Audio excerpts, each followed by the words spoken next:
Chapter 51, Ultimate Speech Techniques. The sky was overcast with dark clouds, and a fierce wind swept across the ground that a two-story ship was suspended in the air, about 100 feet away from the theater. Lee 15 propped his hands on the ship's railing, his Taoist robe fluttering in the wind, his eyes focused ahead, eyeing the wild mountains and valleys. There is actually such an ancient theater, 9 stories high. I can't see anyone, but I can vaguely hear the sounds of weeping and wailing. Lee 15 took a deep breath. Strange, really strange. This time, the evil spirit is quite something. Beside him, the Taoist priest Ting Zhu, with his robes billowing slightly, said with a fierce expression, "You mountain officials, step back. It's just a mere evil spirit." Lee 15, come with me inside. Why? Ting Zhu glanced back and said, though your cultivation is a level lower, you have the appearance of 10 legs, so you shouldn't die so easily. Lee 15, that his face darkened immediately, his lips moving as if he was muttering some curses. Fine, all right. Li 15's eyes turned, and he nodded in agreement. Ting Zhu also nodded, and then a gust of clear wind surged, enveloping the two of them and flying towards the first floor of the theater, straight for the large redwood door. However, just as they approached, Li 15 suddenly produced a causality red rope in his hand, which had an unusual power, able to anchor onto the fate line atop living beings' heads. Goodbye. Li 15's eyebrows twitched twice, revealing a smile as he directly urged the red rope. In an instant, it expanded to 200 meters in the wind, one end anchoring onto the fate line of the mountain officials aboard the ship, while the other end was held tightly. By Lee 15. Seeing this, Ting Zhu's eyes widened at Li 15. At that moment, the large redwood door of the theater on the first floor crashed open, and an invisible suction force surged forth. Ting Zhu's figure was almost instantly sucked into it, disappearing without a trace. As for Lee 15, he tightly gripped the red rope, and upon seeing this, he couldn't help but let out a long sigh of relief. Then, he was lifted from the ground and landed back onto the ship. Li 15, great backstab, a female mountain official said with a twitching mouth and an expressionless face. Defamation, pure defamation. Lee 15 raised his head, hands behind his back, and took a step forward. The other mountain officials all took a step back in unison. Seeing this, Lee 15 couldn't help but explain. Who is Ting Zhu? From my days with him, to exaggerate a little, he is practically the prince of the divination sect. He asked me to accompany him inside. Who knows? He might be planning to use me as a meat cushion to clear the path.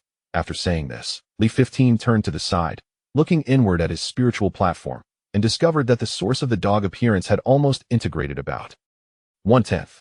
Could it be that this thing is affecting me? It should be, he was absolutely certain. Thinking of this, Lee 15 nodded heavily, then with righteous indignation in his eyes, said, "Everyone, I am fundamentally good. The sun and moon can testify." Just then, figures of cultivators appeared, some riding various beasts, others piloting various treasure ships, almost in the blink of an eye surrounding their 2-story ship. There were about 1,000 of them, many exuding a formidable aura, their bodies seeming to be engulfed in raging flames, making it hard to look directly at them. These were the so-called Great Cultivators, the Golden Core Cultivators. Long Elder, a mountain official said in surprise, seeing one of their own sex elders among the newcomers, hurriedly bowing in respect. "Master, you've come." Fongtang also bowed at this moment. A middle-aged man dressed in a tiger-patterned black robe, a Golden Core Cultivator, stepped forward and scanned Lee 15 and the others with his gaze. In a tone devoid of warmth, he said, "You mountain officials, quickly enter the theater and investigate the truth." Hearing this, Lee 15 cupped his hands and said, "Esteemed elder, this theater is strange and unpredictable. We do not know the details of the evil spirit inside. If we rush in like this, won't it just be a death wish?" The middle-aged man coldly gazed over, remained silent for a moment, then spoke. "You so-called mountain officials are merely spies scattered by various sects, used to monitor the evil spirits at all times, and whenever you encounter a troublesome spirit, you are required to act as martyrs to pave the way in the Great Yao's 36 provinces. This is simply a matter of routine." Behind him, Fongtang tugged at Lee 15's sleeve, whispering, "Lee brother, it is as such. That's why I said before, we mountain officials are merely marginal figures pushed aside by various sects, with a high mortality rate. The only benefit is that we get to participate in the court assembly. In midair, the middle-aged man continued, "Your name is Lee 15. Whether it be the matter of gambling on spirits or the tale of the wife's love letter, it has resonated with us. But you are still young and do not understand the depths of the world. You know that evil calamities are rampant now, and the common folk congregate? Just take Tang City. With millions of people, how much rice do they consume in a day? How much meat do they eat? How much do all their expenses amount to? Can you calculate it clearly? You cannot calculate it. The middle-aged man sighed deeply and continued. Now that spiritual energy is scarce, we no longer reside in the mountains and marshes, but hide among the people.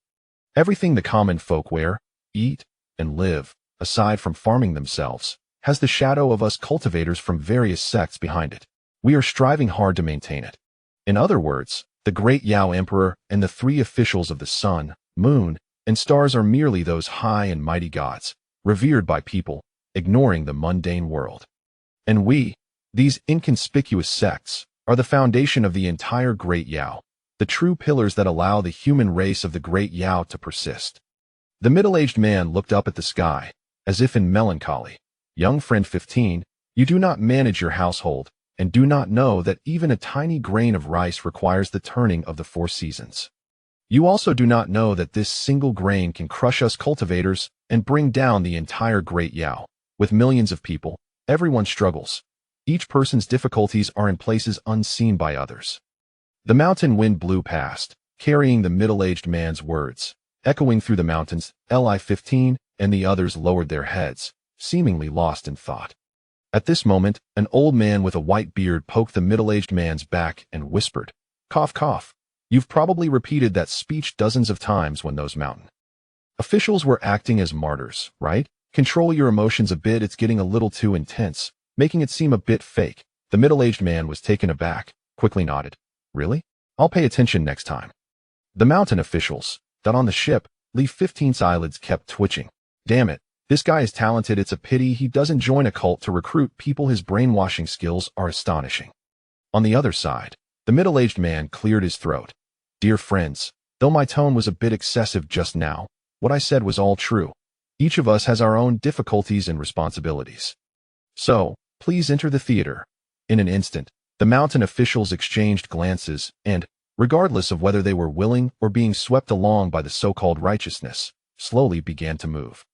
At this moment, inside the theater, Ting Zhu was taking out the altar, vermilion, yellow paper, stepping on the 7-star steps, beginning to perform a ritual.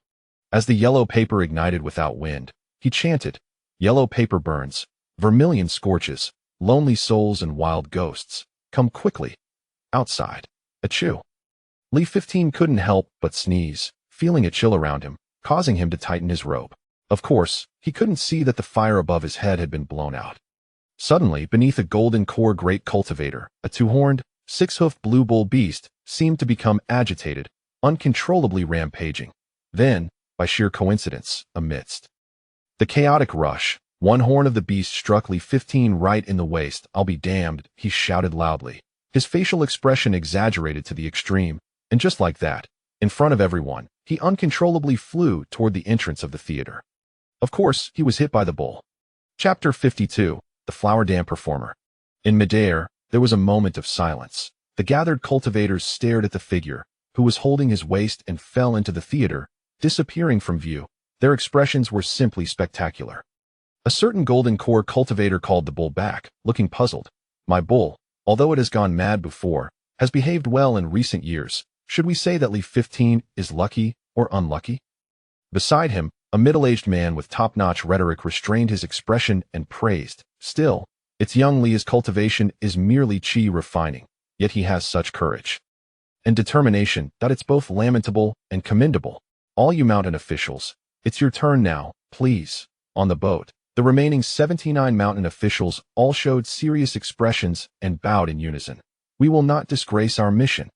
Then they looked towards the deep red wooden door, as if stained with blood, and without hesitation, began to leap down from the bow of the boat. Seeing this, the middle-aged man's brows furrowed. His tone was devoid of warmth. "Last time that gambling demon appeared, you 200 cultivators rushed in without understanding the situation." Upon hearing this, a young man hurriedly stood up and replied respectfully, "Senior, it's not that we were careless. But last time, we unknowingly let a traitor from the 10 Aspects sect infiltrate our ranks. and we were foolishly tricked into it. By the time we realized, it was already too late. The middle-aged man nodded. A traitor indeed, truly living up to the name. You almost lost your entire army, he sighed.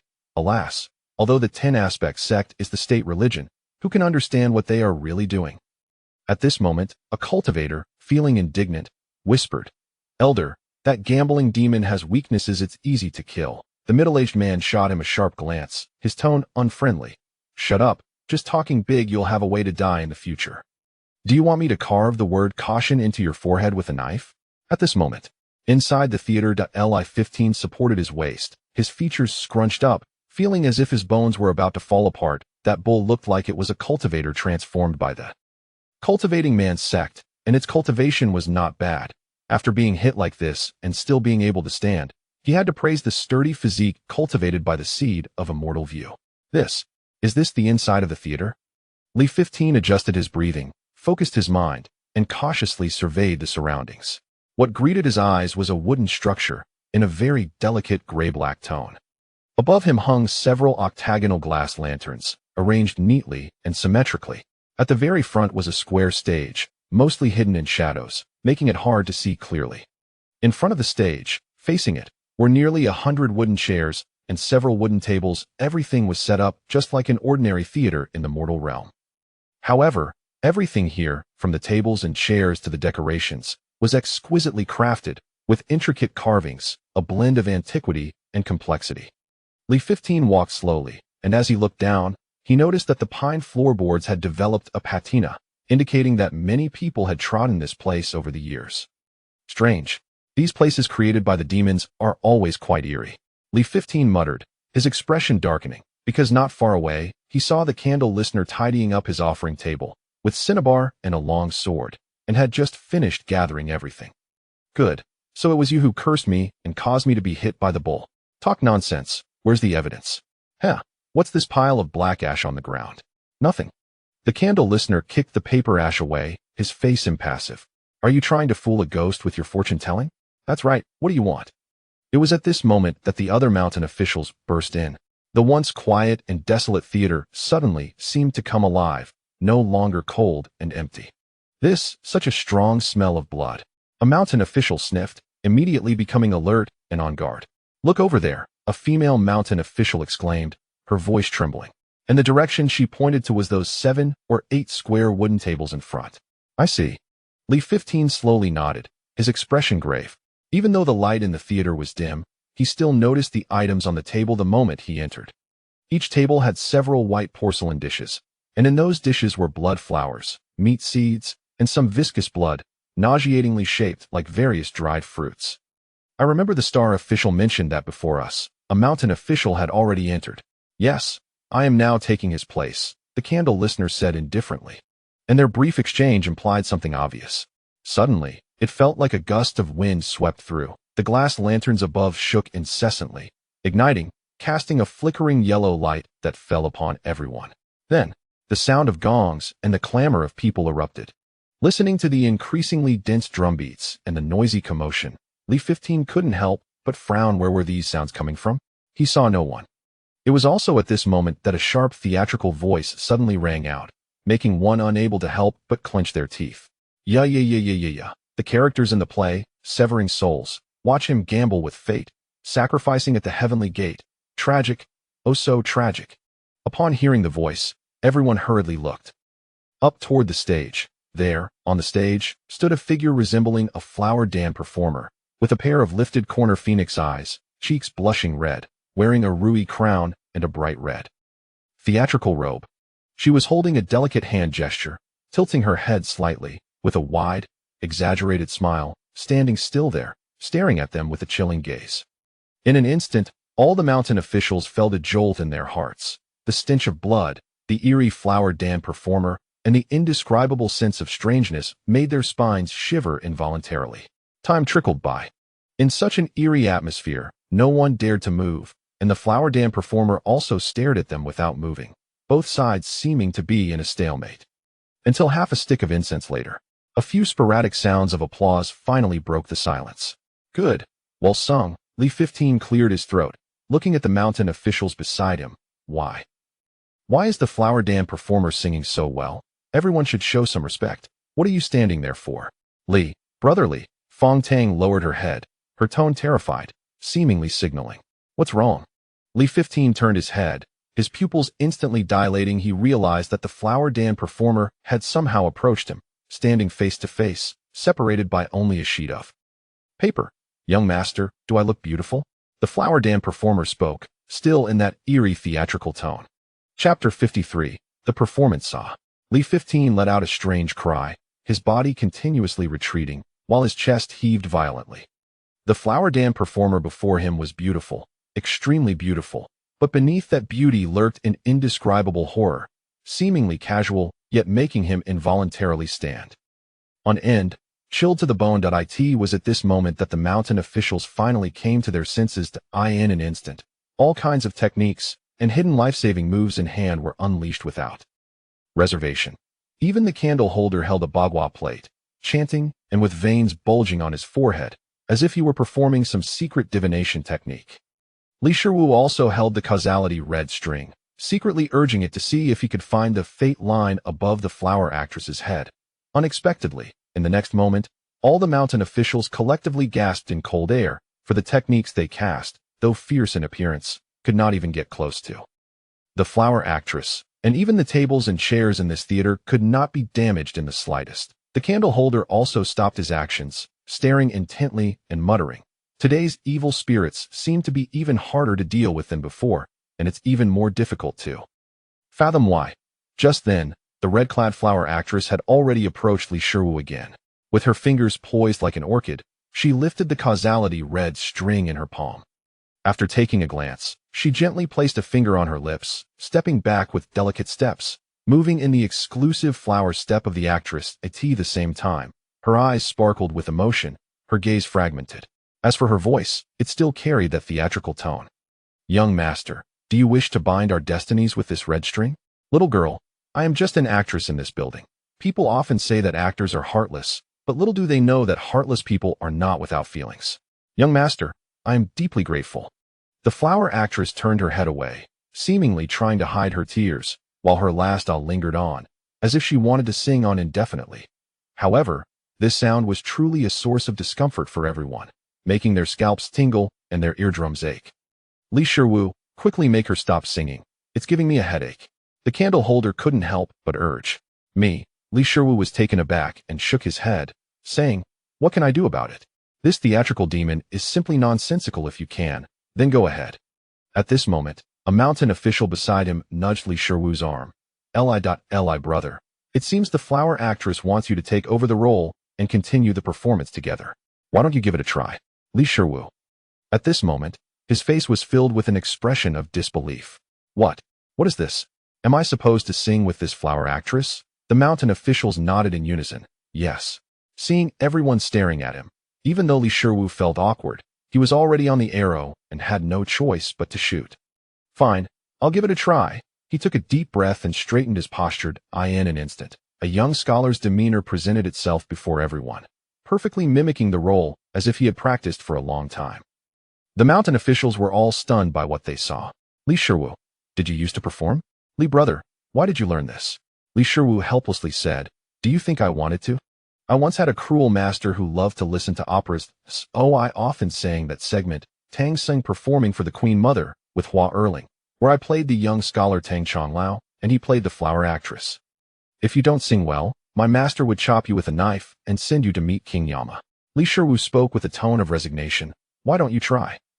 Forget it, I don't want to say more. The others were a bit confused. They couldn't understand a word, but felt it seemed quite interesting. At this time, Li Shiwu had already started. He tidied his robe again, then waved his sleeves and approached the flower actress with the young scholar's steps. He sang, Miss, may I have the red string back? The flower actress turned her head and continued acting. Young master, this is the binding of our fates. How cruel of you to want it back. Li Shiwu stepped forward. No. Miss, please listen to what I have to say.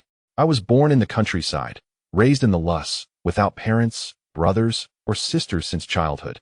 Fortunately, a down-and-out old scholar took a liking to me, allowing me to learn some words and gain some knowledge. This time coming to the capital, I wish to take the imperial examination. However, my family is poor, and I have no money for the journey. I can only pawn this red string to exchange for some travel expenses. Miss, you misunderstand me.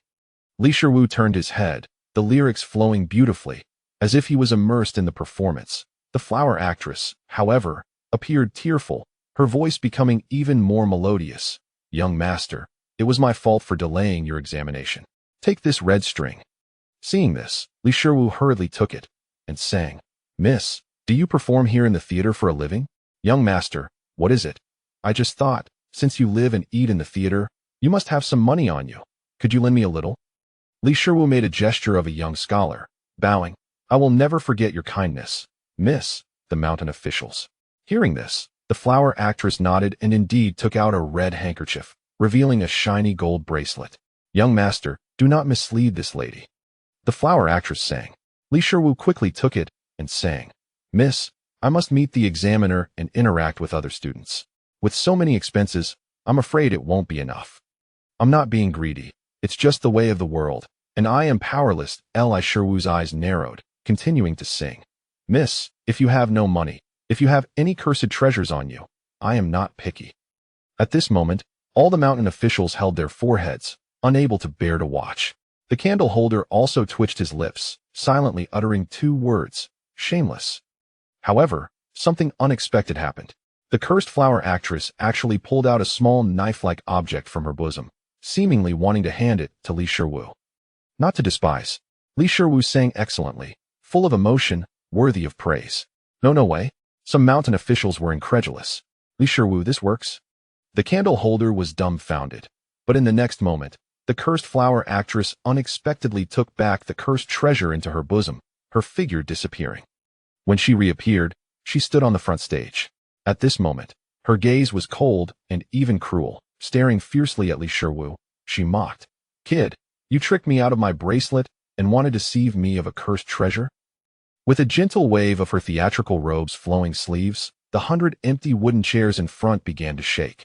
Then, shadowy figures resembling humans began to appear, sitting in the chairs. The cursed demon laughed.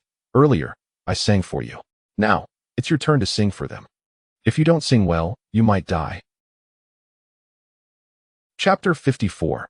The grand performance begins. Chirp, chirp. The glass lantern above swayed gently in the wind, emitting an old, broken sound.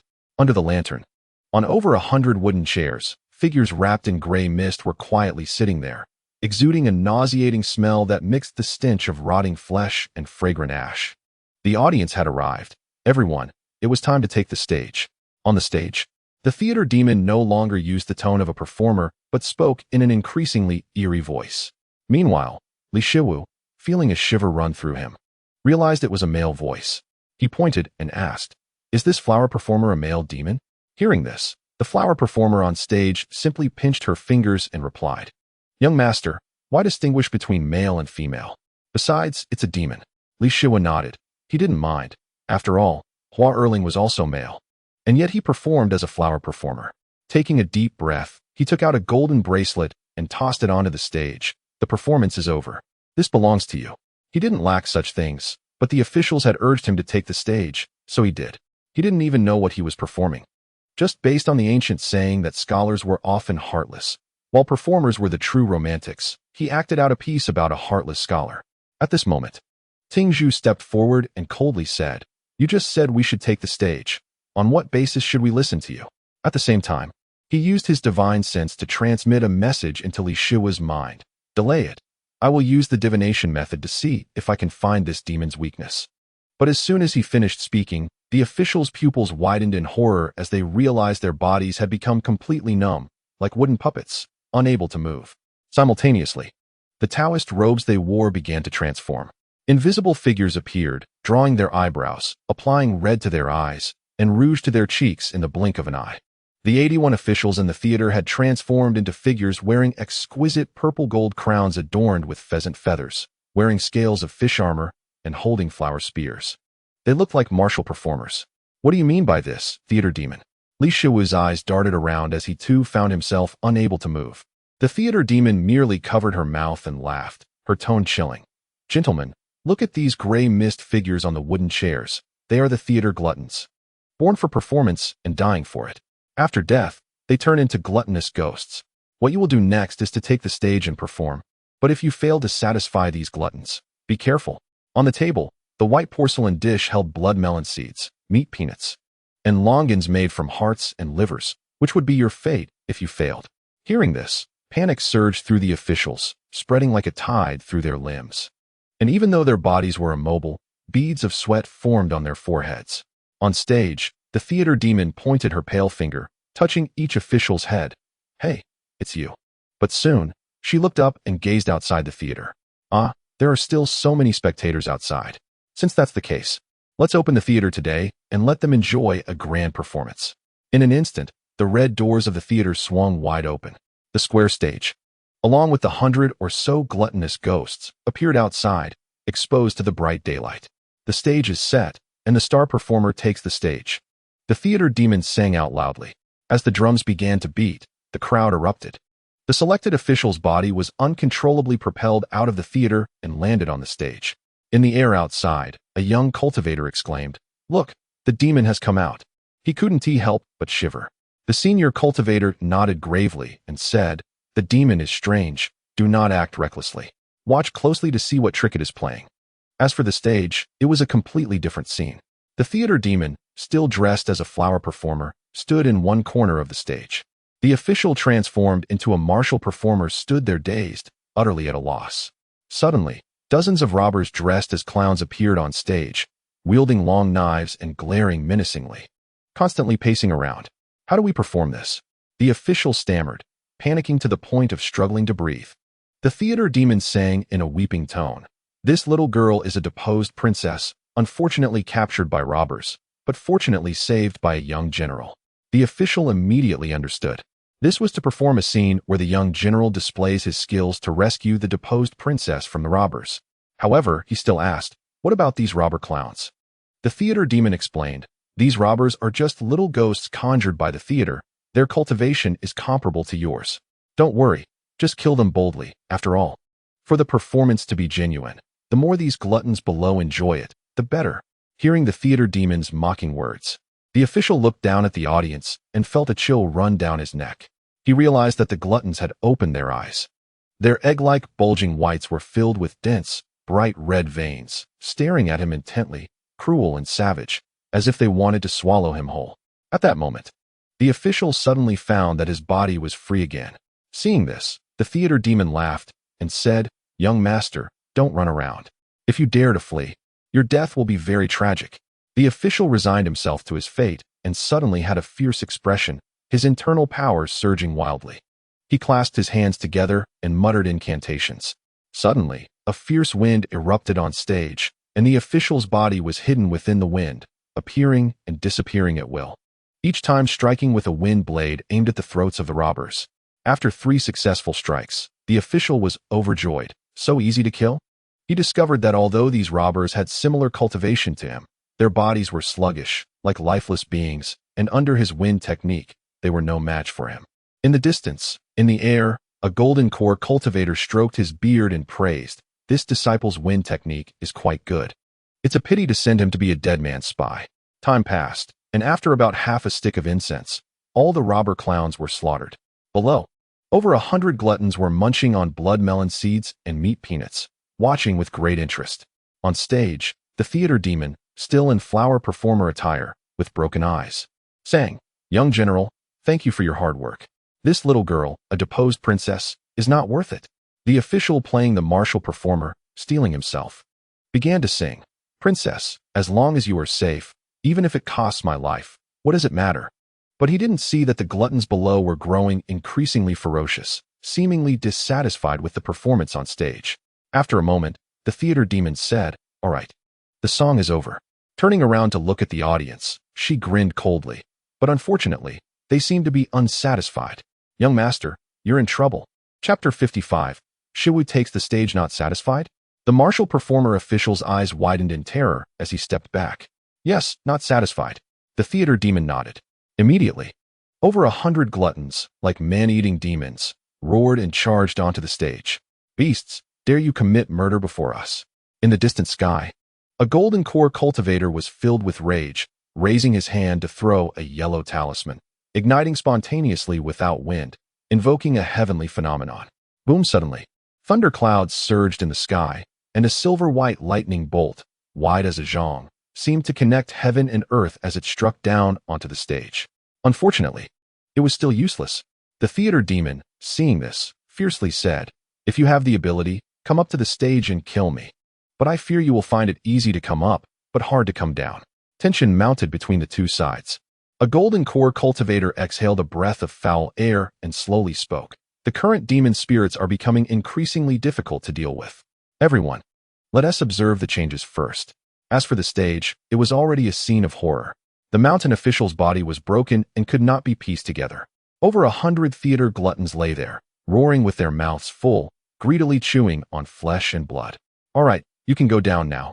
It's time for the second act." The theater demon shook its head, waved its hand, and another mountain official was brought to the stage. He sang, "Little General, I am a princess of a fallen nation." In the theater, Li 15 and the others still stood there like puppets. "Did someone die?" A female mountain official asked with a faint crying tone. They could not see the scene on the stage, but they could clearly smell the thick, bloody scent. "Damn it. Our consciousness is trapped beneath this platform. And we don't even know what kind of play is being performed on that stage." Someone couldn't help but shout. "Tingzhu, do you have any way out?" Li 15 suddenly asked. "Not at the moment," Tingzhu replied, his gaze shifting. "Li 15, just go up on stage. You sing so well. Maybe you can satisfy those theater gluttons." Fong Tang said, "Li brother, we must be cautious. People can really die on that stage." For a moment, everyone's voices rose and fell, and the argument became increasingly heated. Seeing this, Li 15 couldn't help but sigh. Even if he wanted to go on stage, he had to be chosen by the theater demon first. Outside, on the stage, the mountain official who came up this time was tall and robust, dressed as a martial artist, exuding an imposing aura. Learning from past experiences to entertain the theater gluttons below, he went all out to kill those bandit clowns. Using all his skills, each bandit was cut down with different sword techniques, struck down with 81 strikes before finally being killed. "Little General, be careful." The theater demon sang from the side, full of concern. "Rest assured, I will protect you well." The mountain official, while killing the bandits, did not forget to turn back and smile, kneeling on one knee, clasping his hands in a gesture of deep affection. In the distant sky, a golden core cultivator frowned. "Everyone, have you noticed anything?" One person shook his head. "No, each of these demon spirits is exceptionally strange, but from past experiences, they have fatal weaknesses. They won't truly be unmanageable." "I think," another said, "that for the person on stage to survive, they must perform well and satisfy those theater gluttons." Fellow Taoists, if you were on stage, how would you perform this play? For a moment, everyone fell silent in thought. A female cultivator tentatively spoke. "I think perhaps the general should act with more emotion. It might satisfy those theater gluttons." A young man followed up. "I believe everyone is mistaken. If I were on stage, I wouldn't exert myself so much when killing those bandits, but would end up covered in injuries, then escape with the princess. In other words, perform a tragic play. I don't believe we can't move those theater gluttons." At this moment, on the stage, the performance was nearing its end. Unsurprisingly, those theater gluttons were still dissatisfied, and they surged onto the stage like ravenous demons. "Get down. It's time for the third act." The theater demon sighed, and with a thought, the third mountain official was brought to the stage. This mountain official, knowing the script, truly acted as that young cultivator suggested, performing a tragic play. However, halfway through, he was rushed by the theater gluttons, who tore him apart with brutality that surpassed the previous 2 times. One could even vaguely hear the sounds of chewing accompanied by low growls. "We theater gluttons have suffered so much. How dare you make us watch a tragic play? Go to hell." The theater demon merely shook its head upon seeing this. "Sigh, why must it be like this? I don't even want to accompany you in this tragic play." The fourth act begins. The fourth mountain official was a woman. After killing the bandits, she rejected the princess's affection and walked away without looking back. Then, her head was gone. The theater gluttons, like true audience members in a theater, began to smash the stage and beat the actors when they heard an unsatisfactory performance. However, they were even more ruthless and bloody. Witnessing these scenes, a foundation-building cultivator could no longer hold back. "Seniors, we cultivators are usually busy with our training. Who has the time to ponder how to perform plays every day?" He looked at the stage with pity. "Though they are dead soldiers, they are also part of us, part of the great Yahuman race. I truly cannot bear to see them being tortured and killed like this, dying without understanding. This cultivator bowed deeply. Seniors, I will quickly return to Tang City and go to the Liyuan Theater to find some masters of dramatic arts. As the saying goes, every profession has its expertise. Our random pondering here cannot compare to true experts in this field. Seeing this, a golden core cultivator nodded. You have good intentions. Go ahead. Understood. In the theater, everyone fell silent. They were like fish trapped in a pool, not knowing when they would be chosen to be slaughtered. This feeling of being unable to control life and death was driving them insane. Have a few died? Ting Zhu suddenly asked. It seems this is the 8th one. Fong Tang said bitterly, his face already showing signs of despair. Li 15 said, Ting Zhu, aren't you the prince of the divination sect? And the divination sect is known as the third national religion of the great Yahuman. What if you were chosen? Hearing this, Ting Zhu remained calm. To be honest, even if that demon spirit chooses me, even if I cannot satisfy the theater gluttons, I believe they don't have the ability to kill me. You don't understand. I am different from you. Li 15 rolled his eyes. This guy was at it again. When he pushed the dung cart in Tang City before, his catchphrases were just two. I have a divination, and you don't understand. I am different from you. Just then, the sharp voice of the theater demon began to ring in everyone's ears. You are Li 15, right? For the 9th act, you will sing with me. In an instant, Li 15's figure flew out, disappearing into the theater. Li brother has been chosen, Fong Tang said, his throat dry and speaking with difficulty. I hope he dies quickly. Ting Zhu's tone remained calm. This Li 15 is truly annoying. Act 56. The method to break the spell on the stage. Li 15 squeezed his wrist and moved his muscles and bones. Being restrained for so long made him feel numb and uncomfortable all over. He looked at the stage, at the patches of bright red blood, the pieces of flesh, and some severed fingers, which were simply horrifying. Below, over 100 theater gluttons bared their bloody mouths and stared at him, seemingly unable to wait to rush onto the stage and tear him apart. I thought you would choose me first, Li 15 said, his tone as cold as a winter storm. Young master, this little girl is not one to bear grudges. The flower demon theater spirit said, delicately gesturing with her hands. In the distant sky, seniors, look, it's that mountain official Li 15. What a pity. His cultivation is the lowest. This time, he will likely meet his end. The cultivators all shook their heads and sighed, believing he was certain to die. With no way to turn back, a young man said, fellow Taoists, demons are indeed harmful beings.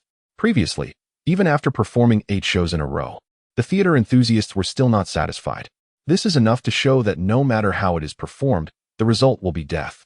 The crowd of cultivators remained silent, as they held the same belief in their hearts. On the stage, Li Shiwen nodded and touched the flower plume on his head, feeling quite impressive in his attire. I see. You mean, you are playing a deposed princess who has been captured by bandits, and I am playing a young general. These bandit clowns have slightly lower cultivation than me.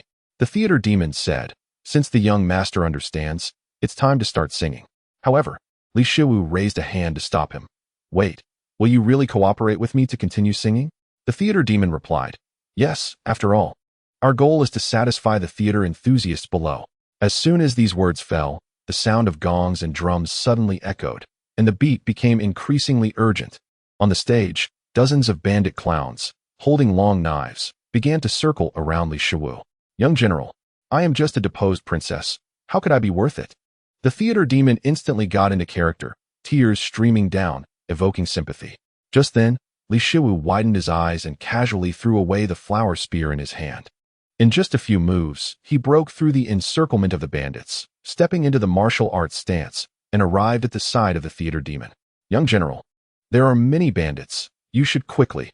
The theater demon remained in character, her voice filled with emotion. But in the next moment, the entire demon froze.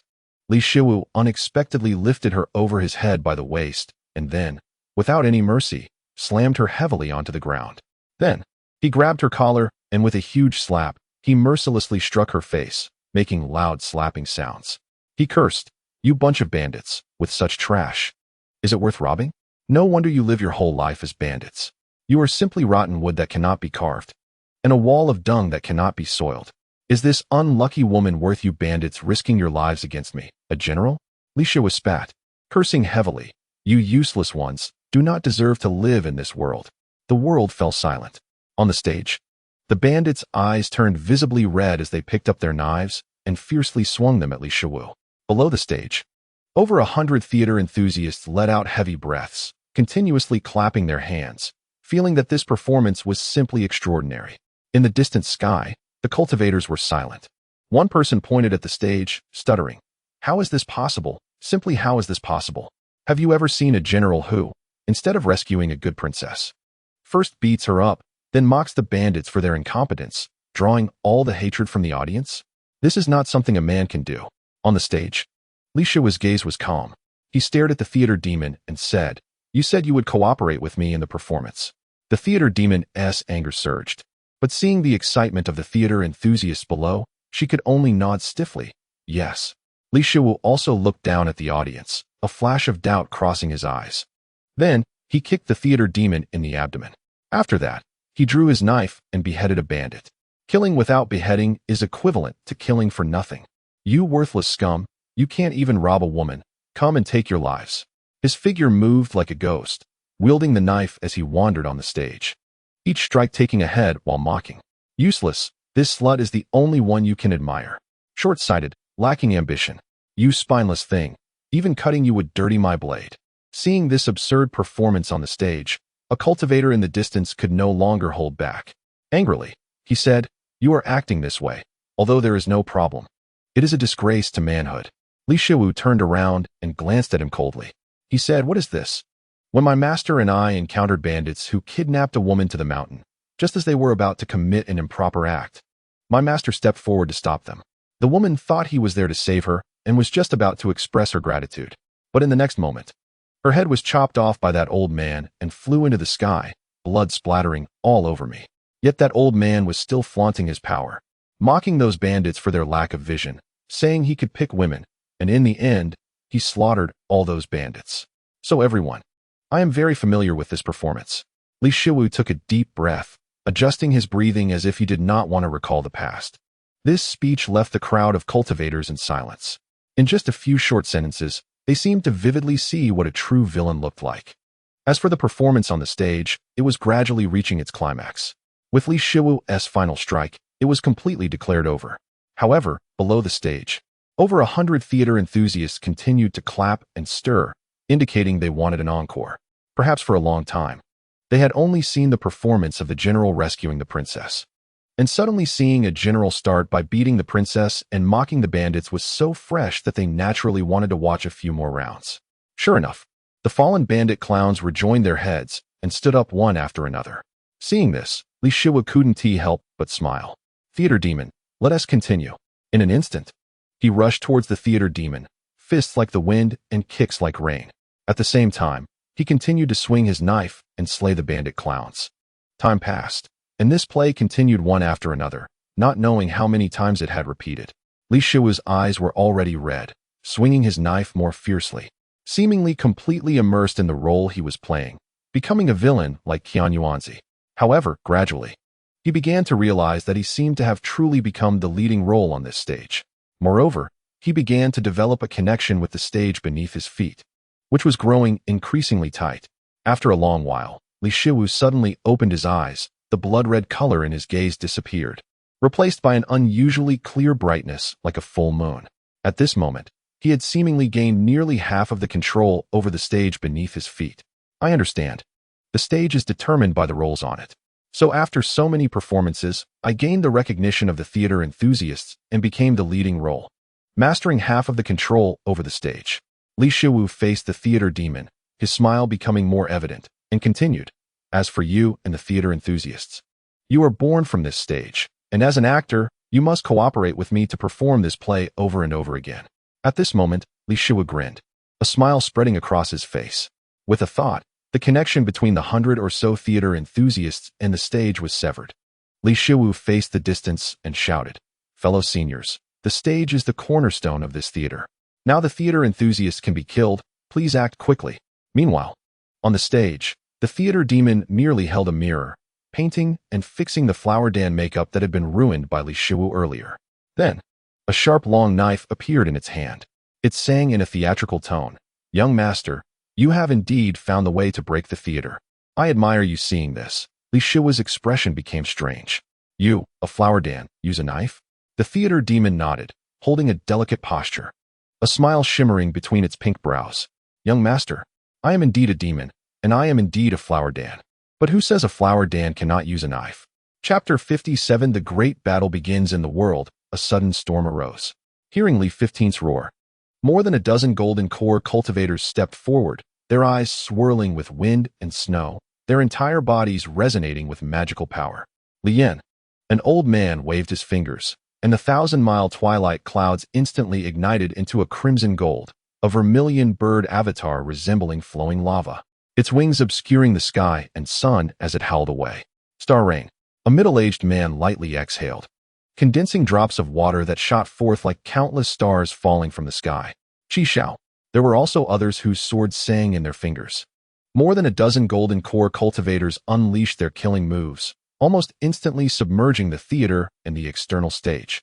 In the mountains and fields, it was as if a giant rock had fallen onto a calm lake, with ripples of magical power spreading outwards, plowing down to several zhang deep within a radius of 20 miles, leaving no good land in sight. As time passed, the rising dust was gradually smoothed by the mountain wind. The theater remained, and the stage was still there. However, over 100 theater gluttons were annihilated into ashes. On the stage, the flower girl held a flower gesture in one hand and a long knife in the other, her figure still stunningly beautiful. Young master, can you kill this little girl? The flower girl's eyes were filled with emotion, as if still in the play, and she continued, but you are right. The stage is the key to the existence of the theater. The only way to eliminate the demons is to perform a good play, satisfying the gluttons and gaining part of the control over the stage. As for my ability to restrain you, it also comes from this very stage beneath our feet. On the other side of the stage, Li 15 had already removed his martial artist robe, dressed in a dark Taoist robe, barefoot, with an old coffin hanging quietly from his left ear. How high is your cultivation? He asked calmly. As high as the people on the stage. Little girl is just a bit higher. No upper limit. There should be, but at least the upper limit is not you, young master. The demoness laughed lightly as she spoke. Young master, I coexist with the stage. Right now, only you have the chance to kill me. So, young master, do you want to give it a try? Li 15 said nothing, but a red thread of causality appeared in his hand. With a gentle shake, it transformed into a crimson long whip, producing a light whistling sound. As the long whip appeared, the surrounding drumbeats rose, growing denser, accompanied by a passionate, heroic aura of battle. Young master, be careful, the demoness sang in a theatrical tone, raising her long knife. Her bright red theatrical robe swirling like a red leaf in the autumn wind, turning continuously on the stage, exuding a fierce killing intent, yet astonishingly beautiful. Li 15's pupils constricted, suddenly revealing an expression of disbelief. He felt as if time around him had solidified, becoming increasingly slow. No, it's not time that has solidified. It's just that the figure before him is too tragic, too dreamlike, causing him to immerse himself in it, forgetting that he was also on the stage. Tick-tock, thick blood flowed down the blade, dripping onto the stage. So close. Li 15's expression was emotionless as he gripped the knife with one hand, pulling it out of his chest forcefully. He could feel his heart had been pierced, and more blood was surging chaotically within his lungs. Opposite him, the demoness held the knife's handle, her smile as radiant as a flower. Young master, as a cultivator, can't you use magic? Heh, I practiced for only 3 months. Learn some basic spells, and can I kill you? No. The demoness let out a sharp scream, her gaze suddenly turning sinister, revealing her true nature. So you shall die? The demoness drew her long knife and swung it fiercely towards the neck of the person in front of her, accompanied by the sounds of ghostly wails, as if countless vengeful spirits were tearing at him. Seeing this, Li 15 simply pressed his finger like a knife against his forehead, and a fine crack appeared at the center of his brow, with a drop of blood falling down, igniting instantly. I use my blood to curse my body and ignite my soul, blind my eyes. Suddenly, a layer of blood color covered the demoness' eyes, and her spiritual consciousness was also shrouded in a layer of blood light, devoid of any brightness. Seeing this, Li 15's long whip shot towards the demoness' neck like a sharp sword. He sneered, did the Taoists say you couldn't learn magic, and you believed it? Heh, I haven't learned magic, but I learned curses. The long whip pierced through the demoness' neck, but in the next instant, she vanished, reappearing at the edge of the stage. The demonist's gaze was icy cold. To slay this demon, your cultivation is too shallow. In an instant, the man and the demon dove towards each other. The demoness wielded her long knife like a withered butterfly, constantly swaying on the stage, and the power of her flesh and blood erupted, surpassing that of Lee 15 by a hair. Just as she said, the stronger the people on the stage, the stronger she would be. Kid, you're too slow, too slow. Hee hee, you think you can lock onto my fate line with that causality treasure in your hand? Haven't you heard? A performer is heartless. Good luck finding it. On the stage, Lee 15 had completely fallen into a disadvantage. Blood continuously spilled out, soaking his Taoist robe. However, his gaze remained indifferent. This pain was nothing compared to being skinned alive. He only thought about how to exchange injuries as much as possible and land a blow on her. Above the stage, more than a dozen golden core cultivators watched the battle. This Lee 15 is too young. His cultivation is too shallow. He will learn too little. It's difficult, difficult, difficult. His means of combat are indeed too few. Everyone, how about we go up to that stage? Fellow Taoists, please remain calm. The demoness is cunning. If we enter the theater or the stage, it will surely cause new changes, and we might be subdued in an instant. It was at this moment, perhaps because of the battle between the man and the demon on the stage, that the mountain officials, including Ting Zhu, unexpectedly regained their freedom and rushed out from the theater. Upon seeing the scene on the stage, they were instantly stunned. This still has to be brotherly. Fong Tang's face was flushed, and he managed to squeeze out a sentence. Stop spouting nonsense. He's about to be beaten to death. It's simply pathetic. Ting Zhu glanced at the stage, his tone still so indifferent, as if he were born superior. But in the next moment, his bagua robe fluttered without wind, and his phoenix eyes focused. He was seen holding a bagua compass, sitting down in place, continuously chanting something, his expression extremely serious. As for the stage, Lee 15 spewed a mouthful of blood, staggering backward. Damn it, you a flower girl, why are you so good with a knife? Young master is joking. I don't even know why I can wield a knife, just like I don't know how I came into being. After saying this, she charged forward again, her theatrical robe as red as fire, exuding overwhelming killing intent, stepping to the rhythm of the drums. At this moment, Lee 15's expression brightened, and the causality red thread in his hand shot straight towards the demoness. Found it, that fate line above your head. The demoness merely stood there, sneering contemptuously. Then, she casually waved her knife, slicing through the fate line above her head, and suddenly, a sound reminiscent of something breaking echoed in the air. So what if you found it? I will sever the fate line myself. Can that even work? Lee 15's expression was one of utter frustration. Young master, this knife in my hand is probably far more miraculous than you think. But on the stage, Ting Zhu's bagua plate suddenly stopped spinning, a flash of brilliance passing through his eyes. He shouted at the stage, Lee 15, break through now. The divination I read indicates that if you break through at this moment, there will be a glimmer of survival. Chapter 58 Flirtatious Talk Below the Stage. Ting Zhu continued to shout, Lee 15, you have already reached the 9th level of Qi refinement. Breaking through now will give you a glimmer of survival. On the stage, Lee 15 wiped the blood from the corner of his mouth, feeling quite dazed. He cursed immediately, fortune teller, what do you know? If I really break through, this theatrical demon's cultivation will rise too. It is already unusually tight, and when that time comes, it will be even harder to deal with. In the air, a certain golden core cultivator also nodded. Young friend from the divination sect, what this Lee young friend said is not wrong. This stage is too strange, so we dare not casually step onto it, for fear of encouraging this demon's arrogance. Seeing that both of them said this, the candle god showed no change in expression, merely gazing straight ahead. In a casual tone, he said, anyway, my divination is like this. Of course, if he dies, don't blame me for not being accurate. After all, in terms of divination, all interpretations ultimately rest with my sect, in the realm of heaven and earth. As for the stage, Lee 15 was coughing up blood, with bloodshot eyes flashing with determination. If it weren't for the black earth beneath his feet constantly supplying him with nutrients, he would have likely perished under the theatrical demon's blade by now. The opponent was simply unreasonable, even able to sever the threads of fate. What was that? So even if the breakthrough was useless, even if the situation grew increasingly dire, who cares? At this moment, the world was gradually darkening. The distant mountains bathed in a blood-red sunset, and the nearby hills felt the coolness of the evening breeze. On the stage, Lee 15's expression hardened. The black iron knife, half the length of an arm, suddenly fell into his hand and was then thrown fiercely into the air, plummeting straight down. The blade seemed to have eyes, cleaving down along Li 15's spine. Hiss! Li 15 gritted his teeth and let out a snarl, his features contorted in pain. Looking at his back, sections of his spine, mixed with gushing blood, were gruesomely exposed, extremely bloody. However, the entire spine was an extremely deep black color, as if stained by ink. At this moment, in this realm, aside from the cultivators who couldn't help but gasp in shock, no one found his black spine unusual, because they were the same. A certain golden core cultivator side. The spine, also known as the dragon bone, is referred to as the human body's dragon vein. In a world devoid of spiritual energy, we can only cultivate the evil energy.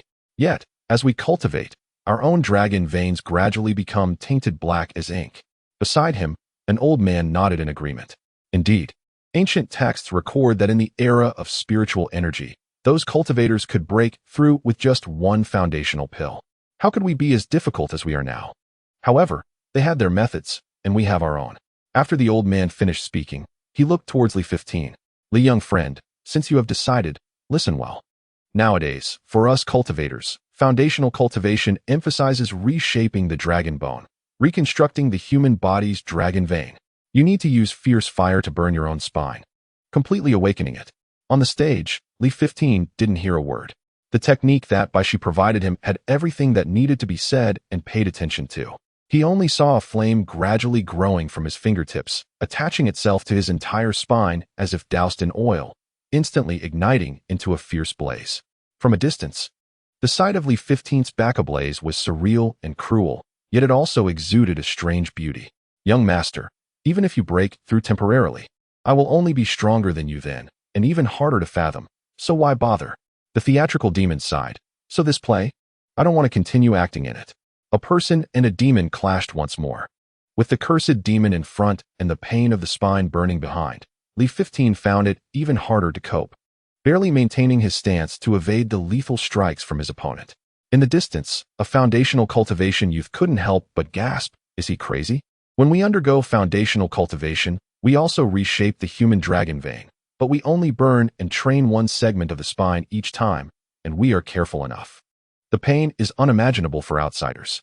Typically, the entire foundational cultivation process can extend over a year or even several years. Even so, many are driven mad or perish as a result. Hearing this, no cultivator responded. They too had not expected someone to break through in such a fierce and cruel manner. Young master, are you suggesting that Li brother break through like this? Fong Tang's voice was dry, asking with difficulty. Beside him, the candle god glanced down at the compass in his hand. This, cough cough, the divination, in the end, all interpretations rest with my sect. As time passed, in the realm of heaven and earth, dusk had already surged. The fire on Li 15's spine became increasingly bright, the black color gradually fading away, revealing a kind of jade-like warm glow. The more it burned, the more radiant it became. At the same time, a sound like tides began to echo within his chest, reminiscent of ocean waves, surging towards him with immense power. Gradually, the sound grew louder, and this realm became extraordinarily quiet. Only the sound of the tidal waves continued to fall and rise, clearly resonating in the ears of the cultivators. A certain golden core cultivator showed the first signs of losing composure. Is this sound a bit too loud? It's as if heaven and earth have turned into an ocean, with the tides crashing solely upon Li 15. When we break through, the tidal sound in our chests doesn't make this much noise. The cultivators fell silent, as they too felt it was ridiculous, simply outrageous. After a few breaths, an old man sighed. This reminds me of a verse. The youth beside him hurriedly asked, Elder, what is a verse? The old man shook his head. A so-called verse is a saying crafted by well-meaning individuals based on the phenomena that occur when breaking through with evil energy. The youth nodded. So, Elder, what is the foundational cultivation verse? The old man glanced at the heavens and earth. Listen, does this tidal sound not resemble a person sighing? Thus, the verse for foundational cultivation is a question to the long-living. Dare you drink from this cup filled with sighs? And on the stage, Li 15's breath was completely transformed compared to before. The spine on his back, now like jade, emanated a strange radiance, and with the black earth continuously providing nutrients, strands of deep red flesh began to wildly sprout from both sides of his spine. In just a few moments, it had grown significantly. Opposite him, the theatrical demon merely shook its head. "Young master, you break through, and I shall break through as well." Its voice gradually rose. "But do you know what kind of power I will have when I reach the second realm of immortal path?" Just then, an unexpected change occurred. Li 15 suddenly slumped down on the stage, his eyes filled with horror. He stared at his fingers, feeling a pain that was piercing to the heart. Chapter 59. The actor removes makeup, the song ends, and the crowd disperses. The world was dark, with no stars or moon in sight. On the stage, Li 15's body bent into an arc, emitting a low, throaty roar, seemingly in inexplicable pain. "Li 15, what happened?" The candle god was the first to react, hurriedly questioning from below the stage.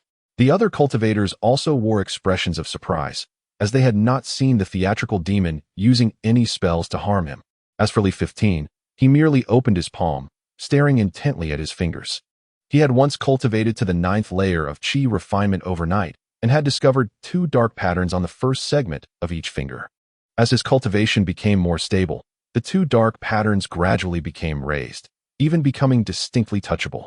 However, at this moment, Li Shuwaf struggled to swallow. His eyes filled with terror. It seemed as if he saw the 2 dark patterns on his left thumb come to life. They moved. No, wait. It was just an illusion. But in the next moment, a horrifying scene unfolded. Those 2 dark patterns on his thumb actually opened up like a pair of human eyelets. Then, a bloodshot eyeball was exposed to the world, constantly looking around. However, it didn't end there. This eyeball actually broke free from his thumb in front of everyone, growing to the size of a human head, and then it opened its mouth wide, mercilessly biting down on the theater demon. With that single bite, it tore off half of the demon's body. Then, it shrank back onto Li Shuwaf's thumb. One could even hear the sound of chewing coming from that eyeball. The world fell silent. Whether it was the mountain officials or the many cultivators, even the golden core cultivators, their pupils were filled with horror. "I think I saw an eye grow on Li Shuwaf's thumb. No, it didn't stop there. That eye even grew a mouth and swallowed half of the theater demon. Can you hear it? It's still chewing." A golden core cultivator also took a deep breath.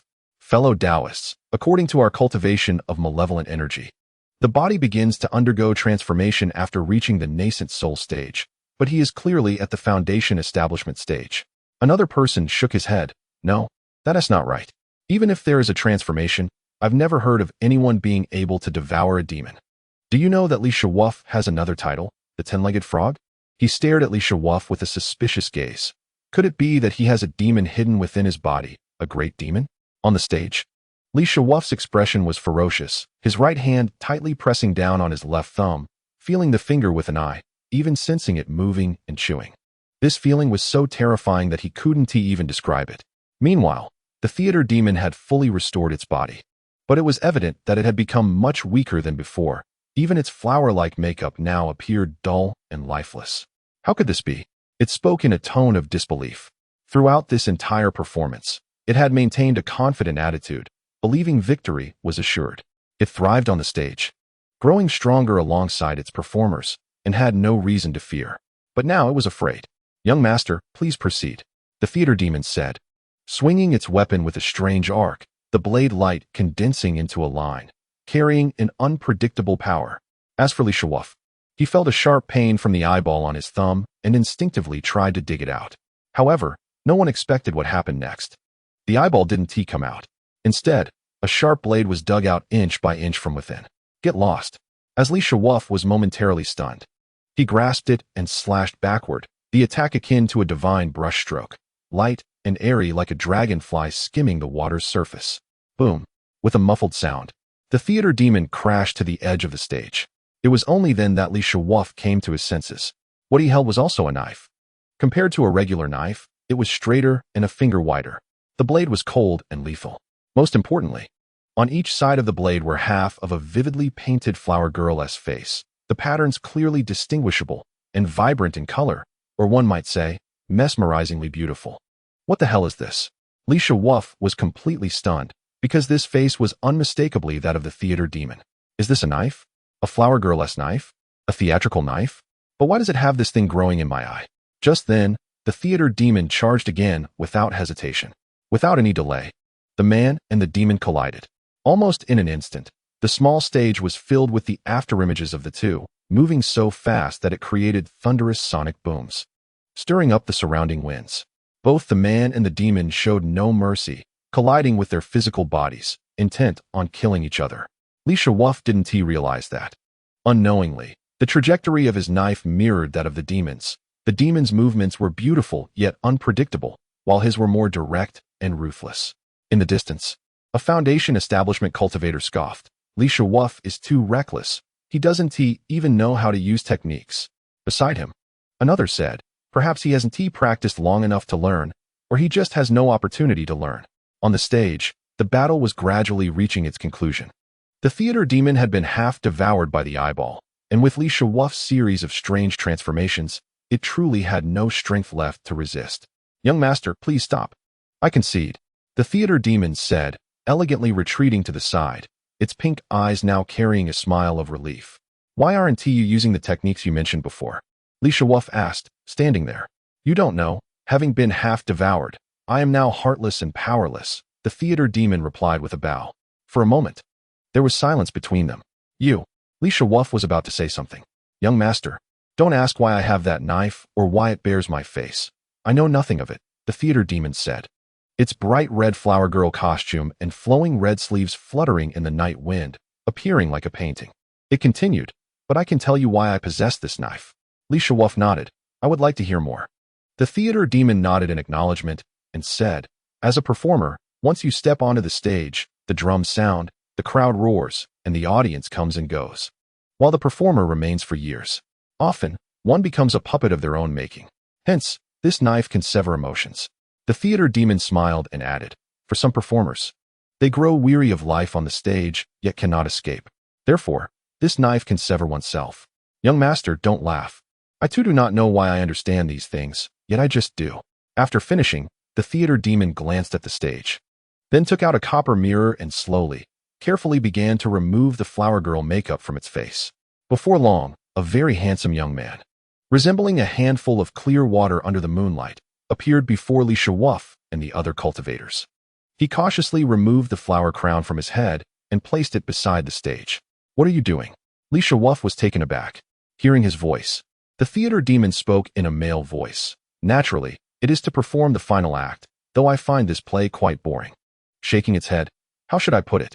After all, I am indeed a demon, and I do harm, so this death is deserved. As it spoke, it pinched its fingers and raised the knife, singing in a theatrical tone. The performer paints their brows. The grand play begins. The performer removes their makeup. The song ends. The crowd disperses. With a flash of the blade, the flower girl met her demise. Chapter 60. Returning to Tang City, the echoes of the theatrical tune gradually faded into the night. The flower girl lay on the stage, her eyes hollow yet carrying a faint smile, her bright red costume without a wrinkle, yet it seemed like a shattered painting.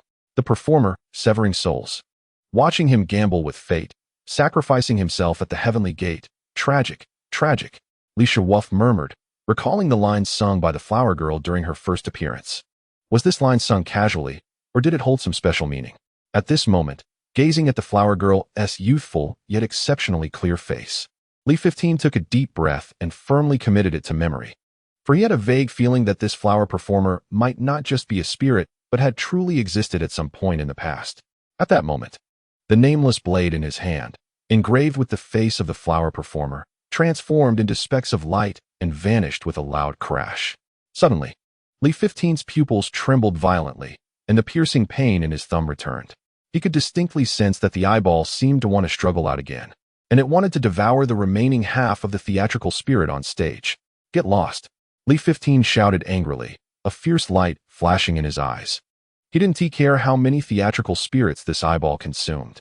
What he could not accept was that this thing growing on him seemed to have its own thoughts and completely resisted the control of its master. Huh, you grow on me, and you want to rebel? As his voice fell, the black iron cleaver fell into his hand, and with a flash of blood light, he severed his left thumb at the root, which fell onto the stage. Meanwhile, strands of eerie red flames had ignited at some unknown time behind the theater and on the stage. Li 15 leaped down and silently watched as the flames, just like last time, still had no warmth at all. Sir, please come in. Sunflower seeds, peanuts, and tea are ready. The sound echoed, dong dong dong clang. A young woman of 18 years, In the world, the eyes of many cultivators reflected the firelight, staring blankly. In their ears, it seemed they could hear the sounds of people coming and going in the theater, the gongs and drums roaring, and the performers singing on stage, as if they were there in person. However, as the theater was consumed by the flames, these sounds gradually faded into the wind. Turned into a nine-legged toad. Listening, Candle glanced at the person beside him, mocking lightly. Lee 15 felt awkward and hurriedly took out a black cloth from the belly of the coffin elder, putting it on himself, dressing in a most peculiar manner. Ever since he broke into the foundation building stage, he had a feeling that he could slightly control those extra legs. Originally, they would grow back in 2 hours after being cut. Now, to make them grow slower, it took 4 hours. Suddenly, Lee 15's expression stiffened as he slowly looked down.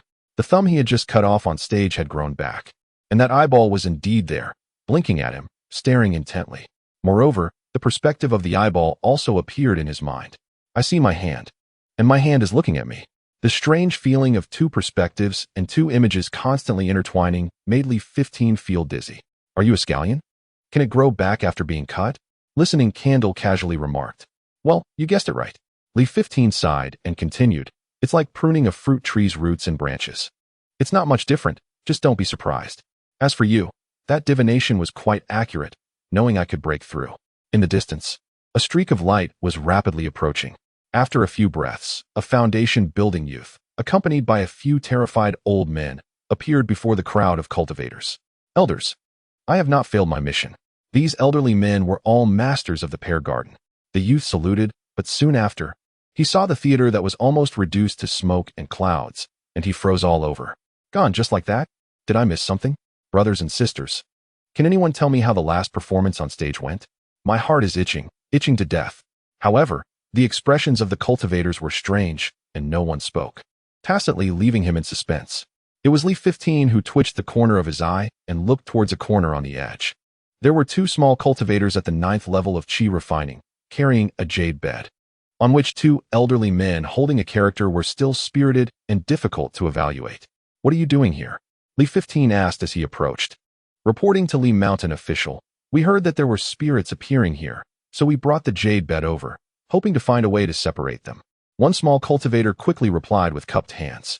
At another hidden mountain peak, a girl in a flowery white dress was holding white paper, biting the penholder, her face full of entanglement.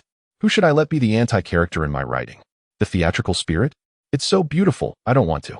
Hey, got it. That listening, Candle. However, in midair, dozens of golden core cultivators were staring at Lee 15, each with their own thoughts. Everyone, this boy has 10 legs. Not to mention that the eyeball in his thumb can eat spirits. Fellow Taoists, this matter is strange. This Lee 15 cannot be easily let go. At this moment, feeling the sharp gazes in the air, Lee 15 shifted his gaze, but felt little fear. Seniors, I have a close relationship with Baishi. Just look.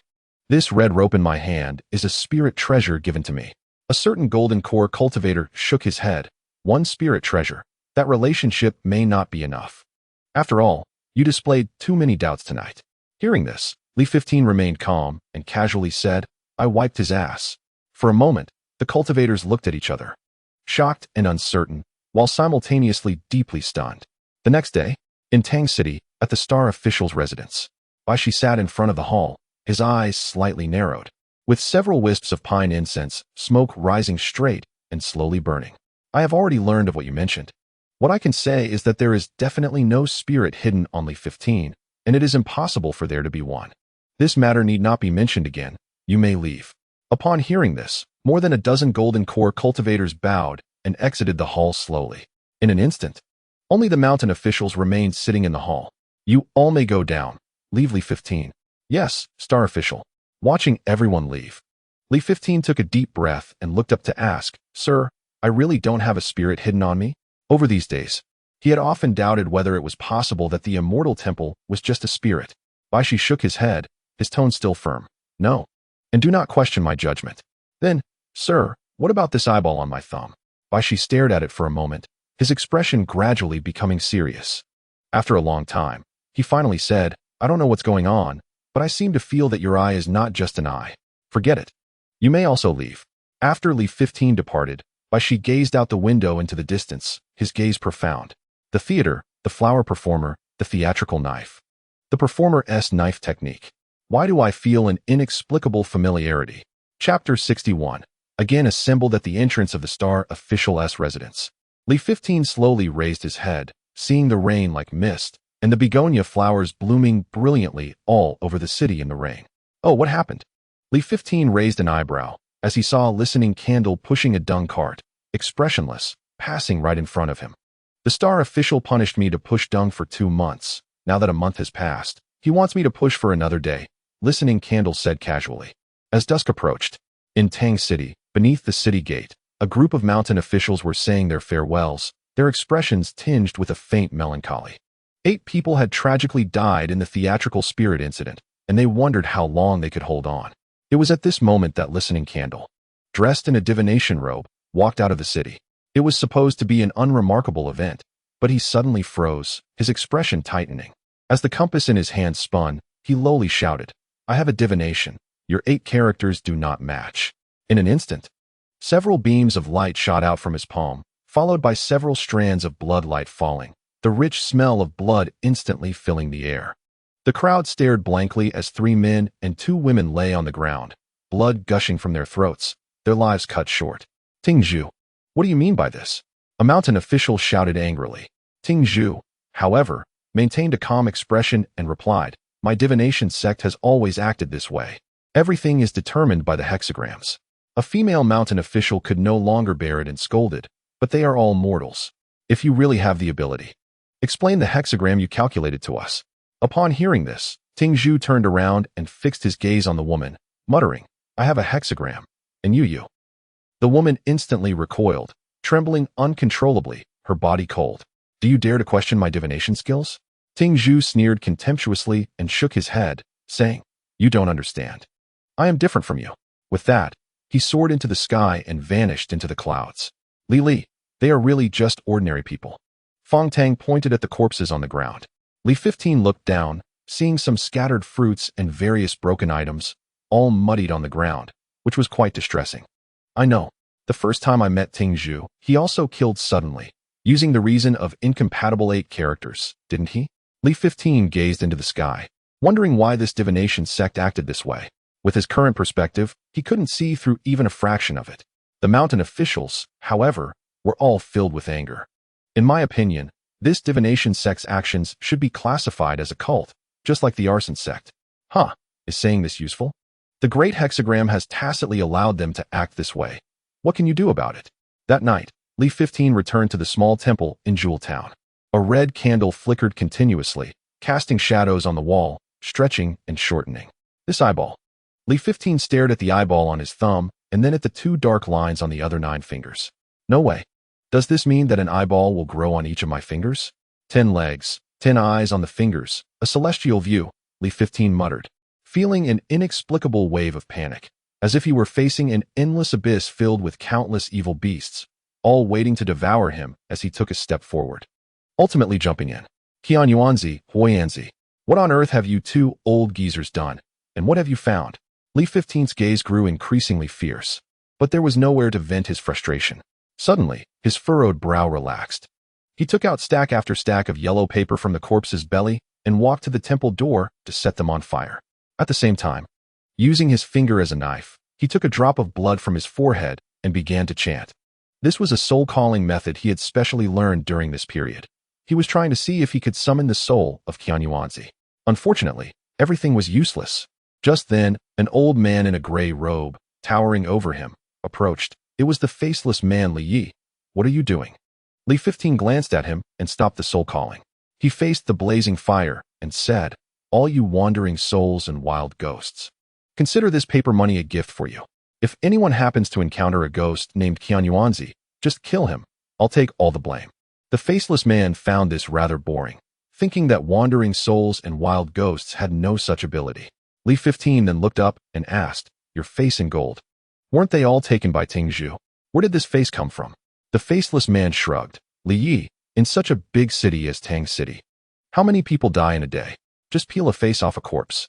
At most, when I make some gold, I'll give a little to their relatives. They'll all praise me for my conscience." Life seemed to gradually calm down. Li 15 felt that his cultivation had progressed a bit too quickly, After all, it had only been a short few months since he dealt with Qianyuanzi. The crow's beak, the eyeball on his thumb, the golden light emanating from the townsfolk of Jewel. All of it made him feel uneasy. In a rush, another month passed. Mountain officials from all over, hurry here.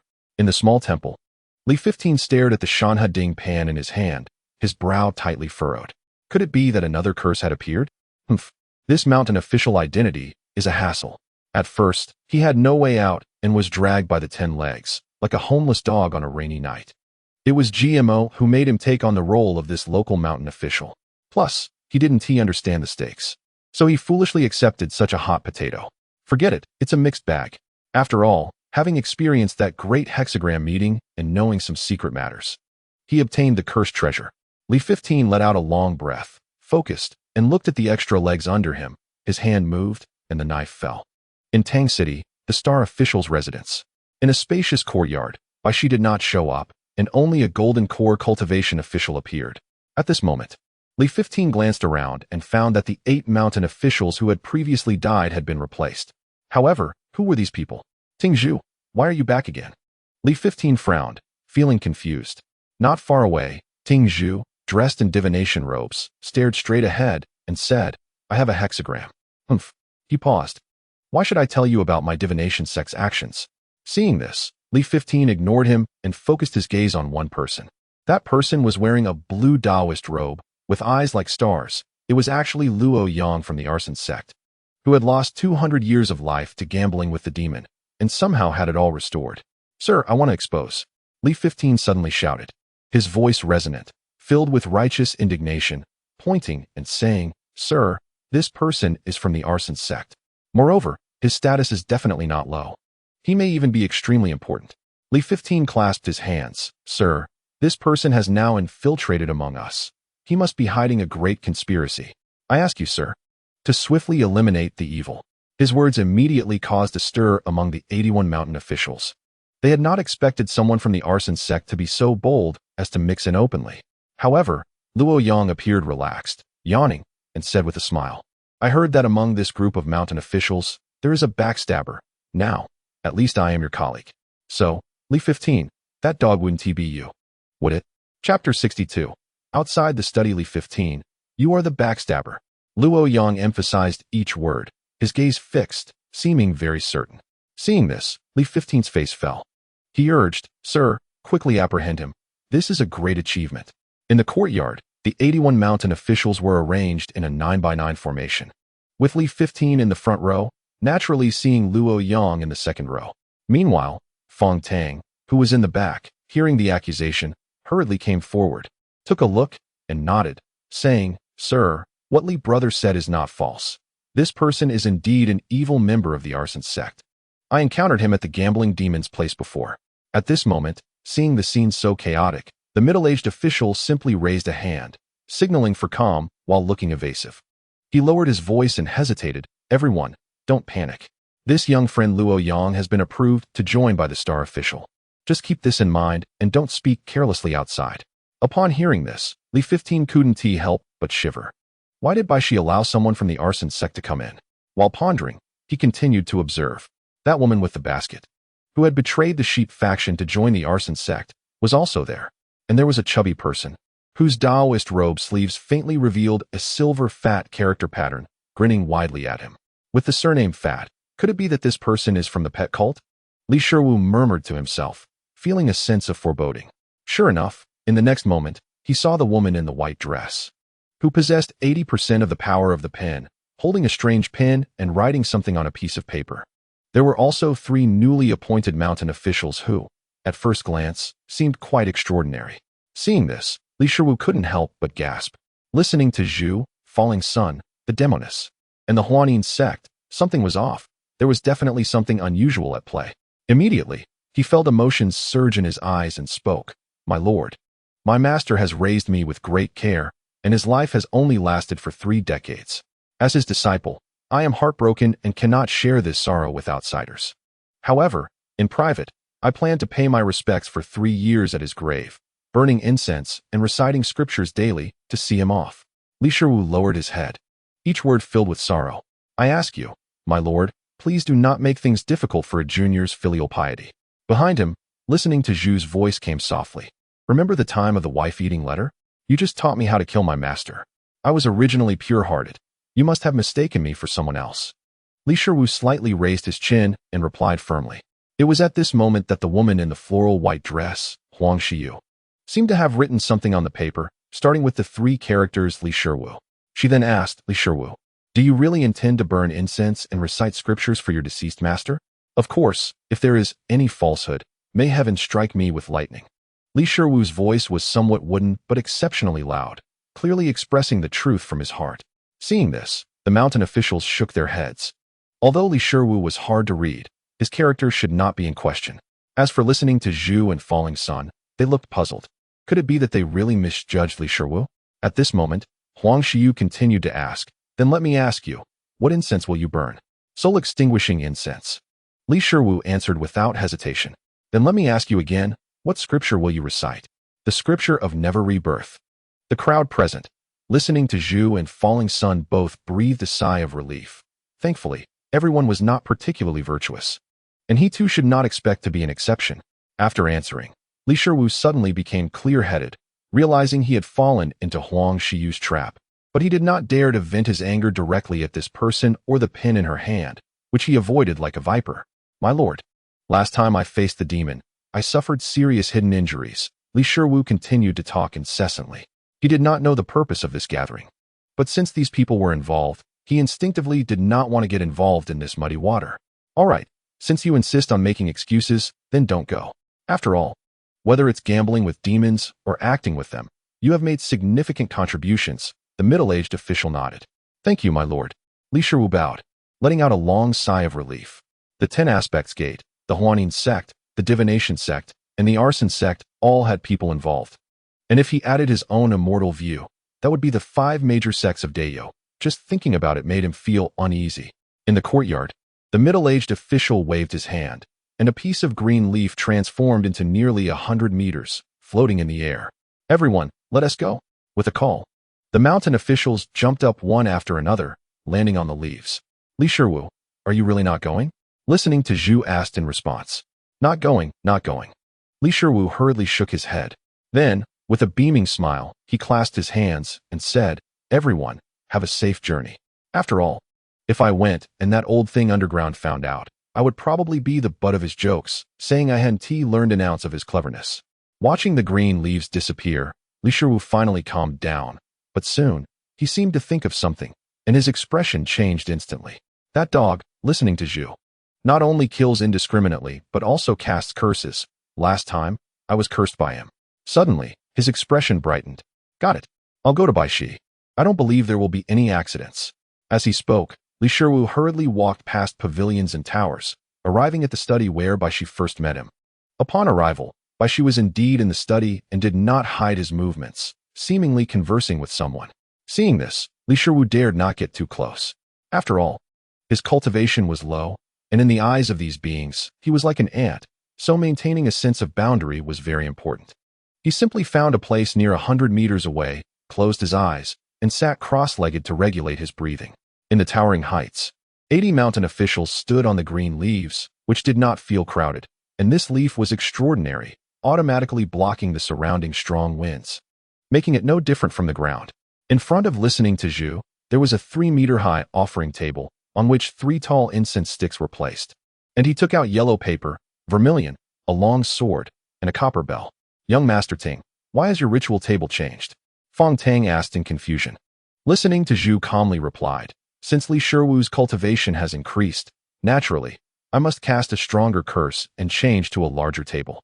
Fong Tang, just then, listening to Zhu held the long sword in one hand and the copper bell in the other, stepping in a 7 stars formation, while the talisman paper in front of him spontaneously ignited, chanting incantations.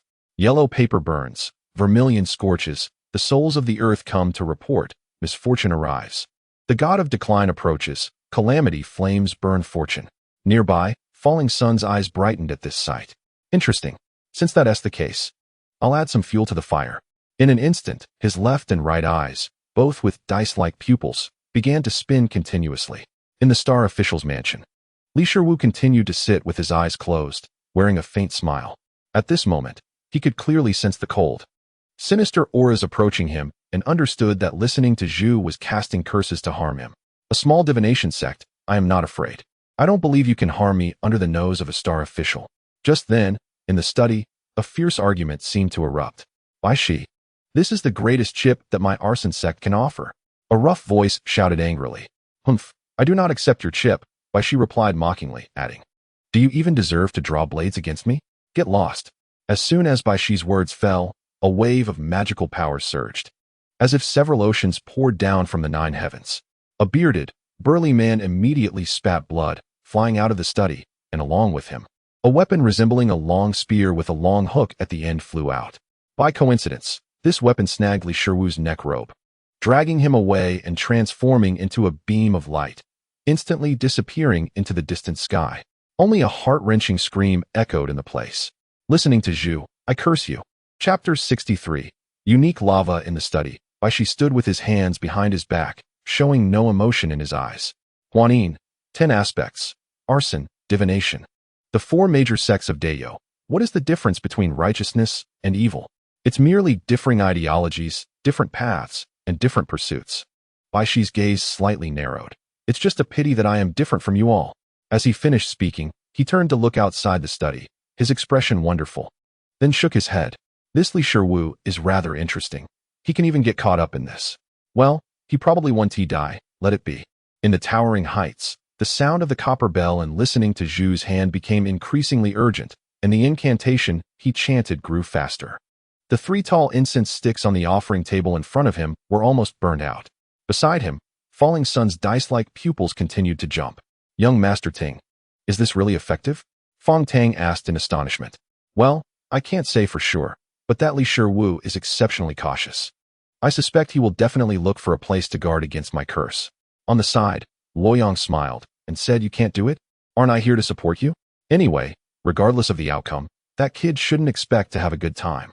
Just as they finished speaking, a brilliant streak of light, trailing a bright fiery tail, zipped past them at an exaggerated speed, like a shooting star streaking across the sky. Huh, a meteor in broad daylight? A mountain official exclaimed, his face dumbfounded. Everyone, I think I faintly heard Li 15's voice.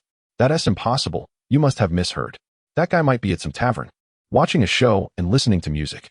For a moment, all the cultivators were surprised and uncertain. As for Li 15, he was truly in a miserable state. His cultivation level was like a frog in a well compared to Bai Shi.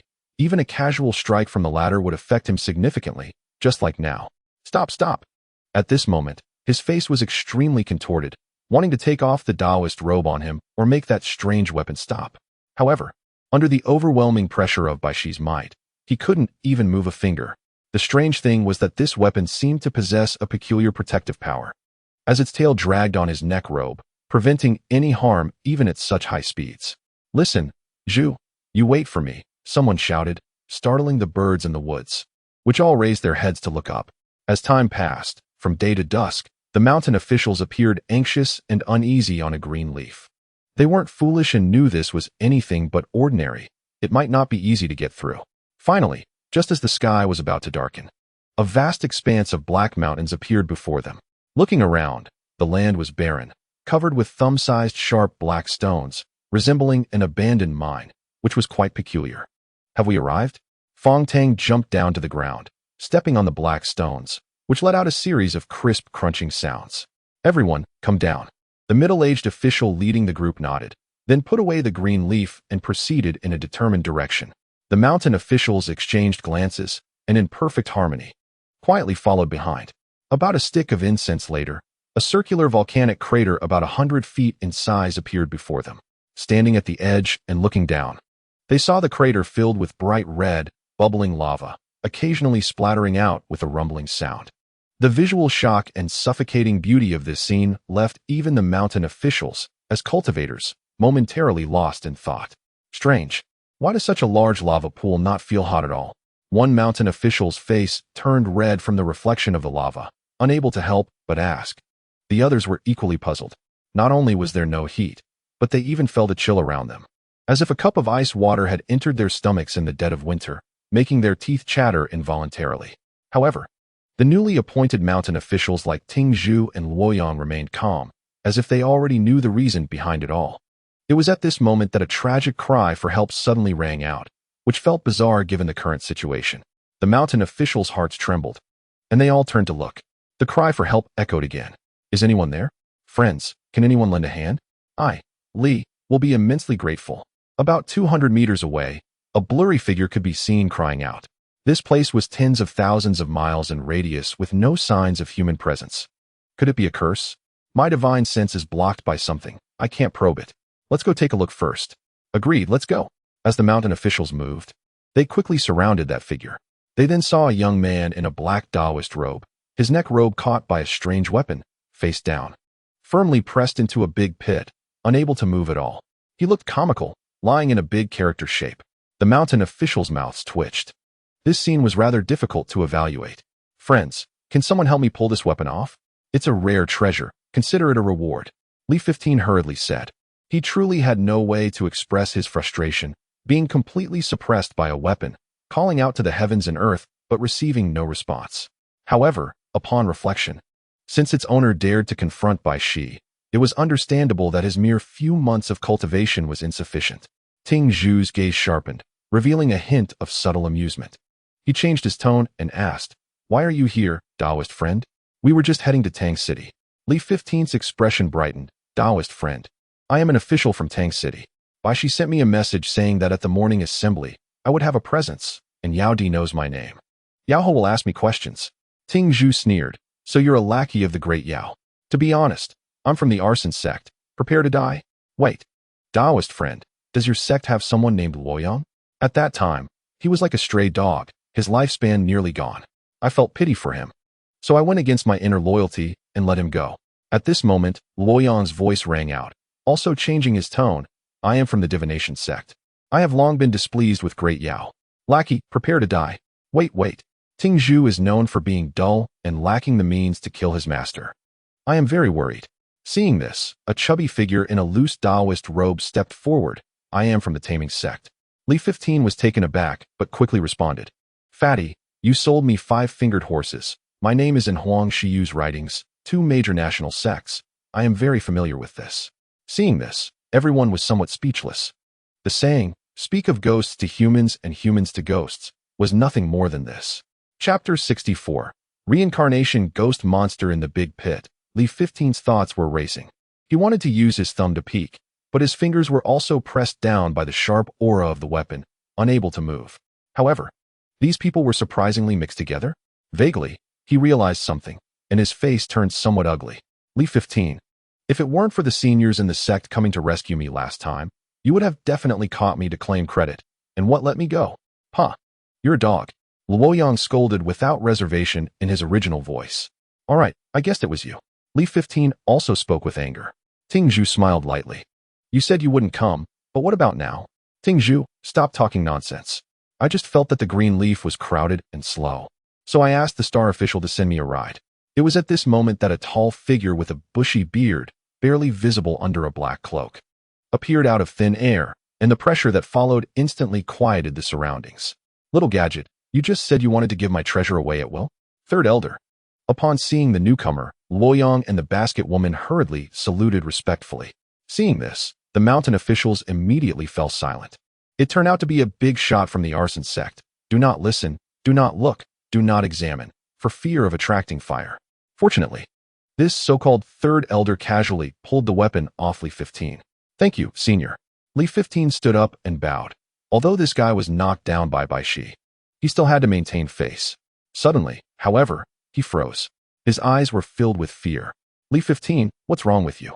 Listening to the candle, he stepped closer and waved his hand in front of him a few times. However, Li Shiwu's throat was choked up, and he extended his finger, pointing behind the third elder. Senior, there seems to be many ghosts following you. This was not something he saw with his own eyes, but rather something he inadvertently glimpsed when the eyeball on his thumb opened for a brief moment. Behind the third elder were twisted, humanoid shadows, all pitch black like a mass of fog, yet with a pair of crimson eyes, exuding an indescribable brutality and cruelty. It seemed that in the next moment, they would tear the person in front of them into pieces. It wasn't just him. There were also similar shadows behind Luoyang. However, the ghostly figures behind the third elder were densely packed, likely numbering in the thousands, while Luoyang had barely over 100. Can you see them? The third elder's voice was rough, seemingly quite surprised. Senior, you know? I know. The third elder looked back and sneered. They are all losers from the past, and now they are probably watching me, waiting to drag me down. After saying this, he turned to Li Shiwu and laughed loudly. Young friend, I heard about your gambling with demons. Indeed, quite impressive. Come to my arson sect. You can take Luoyang's position. It's much more promising than being a mere mountain official. Luoyang. Li Shiwu smiled reluctantly. Let me consider it a bit more. He had realized that the arson sect truly deserved its reputation as an evil cult. It was genuinely sinister. After this interlude, the minds of those present returned to the eerie magma pool. Strange, this lava looks so scalding, yet it has no temperature. Li Shiwu stood at the edge, looking down, and focused again. Sir, could it be that our purpose this time is here? The middle-aged official nodded. That's right. You all need to go down. Seeing this, Li Shiwu quickly shook his head. Cough. You go. I will guard outside.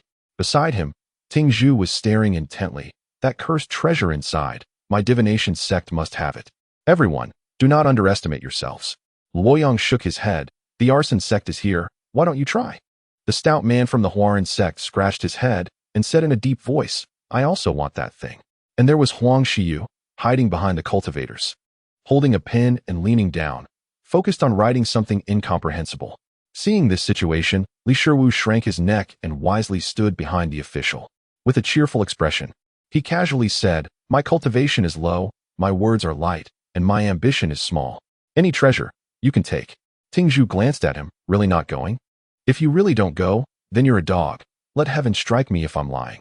At this moment, the middle-aged official stared deeply at the magma pool in front of him and slowly spoke. I suppose you are curious why this magma pool is not scorching, but rather unusually cold. It's because what lies beneath is reincarnation.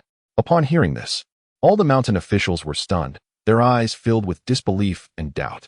Sir, we don't know what reincarnation is, nor whether it exists. We, as lowly cultivators, probably don't have the qualifications to touch such secrets. Yes, sir, we are lowly and self-aware, Fong Tang added. The official shook his head and explained. This reincarnation is not what you think it is. What lies beneath is a reincarnation-cursed demon. For a moment, the mountain officials exchanged glances. The official continued. This demon probably appeared about 500 years ago and manifests once every 100 years. Each time it appears, it captures many mortals or some lingering souls and wild ghosts, pulling them into this so-called reincarnation. At this moment, Ting Zhu spoke up. In the 36 states of Dayo, with 72 cities in each. Why have we all come near Tang City? To be frank, it is to deal with this cursed demon. It may have a cursed treasure that our divination sect needs. Mountain official Fong Tang cupped his hands and asked, Sir, haven't you gone down before? The official pondered and explained, Of course, many people have gone, including some with profound cultivation. However, the experience was somewhat unpleasant and yielded no results. At this moment, Li Shiwu was lowering his head, deep in thought. Reincarnation-cursed demon? Can it collect lonely souls and wild ghosts? What if Qian Yuanzi's residual soul got caught? Li Shiwu's breathing became heavier, and his expression grew increasingly fierce. He knew he was just guessing randomly. Yet this thought seemed like a trivial spark that suddenly became overwhelming, as if it would burn him to ashes. He took one step after another, walking to the edge above the magma pool. Looking down, he seemed to see Qian Yuanzi's extremely ugly, crooked face emerging from the boiling lava, grinning at him menacingly. Old thing, don't worry. I won't give you a chance, not even a little, Li Shiwu muttered. Suddenly, the eyeball on his left thumb opened, and the blade, sharp yet beautifully sinister, was slowly pulled out inch by inch. The painted face of the flower Dan was still there, becoming increasingly lifelike. Holding the knife, Li Shiwu jumped down into the pool of red lava before everyone, without the slightest hesitation. After that, he disappeared without a trace. Chapter 65. Reincarnation. Li Shiwu?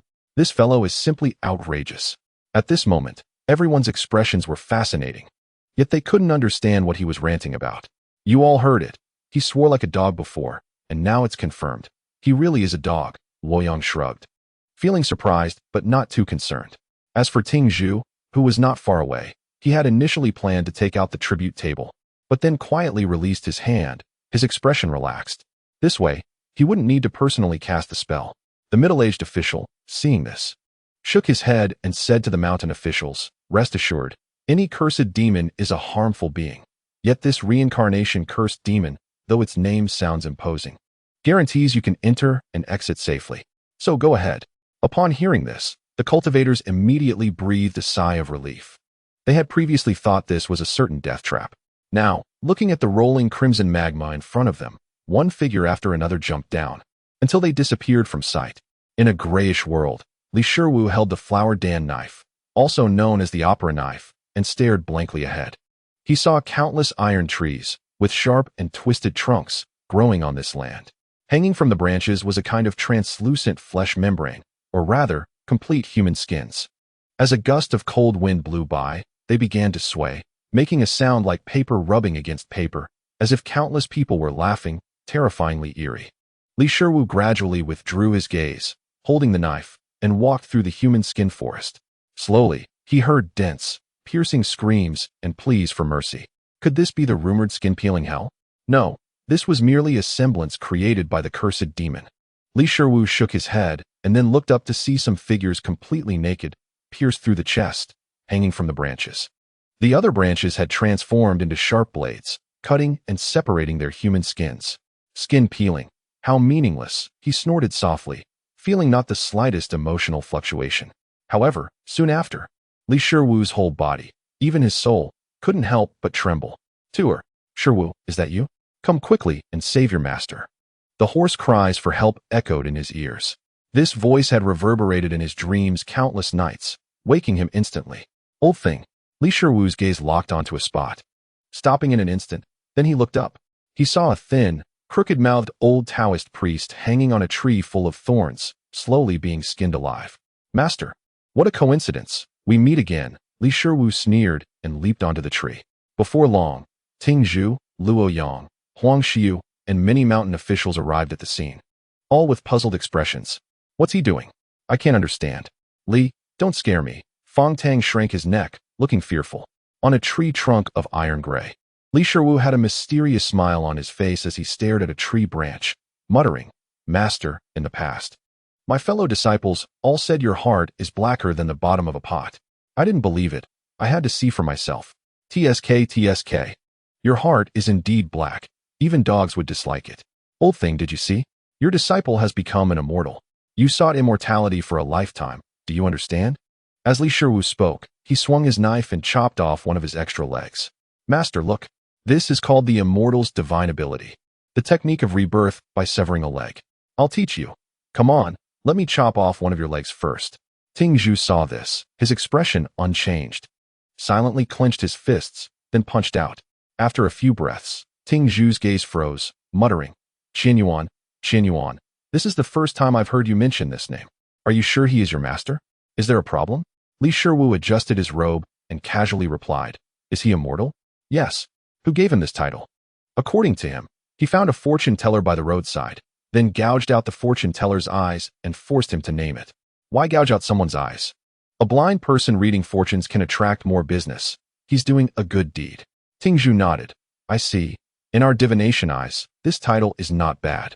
But you say it was given by a fortune teller, then it's fine, reasonable." Looking at Li Shiwu, Ting Zhu continued, "I tell you, everything here, even this human skin forest in front of us, is fake. What you just saw was just a manifestation of your obsessions. It seems your master has quite a deep obsession in your heart." The group continued walking forward. Among the crowd, Li Shiwu suddenly turned back to look. His pupils trembled. He seemed to see countless pieces of human skin hanging from the iron tree, swaying with the cold wind, slowly transforming into Qianyuanzi's old face, grinning at him. "Li Shiwu." Ting Zhu took out a copper bell and tossed it 3 inches above his head, spinning nonstop. "I have already said, this place is strange. It will present your deepest obsessions in front of you. Many cultivators have come here before, and they can all prove this point." Li Shiwu silently took down the copper bell and returned it. "I know. However, I quite like it. You don't know? Walking under the iron tree full of my master's human skin, my heart soars, like drinking sweet spring water." Li Shiwu's smile widened as he carried his theatrical knife and strode forward. The crowd felt uneasy but couldn't understand. An hour later, they passed through the human skin forest. Next, they traversed the tongue-pulling hell, knife mountains, and fire seas. The rumored 18 layers of hell manifested here, particularly vividly, as if they were truly there. As for Li Shiwu, he never stopped smiling along the way. Don't ask, just seeing his master suffer these tortures made him feel at ease. Finally, an altar made of dark black, square stones appeared before them. Atop the altar lay a bald, half-human tall dwarf who was napping. Upon sensing the newcomers, he slowly opened his eyes, yawned, and looked impatient. Get lost, get lost. This demon never kills people.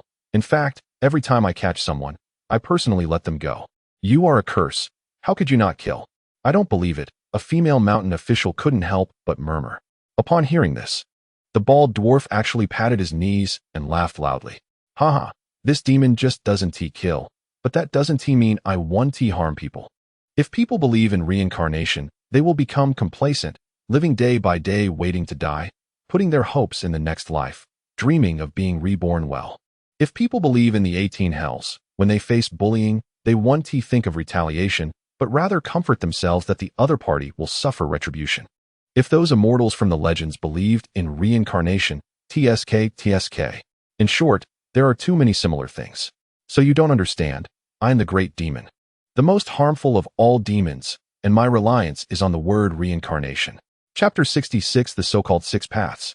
This black altar is not large. The base is square and measures about 10 zhang in length and width, and about 3 zhang in height. At this moment, the bald little demon was walking down the stone steps from the top of the altar. As they got closer, the crowd noticed that a layer of silvery gray, fine, fleshy scales covered its entire body. On its head, there were 9 scar-like rings, making it look just like a little monk. TSK, with that flat nose and squash face. Why are you so arrogant? You're the most wicked demon? Luo Yang crossed his arms, speaking mockingly. Immediately, the bald little demon jumped up in anger. You all bully me. You're all idiots, silly eggs, and confused eggs. Li Shiwu watched this scene, puzzled. The curses, gambling demons, trickster demons, and even the coffin old man he had encountered before were all extremely fierce beings. Yet this demon, calling itself a reincarnation curse demon, seemed like a total fool. He couldn't help but ask, what you just said, the 2 words reincarnation, is that your method of harming people? I still don't quite understand. Can you explain it in more detail? The bald little demon hopped closer. More detail? But I don't really understand either. I just feel that way. Ting Zhu spoke. Li Shiwu, some senior experts have deduced that the appearance of cursed demons is not random. Instead, it may reflect a shadow of a past time when certain events occurred. He thought for a moment and continued. For example, the flower demon curse we saw in the theater might have really existed a long time ago, and the so-called reincarnation harming people might have a similar past at some point. Ting Zhu shook his head. Unfortunately, from these cursed demons, we cannot deduce or know the complete context of what happened in the past. Li Shiwu nodded. He felt that Bai Shi and the lunar and solar officials should know. But unfortunately, their memories were lost. At this moment, waves of rippling sounds echoed clearly in everyone's ears, accompanied by a refreshing cool breeze brushing against their faces. Li Shiwu followed the sound and looked ahead. He discovered that 100 meters ahead, the gray earth was actually wrinkling, the wrinkles becoming larger, accompanied by waves appearing. It was only then that he realized it was an endless gray ocean. Li Shiwu, you don't recognize me, do you? The fire-setting demon Luoyang said with a hint of amusement. I'm eager to hear more, Li Shiwu replied expressionlessly. Luoyang laughed and said, don't underestimate this bald little dwarf. Although it's ugly and brash, the place it has created for reincarnation is quite impressive, much like the hells we have previously traversed, giving a sense of being there in person. As for the Gray Sea, it is called the River of Forgetfulness. As the saying goes, once past the River of Forgetfulness, the ties of the mortal world are severed. This refers to the River of Forgetfulness. Just as Luoyang finished speaking, a black stone bridge appeared, extending from the depths of the River of Forgetfulness toward the shore. Lanterns of the dead burned on both sides of the stone bridge, their dim yellow light appearing as if shrouded in mist. Li Shiwu said, I see, this is the Bridge of Forgetfulness, right? The bald little demon tilted its head and said, the Bridge of Forgetfulness? I usually call it the Bridge of No Return, meaning once you cross this bridge, the ties of this life are severed, and there is no chance of returning. However, your name isn't bad. Someday I will make another bridge and call it the Bridge of Forgetfulness. After the bald little demon spoke, they saw a crowd of heads faintly moving on the Bridge of No Return, and it turned out to be thousands of ordinary mortals, including men, women, and children, all of whom had a look of enlightenment on their faces. Suddenly, they knelt down, facing the bald little demon, and performed a grand gesture of respect. An old man stood up, crying bitterly, "Immortal, this old man has understood, truly understood. It turns out that there really is such a thing as hell. And there is such a thing as the 6 realms of reincarnation." A woman also covered her face and cried, "Immortal, about 20 years ago, a wealthy old man took my daughter away, causing her to suffer humiliation and torment until her death. It's tragic. As a result, that old man lived to 88, dying a natural death. But the way of heaven and reincarnation does not fail to deliver retribution. I happened to see him after his death, suffering under the punishment of being cut into pieces in that hell of no return." Fong Tang poked Li Shiwu's arm and whispered, "Li brother, this woman, like you, has seen the illusion created by her own obsessions." At this moment, the bald little demon changed its demeanor and pretended to speak in a profound tone. "Everyone rise. To witness reincarnation is your opportunity.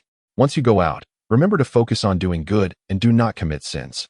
After saying this, it seemed to employ some kind of method, and with just a spread of its fingers, all 3,000 people disappeared without a trace. "What are you all doing? Hurry up," the bald little demon urged. "I still need to send them back to the mortal world quickly. Otherwise, if they disappear for too long, what will their relatives and friends do?" Upon hearing this, Li Shiwu raised an eyebrow. He realized that he could no longer see through this little creature in front of him. So he asked, "Have you always acted this way?" "Yes. This demon has always done this, bringing a batch of mortals to wander around in reincarnation before sending them away." At this time, Ting Zhu spoke directly, "Reincarnation demon, I am from the divination sect, and I have come for the cursed treasure on you." "Cursed treasure? You all come here for that thing, driving me crazy," the little demon said, and then walked towards the bridge of no return with hands behind its back. "Come with me, you know what to do. That cursed treasure. You cannot take it by force. It can only be given to you by this demon voluntarily." Seeing this, Ting Zhu and the others from the sect followed without hesitation. Li Shiwu and the other mountain officials thought for a moment and followed as well. The bridge of no return was about 5 zhong wide. It was made of thick blue stone slabs, appearing smooth overall, but upon closer inspection, one could see countless marks of knives, guns, swords, and fire. Walking on it, the cold touch went straight to the top of the head, making one shudder. Li Shiwu couldn't help but sigh. The world is vast.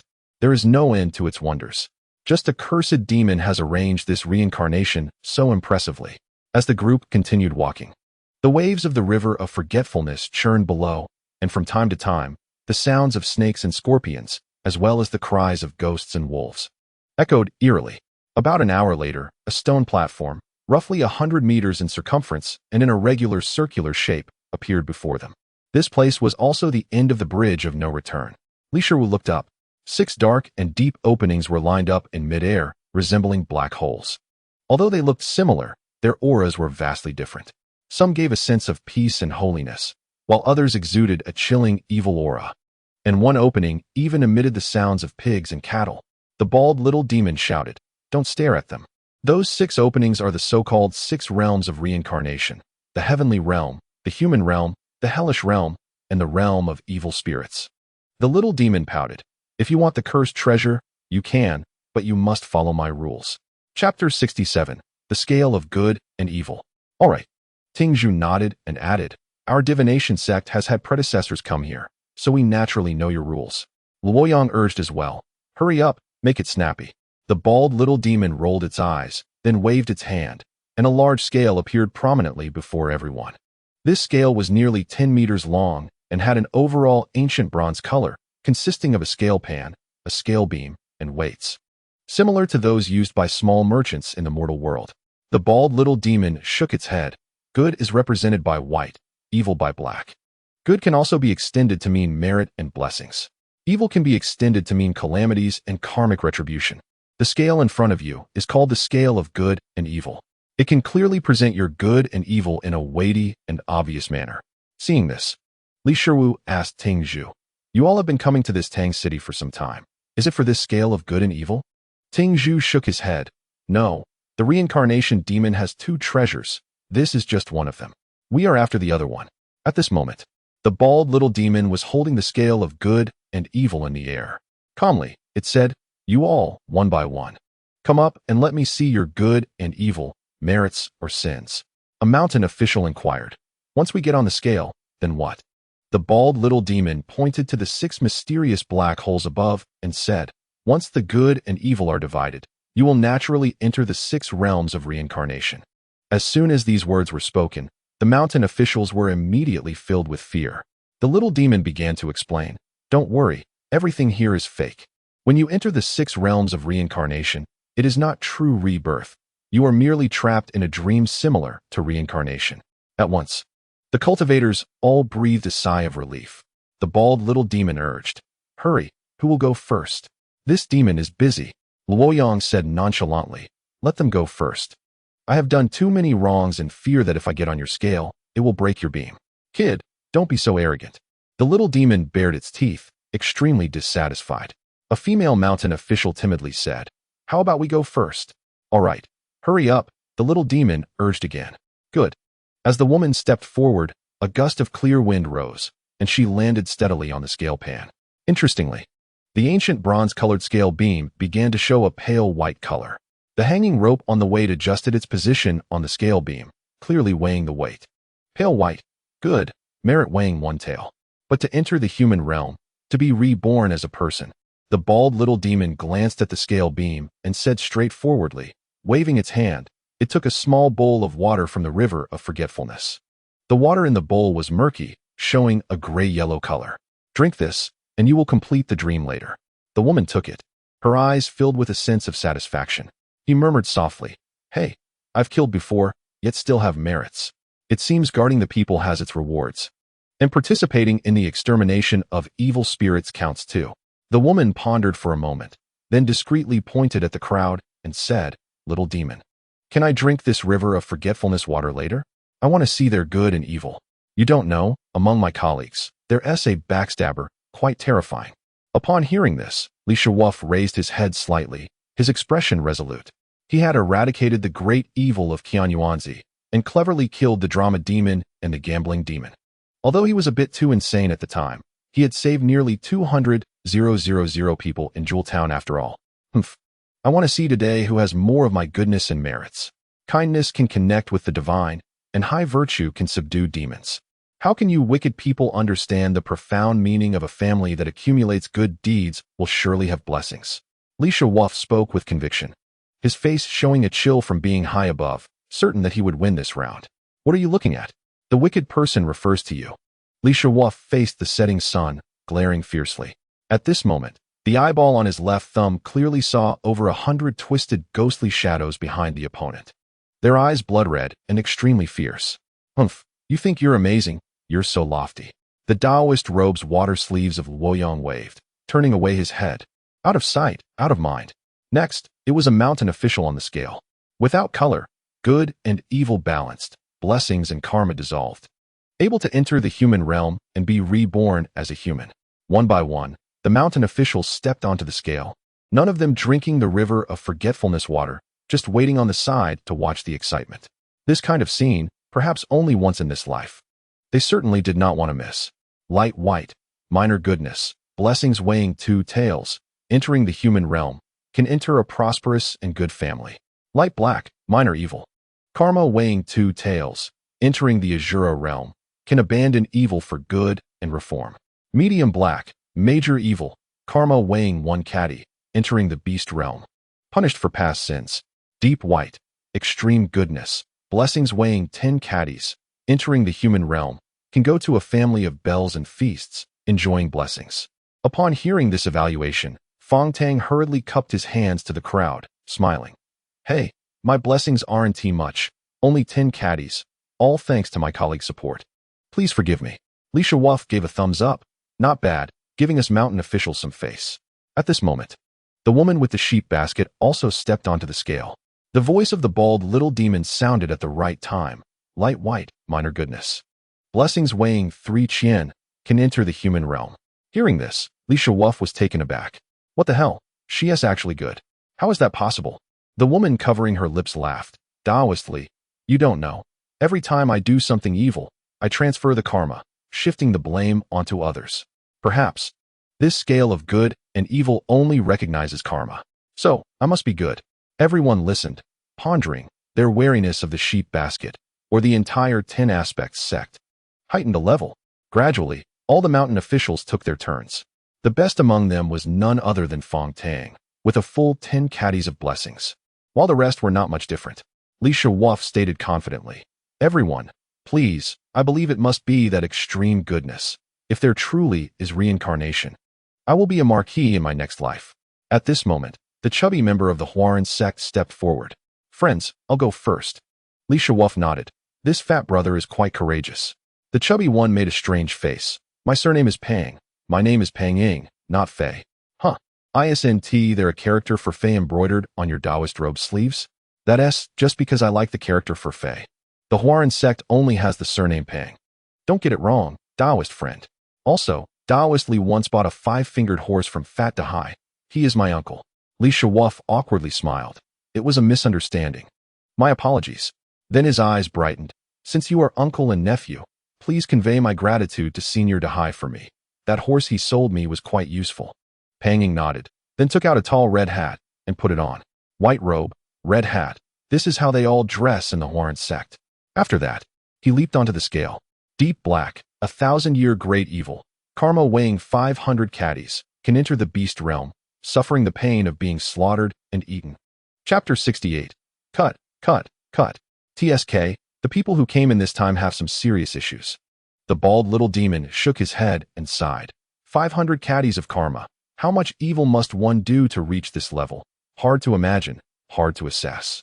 Even if there is reincarnation, such a villain might not be encountered in 1,000 years.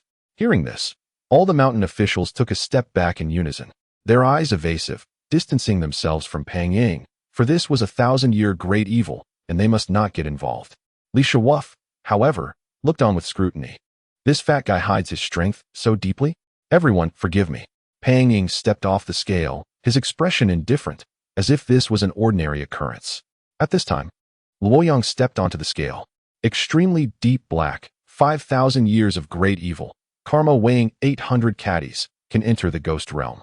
"Kid, no wonder you're so arrogant, but if you want to break my scale, I'm afraid you might not have enough." After Luoyang stepped down, he shook his head. "TSK, karma weighing 800 caddies, not too shabby, doesn't disgrace my arson sect." Li Shuwaf was not surprised by this result. What he wanted to know was what those twisted shadows behind Luoyang were. "I'll go too." Hearing Zhu Chu's 3 words, he stepped firmly onto the scale. Creak, creak. Suddenly, a sound resembling something about to break clearly reached everyone's ears. The 10-meter scale beam visibly bent the moment Zhu Chu stepped on it. Moreover, the color was so dark that everyone felt as if they were sinking into it. Black, 500,000 years of great evil, karma weighing 5,000 caddies, entering the hell realm. At this moment, the bald little demon circled around Zhu Chu, constantly observing, his tone extremely grave. "Kid, 5,000 caddies is the limit of my scale. How many people have you killed? How much evil have you done for your karma to reach this extent?" Zhu Chu stared straight ahead. "I can't remember. Anyway, my divination sect, day in and day out, is doing divination, and every day, someone's fate doesn't match with mine. So if you ask me, who should I ask?" Such an answer made everyone present tremble in their hearts. And the mountain officials lowered their heads, not daring to look at this person they had worked with. Li Shuwaf, however, was quite surprised. 5,000 caddies of karma. Just Zhu Chu? Is that possible? Little demon, is there something wrong with your scale? How can it be so exaggerated? He couldn't help but ask. The bald little demon replied, "Absolutely impossible. This treasure of mine, although it has no other abilities, is absolutely infallible when it comes to distinguishing good and evil. Look at this Zhu Chu. He doesn't even deny it." Seeing this, no one said anything further. Instead, the girl in the flowered white dress, Huang Xiyu, put down her pen and stepped forward. "Hey, let me give it a try." As soon as she stepped onto the good and evil scale, creaking sounds began to emerge, and the scale beam bent more and more. "My dear, hurry down. This treasure scale is about to break. Let me get you another scale, and we'll weigh again." The bald little demon cried out in panic, fearing his treasure would be ruined just like that. All right," Huang Xiyu replied softly. Then, the little demon hurriedly replaced it with a 20-meter ancient bronze scale beam and increased the weight of the scale. Looks like your treasure is still a complete set. Li 15 found the situation quite peculiar. Miss, step on the scale. The little demon called out. Huang Xiu complied and stepped onto the scale. Just as the black-headed little demon was about to say something, it saw the luminous brush in Huang Xiu's hand flash, and her voice was suppressed. She stepped down from the scale, her brows arched with a shallow smile.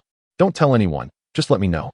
As for Li 15 and the others, they had no idea how the scales were calculated, which was extremely complex, and only the little demon understood it.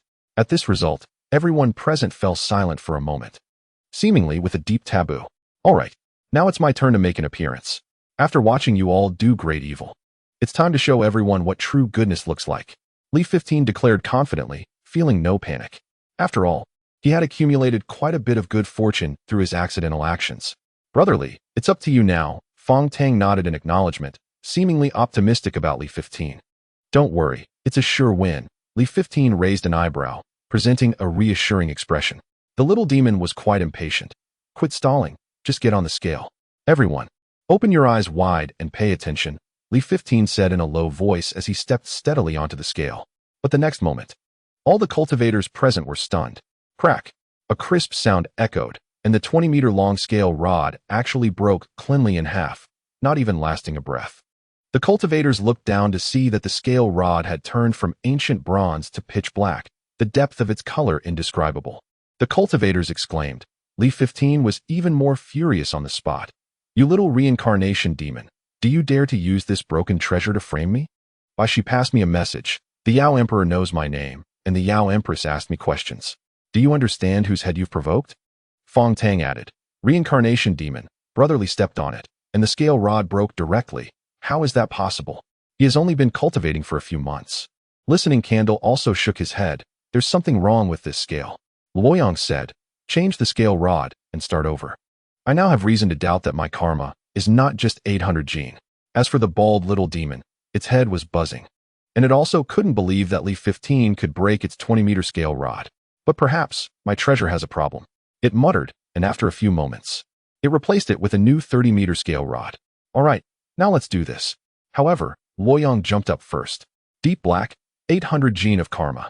The little demon nodded and continued. All right, this time it should be fine. As Luoyang stepped down, Li 15 stepped up.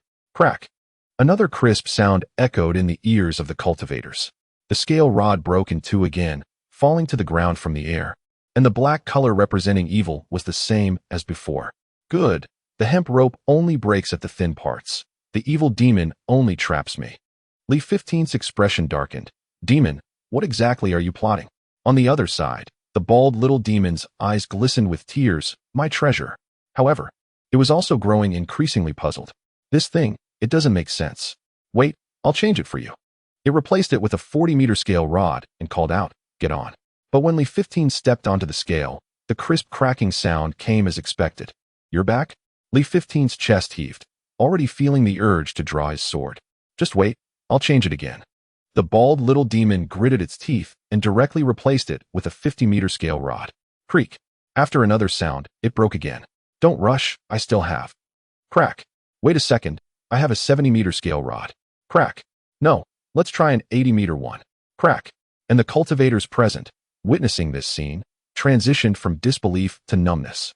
Finally, the little demon slumped to the ground, wanting to cry but having no tears, as if it had become foolish. Li 15, holding the Huadin knife, was also on the brink of exploding. Finally, a mountain official could no longer hold back, buried his head deep, and muttered softly, Li 15. Have you ever thought about it? The problem is not with the scale. The real problem is you. Chapter 69. Entering the Six Paths in Midair. The six black holes representing the six paths of reincarnation still emitted an unpredictable aura, making people unable to resist the urge to explore. Below, pieces of the scale rod lay haphazardly, broken into halves, resembling a child's game, casual, comical, and ridiculous. But upon deeper reflection, the profound meaning behind it sent a shiver down the spine of every cultivator present. My reason? Li 15 murmured, his eyes somewhat vacant. Even the Huadian knife in his hand burst apart. My reason? No, that is not right. I eliminate great evil, slay demons, and protect the common people. If there is really reincarnation, I will definitely be a blessed person in my next life. Even if I can't reincarnate as a noble, I will still live a life of wealth. But now, no, this is absolutely wrong. For a moment, Li 15 lowered his head, his gaze landing on the kind of celestial view that only he could see, his expression again becoming dazed. Could it be? Li 15's eyes grew deeper, thoughts swirling in his mind, various ideas rising and falling. Could it be that this celestial view itself is also a treasure of high status and has weight, which caused the scale of good and evil to break? Or perhaps the celestial view involves too much karma, or I have committed too great a sin, thus breaking the scale rod. Either of these reasons seemed very likely to Li 15. But what if neither of these are the reasons? The true evil one, or the one entangled by karma, is actually him. Upon thinking of this, an intense chill surged from all directions, penetrating everywhere. Li 15, listening candle called out loudly. Seeing that Li 15 did not respond, he took a few steps forward, crouched down, and looked at the bald little demon slumped on the ground. Reincarnation demon. Let me ask you, your last ancient bronze scale rod was 100 meters long. If good and evil were to be presented in terms of weight, how much could it weigh at most? The little demon came back to its senses. At most, I don't know. It's impossible for anyone to have such great karma or good fortune. Listening candle asked again. Then let me ask you, if I single-handedly slaughtered billions of human beings, could my evil break that scale rod? That should not be possible. Hearing this, all the cultivators present gasped in shock, their expressions intriguing. To exterminate the human race is not such a heinous crime. So does that mean? Fong Tang looked at the bald little demon and continued, I think it's very likely that something is wrong with your treasure. After all, your reincarnation here is fake. The scale of good and evil in your hands is not the legendary supreme treasure that can truly judge good and evil, at most. It is just a cursed treasure with similar powers. Luoyang followed up. This statement is not without reason. I am a member of the arson cult, with karma only at 800 gene. How could Li 15 break 9 scale rods in a row? Is he just playing around? For a moment, the mountain officials also spoke up. Initially, they were horrified, thinking that Li 15 was perhaps possessed by some evil affliction. I heard that exterminating the great Yao human race wouldn't be such a sin, so it's fine. It's simply impossible. At this moment, listening to the buzzing sound in his ears, the bald little demon looked at the pitch-black balance beam on the ground, hesitating as well. Because, in its understanding, this matter was equally impossible to occur. On the other side, Huang Xiu hid behind the other cultivators. With one hand holding a pen and the other a piece of white paper, she wrote, within the realm of Binzhou, belonging to Tang City, there was a reincarnation demon, abducting commoners, forcibly determining good and evil, and using the 6 realms of reincarnation to fool the living, often skinning and dismembering them. Extremely cruel. Such actions provoked public outrage among humans and gods. Only the 15 lords, with great compassion, cleverly severed 9 of the demon's balance beams. After finishing the matter, they brushed off their clothes, leaving no stains. Huang Xiu wrote stroke by stroke, summarizing her account of this reincarnation journey. When she had more free time later, she would need to enrich the details, at least writing several tens of thousands of words. The bald little demon, looking confused, said, Miss, although I call myself a great demon, I have never done the things you mentioned. All right. Hey, it's nothing. Just bear with it as a supporting role this time. Huang Xiu replied without looking up. As for the other mountain officials, most had already become accustomed to it. In contrast, Li 15, even though he was extremely reluctant in his heart, could only force a smile. Ever since he learned that the other party predominantly held the pen, he didn't dare to call her a demoness to her face anymore. At this moment, Ting Zhu spoke up. Good and evil have been determined. It's time for the next step. At this moment, every cultivator held a bowl of Wanchuan water. The bald little demon got up from the ground, wiped the tears from its eyes, and said, Drink the Wanchuan water, and according to the good and evil you just determined, go to the corresponding reincarnation passage. After the words fell, they saw Ting Zhu drink the water from the bowl, leaping into the air, his eyes becoming somewhat hazy, as if he had forgotten everything. Then, he was drawn into the hell realm among the 6 paths, disappearing without a trace. Luo Yang, the chubby infant, Huang Xiu, and others also drank the Wanchuan water, entering their respective reincarnation passages. However, the mountain officials looked at each other, somewhat hesitant. The bald little demon explained, Don't be afraid. This isn't real reincarnation. Just forgetting everything and having a dream. Of course, this dream is particularly real, as if starting over and experiencing another life. Moreover, it will greatly benefit your cultivation. For a moment, the cultivators no longer hesitated, and after drinking the Wangchuan water, they each fell into reincarnation. However, Li 15, although he looked the part, just as the Wangchuan water was brought to his lips, he unhesitatingly smashed the entire bowl on the ground. At this moment, the entire Wangchuan sea was tumultuous, with waves crashing and the sound of the tide raging. Only he remained, along with the reincarnation demon. Are you really not intentionally trying to harm me? Li 15 pointed his blade at the demon, his expression unfriendly, confronting it. Kid, that balance beam broke. Doesn't it really have anything to do with you? Answer me. The little demon bared its teeth, equally angry. For a moment, the two fell silent. Until a stick of incense later, Li 15 finally sighed, saying, for the moment, I really can't tell who the true victim is.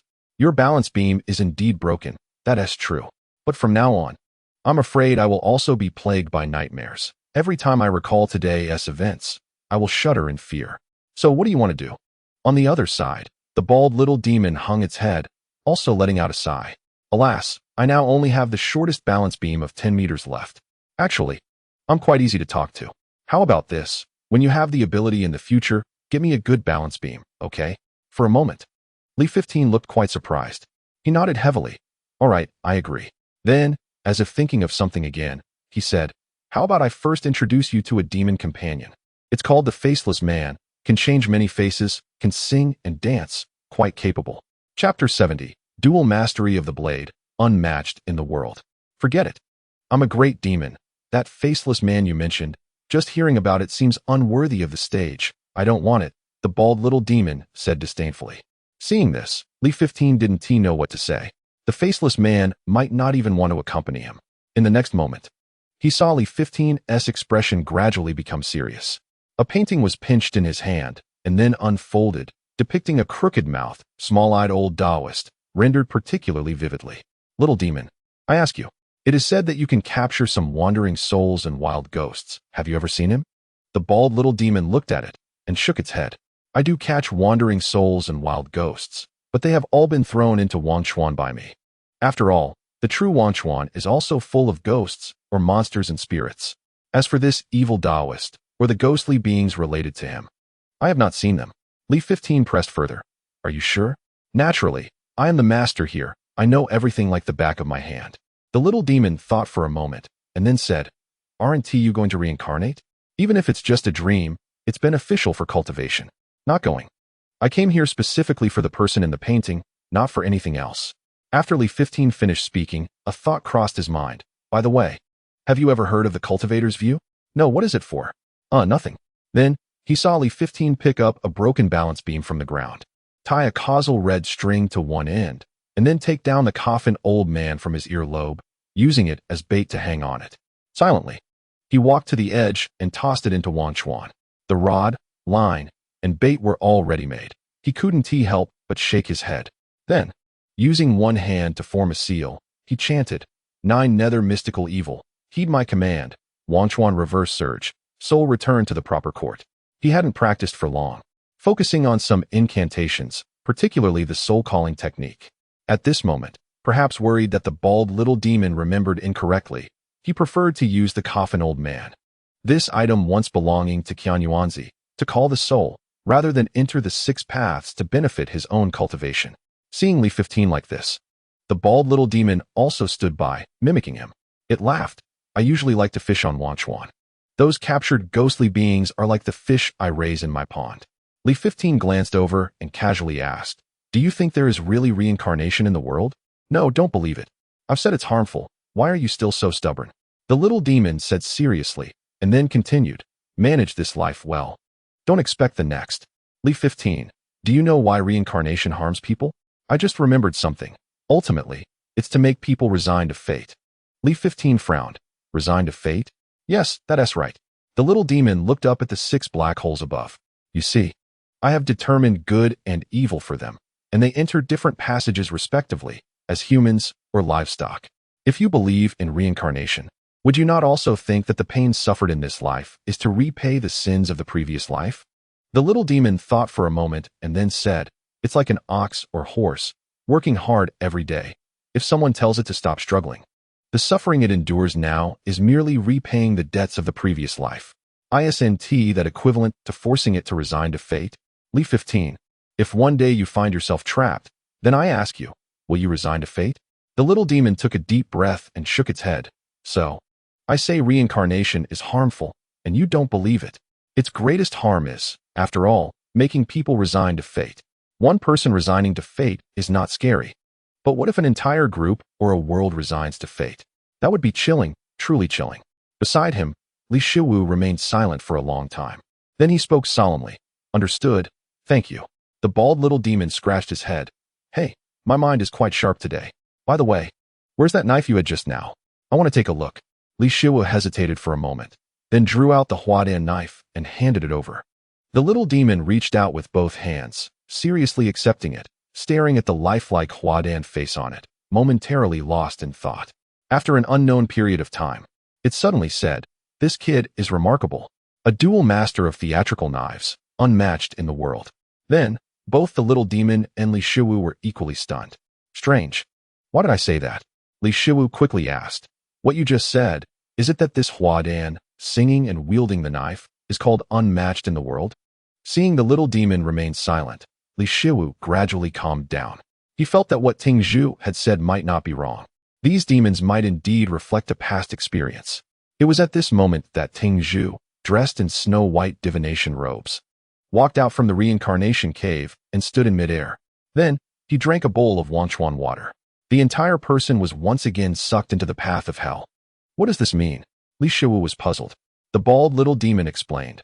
They will go through 10 cycles of reincarnation. This is my rule. However, based on that kid's karmic retribution, he will likely suffer in the path of hell for 9 consecutive lives. Then, Luoyang walked out. After drinking the Wanchuan water, he fell into the beast path. This kid is the same. He is expected to be a beast for 9 lives, suffering the pain of being skinned and eaten. Only in the last life possibly becoming a human. Even if it's a dream, the feeling is exactly the same. It's not pleasant. Li Shiwu understood, withdrew his gaze, and began to recite his soul-calling incantation again and again. Time slowly passed. The cultivators came out of the 6 realms of reincarnation, then went back in, continuously repeating. And just as the little demon said, Ting Zhu entered the path of hell 9 times in succession. At this moment, he came out again. Look, this is the 10th time. In this life, he can finally be a human, the little demon pointed out. Li Shiwu looked up and saw Ting Zhu in his snow-white divination robe, standing in midair, drinking another bowl of Wanchuan water. As his eyes became hazy, the black hole representing the human path suddenly burst forth with brilliance, about to absorb him.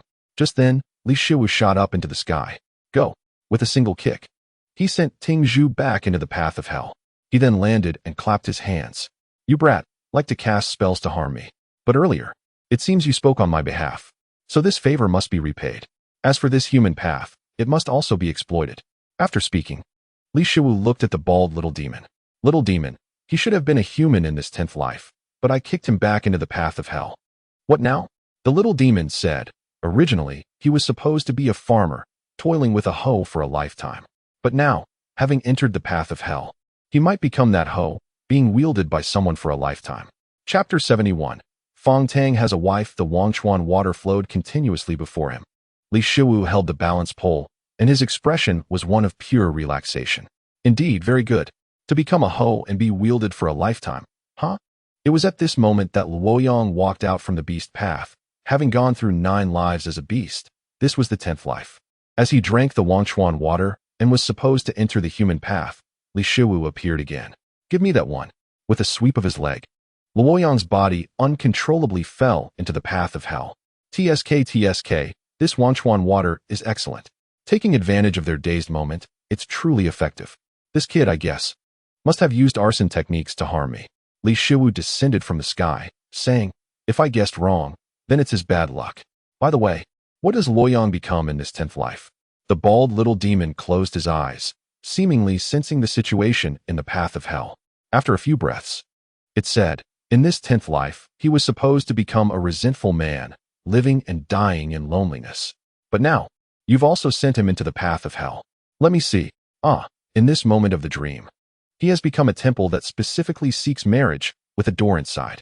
Li Shiwu frowned. A doorman? Someone who is responsible for opening and closing the temple doors every day, welcoming and sending off the visiting worshippers? The little demon shook its head. Wrong. He has become a threshold in that temple, being stepped on by the feet of the visitors every day. Li Shiwu. Haha. Impressive, truly impressive. This kick of mine has some weight.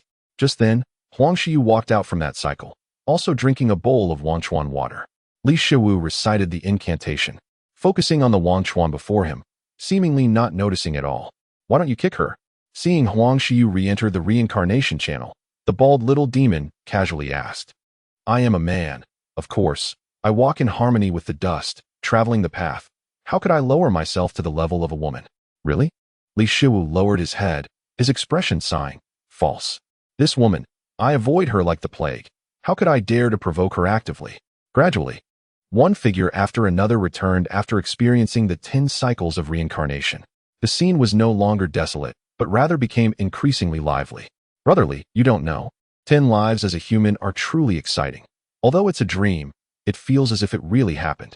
Fong Tang had a beaming smile and added, not only that, I feel that this time my spirit is stable, which will greatly benefit my future cultivation. Looking at the young man before him, for the first time, Li Shiwu carefully assessed him. He wore a gray Taoist robe, had an ordinary appearance, and always wore a smile, giving the impression of an easily found neighborly young man on the street. Brother Fong, your 10 pounds of blessings are undoubtedly the first among us, Li Shiwu sincerely praised. Brotherly overpraises. I also find it quite surprising. Fong Tang seemed somewhat embarrassed. Li Shiwu then asked, I observe that you handle matters quite thoughtfully. Your relationships should not be bad. Why did you become this mountain official? To be honest, I was quite surprised at first, but the elder chose me, and naturally, I couldn't refuse, so I muddled my way into being a mountain official. Now I see. Li Shiwu then asked, Brother Fong, when we encountered the gambling demon, only the 5 of us mountain officials went in. Some were there for opportunities, and I was forcibly dragged in by the gambling old man. What about you? Fong Tang scratched his head. I didn't think much. I just felt that nearly 200,000 commoners had fallen into the hands of demons, so I rushed in to save them. But I didn't expect to become a burden instead. Fortunately, in the end, it was you, Brotherly, who turned the tide. Upon hearing this response, Li Shiwu fell silent. Perhaps having followed Qian Yuanzizi for too long. He now wanted to mock Fong Tang recklessly, yet he swallowed all the words at the tip of his tongue. He could only say, 10 pounds of blessings, Brother Fong. You truly deserve it. Fong Tang smiled. Once this matter is settled, Brotherly, you might as well come home with me for a visit. My wife cooks as if she has divine skills. Hearing this, Li Shiwu was quite surprised. You have a partner? I haven't heard you mention this before. I do. Before I became a mountain official, I had promised her a lifetime. Li Shiwu nodded, his smile broadening. In that case, I must prepare a generous gift. Only then will I feel worthy to visit. After a while, almost everyone has walked out of the cycle of reincarnation, except for 2 people, Luoyang and Tingzhu. It's strange. Wasn't Tingzhu the first one to enter? Why hasn't he come out yet? It's unclear, and that evil cult Luoyang is also nowhere to be seen. Amidst the discussions, the cultivators can only endure and wait slowly. But this wait stretches into 1 hour, then another, as if it were an eternity. The reincarnation demon. Why hasn't Luoyang shown up? A woman holding a basket, her face showing anxiety, finally couldn't help but ask. The bald little demon hesitated, wanting to say something but stopping short. He still had a sense of loyalty. Ahem. Perhaps they have done too much evil and should suffer more from the cycle of reincarnation, Li Shiwu said calmly, helping to explain. Just as he finished speaking, Tingzhu stepped out from the hell path, standing in midair, his robe fluttering without wind, his face filled with anger.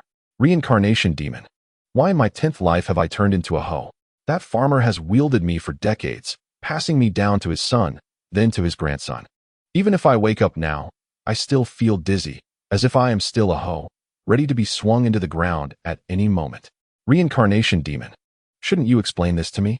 The bald little demon, seeing this, avoided his gaze.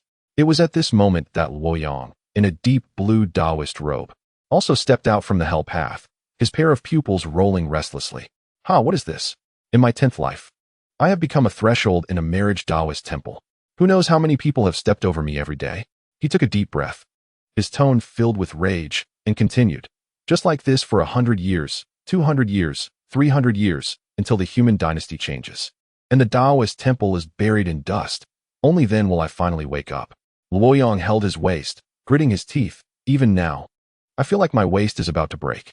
Reincarnation demon, tell me, what is going on? Hearing the encounters of the two, the cultivators were stunned. Their faces filled with disbelief. A threshold? Damn it, how can this be? And this absurd? At this moment, Huang Xiu stood behind the cultivators, holding a pen of life and death, writing and muttering. Tingzhu, Luoyang, the greatest evils in the world, are too many to list. Only Li Shiwu, with a spirit that reaches the heavens and clever tricks to punish the two, brushes off the dust. Chapter 72. The fate chessboard. Huang Xiu's muttering echoed clearly in the ears of the cultivators. Li Shiwu suddenly turned around, his eyes filled with confusion. This demoness always uses the pen of life and death to embellish the outrageous things he has done to the fullest. In other words, the outcome remains unchanged. But the process is written in reverse. However, what does she mean this time? Ahem. I, Li, am just an ordinary person. But I feel that the two of you have heavy karmic retribution.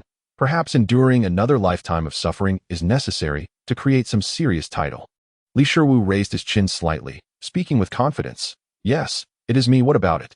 As for the mountain officials present, seeing this scene, they could only suppress their laughter, their lips almost curling up. One has turned into a hoe, unknowingly wielded for several lifetimes. The other has become a threshold, trampled for hundreds of years. Such a matter is simply too funny. All right, I understand. Tingzhu slowly descended from the air. However, his anger subsided, and with a calm expression, he said, there is still a long way to go. I have many more spells. Let us wait and see. Beside him, Luoyang's expression was much more unfriendly. Li Shiwu, you wait for me. If it weren't for this reincarnation journey already reaching a critical point, my methods from the arson cult would make you suffer. Then, several people from different sects turned their gazes, their expressions serious, locking onto the bald little demon. The fat baby of the Huaran sect said, Reincarnation demon. We have completed 10 cycles of reincarnation according to your rules. Isn't it time for you to bring out that cursed treasure? Luoyang's voice was sharp. This treasure my cult must obtain. Seeing how several people were acting, Li Shiwu couldn't help but become a bit more serious. He also wanted to know what this treasure was that had attracted the attention of the 4 major sects so intensely. Seeing this situation, the bald little demon took 2 steps back, warily saying, I'll tell you, don't snatch it. I am willing to give it. Only then can you take it. Otherwise, I will immediately escape into the river of forgetfulness, and even if you seek out powerful cultivators, you won't be able to find me. Tingzhu said, we all know your capabilities, so everyone here is just our juniors. Don't worry, no one will force you. The bald little demon nodded. Well, that seems to follow the rules. With a flash of light, a chessboard suddenly appeared in its hand. Seeing this, Li Shiwu narrowed his eyes and began to observe. The chessboard was a regular square, entirely presenting a jade-like white color, and its size was about 4 times that of an ordinary chessboard. Additionally, the mysterious aura emanating from it left the cultivators present momentarily stunned. Ahem, what are you dazed about? The bald little demon shouted. Li Shiwu, however, had a strange expression and chuckled. Is this the cursed treasure? Or did you bring out a chessboard to want us to play chess with you? The little demon tilted its head. Play chess? I haven't played chess in a long time. Why don't you play a few games with me? Saying this, it placed the chessboard on the ground, then turned and took out a black general's helmet, placing it on its head. How can you play chess without a helmet? It looked pleased, muttering to itself. The crowd. Li Shiwu found the scene amusing, thinking this little demon had something. Preparing a helmet in advance for chess was simply someone of the same kind. He cleared his throat. Ahem. I want to ask, little demon. Do you have any spare helmets? I see you have something valuable on you, and I want to trade for one. Otherwise, if someone invites me to play chess in the future, without this helmet on my head, I really won't have the courage to sit at that chess table. The bald little demon's eyes lit up, excitedly saying, Li Shiwu, you are also one of us? That's great. I actually have an extra one. So I won't need anything from you. I'll just give it to you. After saying that, it really took out a black helmet, without any hesitation, and tossed it over. Li Shiwu hurriedly caught it. The helmet felt quite heavy in his hands, and its structure was particularly exquisite. Engraved with images of mountains and fierce beasts, very impressive. When he tried it on, only his pair of eyes were exposed. Hey, this is a good item. The little demon grinned. You wore it wrong. It should go lower. If someone uses the chessboard to smash you, it can mitigate more force. Li Shiwu nodded in agreement. Makes sense. You are thoughtful. However, with this helmet, if they don't smash with the chessboard but use a knife, I feel that if I had a full set of armor, it might be better. After all, the old saying goes, a chess player who doesn't flip the chessboard is not a great chess player. The little demon pondered. Well, I hadn't considered that.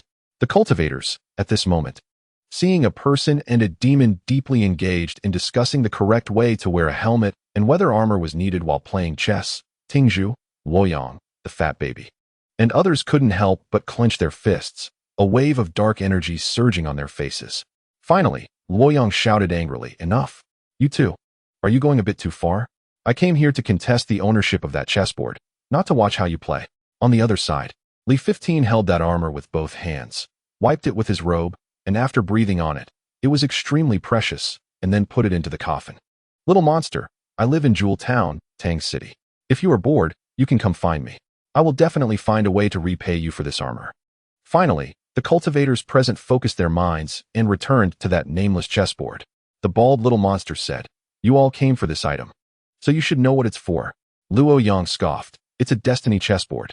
It observes people's fate, the fortune of a nation, and the great trends of heaven and earth. My fire cult must obtain it. His tone was resolute as he continued. The great hexagrams above and below are foolish. They do not know that only my fire cult can break the ice. Li 15 frowned and asked, what does breaking the ice mean? I don't know that either. Then why speak with such grandeur? The elders in the sect all say this. Is there a problem if I mimic their tone? At this time, the bald little monster directly jumped onto the chessboard. Facing the cultivators, he said, since that is the case, let us use this chessboard to observe your fates. Whoever has a good fate, I will give the chessboard to whom. Li 15 and the others were stunned. What is this? Cough, little monster. How can you just give it to whoever has a good fate? The bald little monster shrugged. Well, I've always had this rule. As for this destiny chessboard, to be honest, it doesn't have much use for me. But as the saying goes, treasures are given to those with fate, since they want it. As long as they meet my requirements, giving it away is no problem. Chapter 73, 10 deaths, 1 life, hundreds of deaths, 1 life above the Wangchuan River. A fierce wind gradually arose. It stirred the waters of Wangchuan, causing turbulent waves. The mountain officials looked at each other, their robes flapping with the wind. Li 15 tidied his messy hair and smiled, shaking his head. So this chessboard can observe fate. Quite mysterious indeed. Since that is the case, you all can fight for it. I have no interest. The bald little monster said. Those who have experienced 10 lifetimes of reincarnation all have the chance to try and have the opportunity to obtain this treasure. Feng Tang, hearing this, took a few steps back and said, observing fate, forget it. I have no lofty ambitions, so I don't want to know my fate. Whatever happens in the future, I'll just let fate decide. For a moment, the cultivators lowered their heads to ponder, weighing their options. And no one made a further move. Finally, a mountain official stood up, bowed to the crowd, and said with a heavy tone, I have been without parents since childhood. And by chance, I was able to harbor evil energy within my body, being taken as a disciple by a celestial sect. And I have been cautious all the way until today.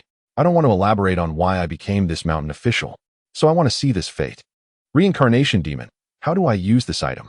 The bald little monster replied. Simple. Take a drop of your own blood and drop it onto the chessboard. Green symbolizes life and represents a path of survival. Red signifies death and also means a dead end. You can give it a try. As for how your fate is, I will tell you. The mountain official nodded. Without hesitation, he cut the tip of his index finger, letting a drop of fresh blood seep out and flick it onto the chessboard. Then, the cultivators saw that the drop of blood gathered in a corner of the chessboard. And then, along the lines of the chessboard, it slowly rolled in one direction. At the same time, this drop of blood magically emitted a layer of green light. The bald little monster said, green means you are alive. As it rolls forward, each time it encounters a point where the lines intersect, it represents a small calamity. Just as he finished speaking, after the drop of blood rolled about 3 squares forward, the green light disappeared, replaced by a layer of crimson light. This means you died. You didn't pass this calamity. The little monster glanced and said directly, you died. The mountain official staggered back a few steps, his eyes suddenly dazed. The bald little monster hurriedly said, hey, don't panic. Although my destiny chessboard is said to help people observe their fate, this thing is not necessarily accurate. How about you try dropping blood again? Hearing this, the mountain official hurriedly flicked another drop of fresh blood, which fell onto the chessboard. He saw that its rolling trajectory was the same as the previous time. However, this time, when it encountered that intersection point, it surprisingly did not emit red light, but passed safely. The bald little monster said, after trying twice, once life, once death. This indicates that you will encounter a calamity in the future, and you will be in danger of life and death, so it may not be easy to pass through. You should go all out and act cautiously. The mountain official bowed. Thank you for the guidance. Then, several mountain officials one after another flicked a drop of essence blood, wanting the little monster to see their future fate in order to respond in advance. As for the results, some were happy, some were worried. However, most people's faces were clouded with sorrow, and they kept their heads down in silence. The bald little monster pouted. How should I put it? Everyone's fate is not much different. In my opinion, it can neither be called a hard fate nor a good fate. On the other side, the chubby disciple of the Huanin sect dropped a drop of essence blood onto the destiny chessboard. Then, the cultivators saw a green light continuously swimming forward from that chessboard. Suddenly, it transformed into a crimson color. TSK. Interesting, the chubby disciple, wearing a red hat, grinned. This means I will also have a death calamity in the future. Luo Yang saw this and lightly mocked. Ha! You still consider yourself a national teacher. This fate isn't that great. The chubby disciple ignored him and flicked another drop of essence blood. However, the result was no different from the first time. At the same place, the green light turned into red light, going from life to death. I am a cultivator of the Huanin sect, gifted since childhood, with rapid cultivation. Will I have a death calamity? The chubby disciple's calm demeanor disappeared, and after angrily shouting, the third drop of blood was flicked from his fingertip. However, the result remained the same. I don't believe it. Next came the fourth drop, and still, he did not pass that death calamity. Chubby disciple, you're not good. You're probably doomed in the future, Luo Yang said with a light smile, as he always looked down on the two national teachers. On the other side, the chubby disciple continued trying. The sixth drop, the seventh drop, the eighth drop, until the 11th drop of blood fell. That drop of blood finally passed through that intersection and continued forward. The bald little monster said, 10 deaths, 1 life. TSK, you little chubby guy. Stop wearing a red hat. Wear a white hat instead. You should eat and drink well in the future. By the way, find a good feng shui place. Prepare a coffin. It might come in handy. After all, this death calamity of yours will be hard to get through. Extremely hard. The chubby disciple, seeing this, was so angry that his whole body trembled, and a fierce light surged in his eyes, but after a cold snort, he turned his head away. At this moment, Luo Yang yawned and walked up to the chessboard, looking indifferent. If we're talking about fate, who among you can compare to me? Born with a golden spoon, encountering demons at 3 years old but not dying, taken as a disciple by a prominent figure of the fire cult at 5, various techniques and inheritances, all mine for the taking. My status is esteemed. Among the younger generation of the fire cult, no one surpasses me. Saying this, a drop of blood was flicked casually. The eyes of the cultivators also fell on the chessboard. Then they saw, how is this possible? I also have a death calamity. At this moment, looking at the blood droplet emitting a red light, Luo Yang was instantly stunned, filled with disbelief. This makes no sense. He exhaled a breath of foul air, and blood spurted out. Yet, there was still no change. The chubby infant saw this and directly mocked. You're dead. Keep going. Luo Yang ignored him, continuously drawing blood from his fingertips. 3 deaths, 4 deaths, 5 deaths, 50 deaths, 100 deaths. After a moment, the chubby infant laughed to the sky. You evil cultist. How dare you bark like a dog in front of me? 100 deaths, a full 100 deaths. Luo Yang, if I were you, I'd just find a wall and headbutt it to death. As for Luo Yang, he dropped another drop of blood. Finally, this time there was a change. The bald little demon sighed. 100 deaths, 1 life. So, don't be too arrogant in life. At first, you even boasted about breaking my scale. Kid, when you get out, hurry and find a wife to leave a descendant. This calamity of yours is basically insurmountable. As the little demon spoke, Ting Zhu, dressed in divination robes, stepped forward slowly to the chessboard. Chapter 74. Belonging brotherly. They aren't comparing who has a better life. It feels more like they're comparing who has a harder life. Fong Tang couldn't help but mutter. 100 deaths, 1 life. Li Shiwu murmured. Is Luo Yang's life going to be this hard from now on? His palm moved lightly, and his left thumb's eye opened, revealing over 100 twisted figures behind Luo Yang, still howling and waving their claws, indescribably terrifying. Was his death calamity due to these existences, or was it something else? As Li Shiwu pondered, his gaze fell on Ting Zhu. He asked, "Hey, aren't you from the divination sect? Can't you read the divination yourself? Or let your seniors do a reading for you? Why bother using that life chessboard?" Ting Zhu looked back and shook his head, saying, "Divination doesn't predict oneself. Predicting oneself is undoubtedly death. Moreover, my seniors from the divination sect have always told me since childhood that my fate is extremely good, definitely the best in the sect. Fortunately, today, I'm using this chessboard to verify whether what they said is exaggerated." Under the watchful eyes of the other cultivators, they saw Ting Zhu pierce his fingertip, and a drop of blood fell. Instantly, a green light shot up to the sky. On the chessboard, the drop of blood glowed with a green radiance, resembling a deep-sea green pearl, dazzling and brilliant. "Oh, this is impressive." The bald little demon was taken aback. Then he exclaimed, "The green light is so intense. This kid is not bad. His fate is very good." Some mountain officials sighed. As the saying goes, life is inherently unfair. My earlier bit of green light, compared to this, is like a firefly against the stars, simply incomparable. Fate, this is fate. The bald little demon hurried to comfort him. As they say, fate is unpredictable. Nothing is fixed. Don't belittle yourself. On the life chessboard, Ting Zhu's drop of blood kept rolling forward, and the green light grew increasingly brilliant, carrying a sense of vigorous vitality, like a seedling gradually growing into a towering tree. However, just as everyone was marveling at this, the green light suddenly dissipated, and a deep crimson light emerged, carrying a strong aura of death, causing all the cultivators present to lose their composure. Li Shiwu stared blankly. "Little demon, what does this mean? Does Ting Zhu also have a death calamity?" The bald little demon was equally stunned, his eyes filled with doubt. "It should be, right? But why is his fate so strange? Clearly, it's smooth sailing, as if destined, yet suddenly turns into a death calamity with no way forward." Ting Zhu, upon seeing the scene on the chessboard, had a somewhat gloomy expression but quickly returned to normal. Then, he dropped the second drop of blood. The result was the same as the first time. The third, fourth, and fifth drops. After a full 100 drops, the result on the life chessboard still showed no change. The chubby infant remarked, "That divination sect, are you sure your seniors didn't deceive you? After dying 100 times, you've already caught up with that short-lived ghost from the arson cult." The bald little demon also advised, "Why not stop trying? This continuous dying is simply too distressing." Ting Zhu ignored them and continued to try. As time passed, he had already attempted 500 times. Ting Zhu really stopped trying. Fong Tang sighed, also advising against it. Yet, a mountain official couldn't help but mutter, "The divination sect loves to use my divination to randomly kill because your birth chart doesn't match. Could it be that this is divine retribution? That's why the fate was interrupted midway." Ting Zhu turned sideways and glanced.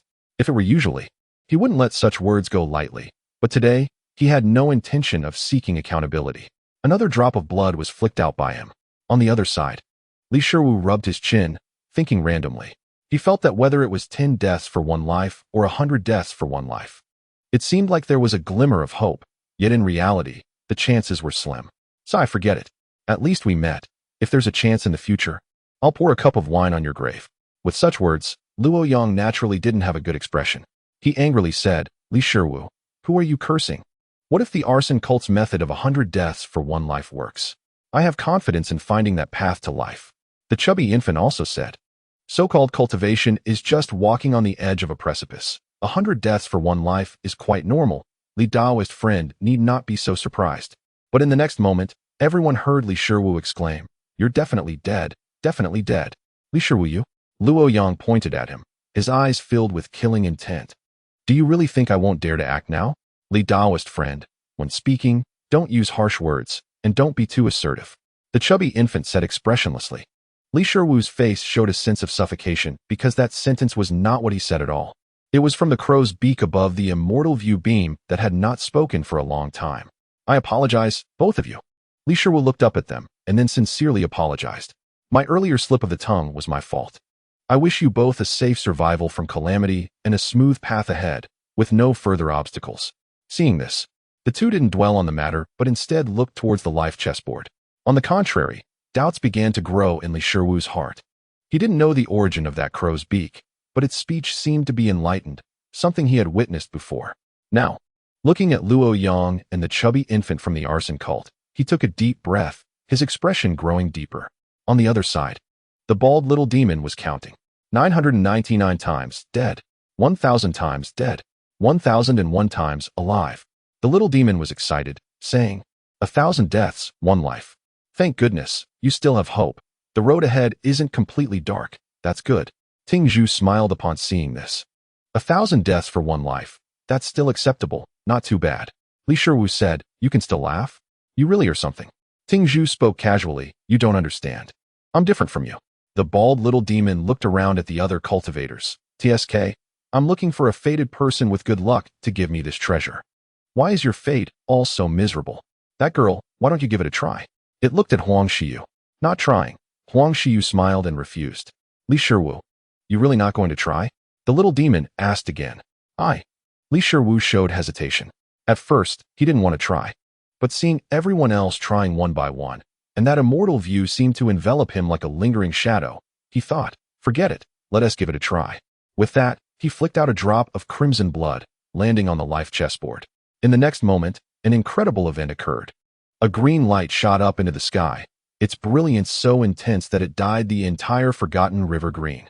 The cultivators were shocked as they looked, only to see that the horizontal and vertical lines on the chessboard had all turned green, and that drop of blood was rolling freely on it, completely unhindered.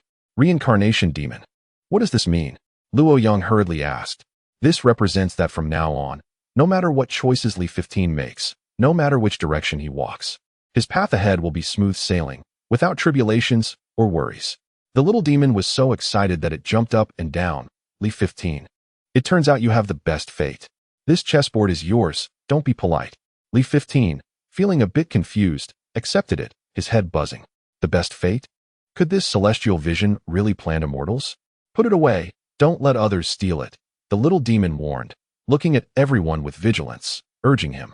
Li 15 hummed in agreement, then stared at the chessboard for a moment before putting it away in the coffin.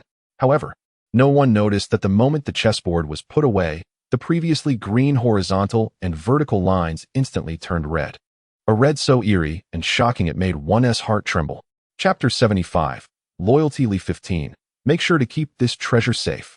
The bald little demon stood by, clearly alert. It bared its teeth and said, I've already given this item away, you better not try to snatch it. As for Li 15, his brows furrowed in disbelief. Little demon, is this fate chessboard really that accurate?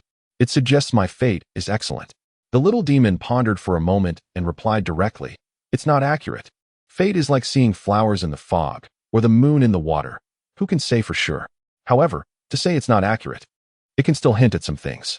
In short, whether one believes or not depends on the individual. Li 15 nodded, understanding. Seeing this, Luo Yang muttered, oh, having good fate is impressive. Then, the pair of dice turned, and the person became serious. Li 15, can you give me that chessboard? Feel free to make a request. My fire cult will do its best to satisfy you. I've said before, this fate chessboard observes the fortune of a nation and the great trends of heaven and earth. You're all alone holding this chessboard. It's like a pearl covered in dust, a waste of a treasure. Hearing this, Deng Zhu stepped forward, hands behind his back, and said lightly, Li 15, if you give it to me, I can guarantee that my divination sect will provide you with 3 divinations. Li 15 raised an eyebrow and asked, what will you divine for me? You choose 3 people, and my divination sect will tell you they are incompatible with your destiny. Li 15 pouted and said, going around in circles, you just mean your divination sect will kill 3 people for me, and you have to phrase it as a divination. Just as his words fell, Li 15 froze. He began to mutter, can't take it, can't want it, causing laughter at the gates of the underworld. Life's soul is severed. 10,000 ghosts clamoring. This life is hard to find the path to the sun. It seemed that Li 15 couldn't control himself, repeating it in front of everyone.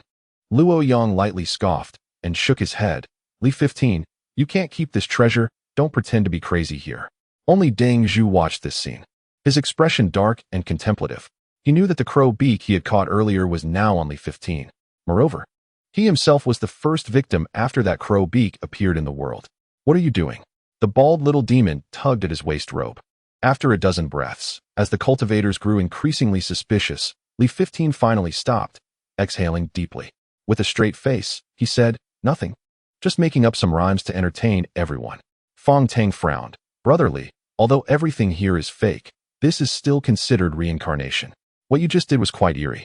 Li 15 chuckled lightly, but inadvertently looked up at the crow beak resting on the beam, his gaze turning serious. Those words earlier were naturally spoken through him by that beak.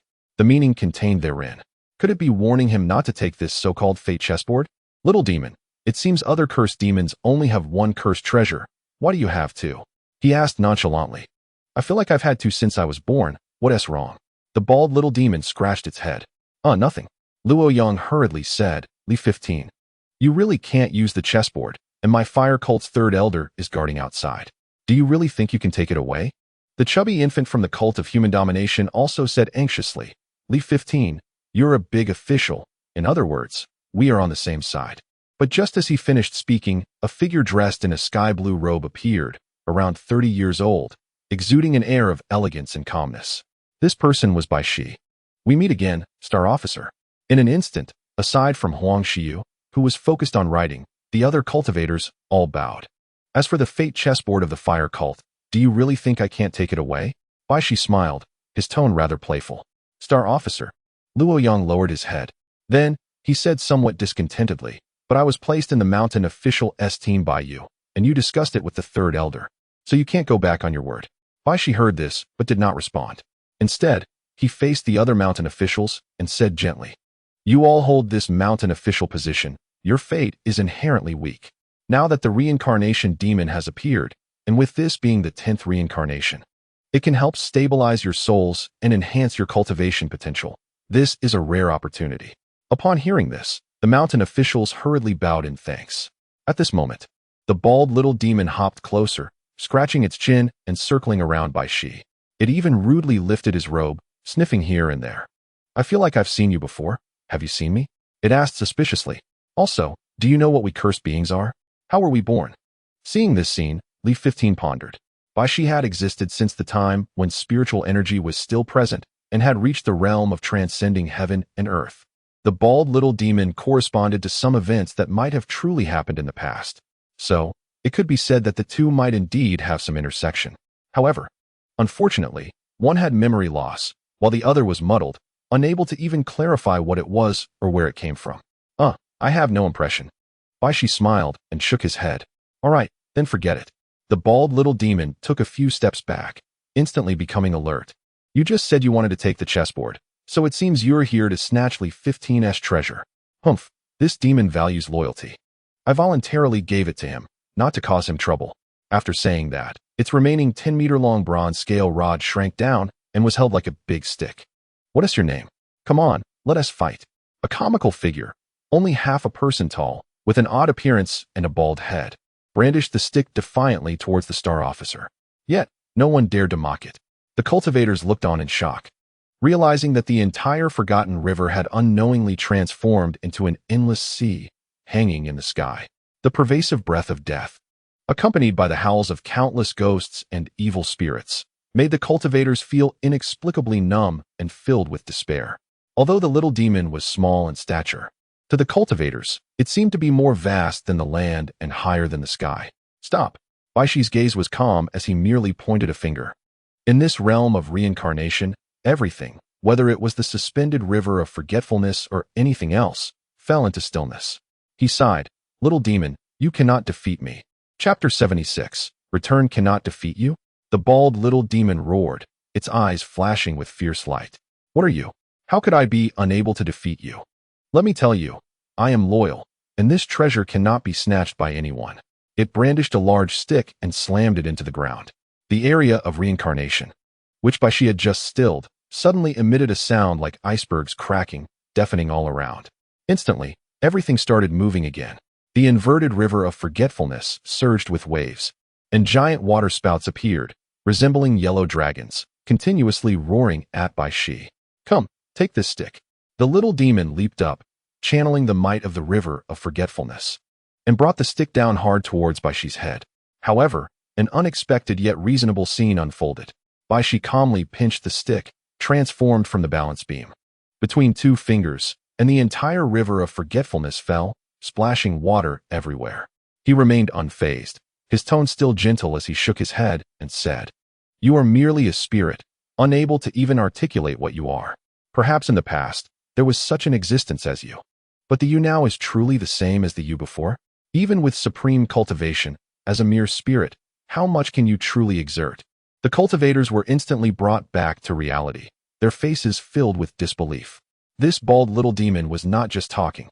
It was genuinely attacking a celestial being who had lived for who knows how long. "Lord Celestial Officer, calm your anger. Spirits are inherently fierce. It is normal for them to act violently over a disagreement. Moreover, it is merely a little demon. How could it possibly be your opponent?" Li 15 quickly smiled and inadvertently stepped in front of the little demon. This matter had escalated, and he should not have taken that fate chessboard.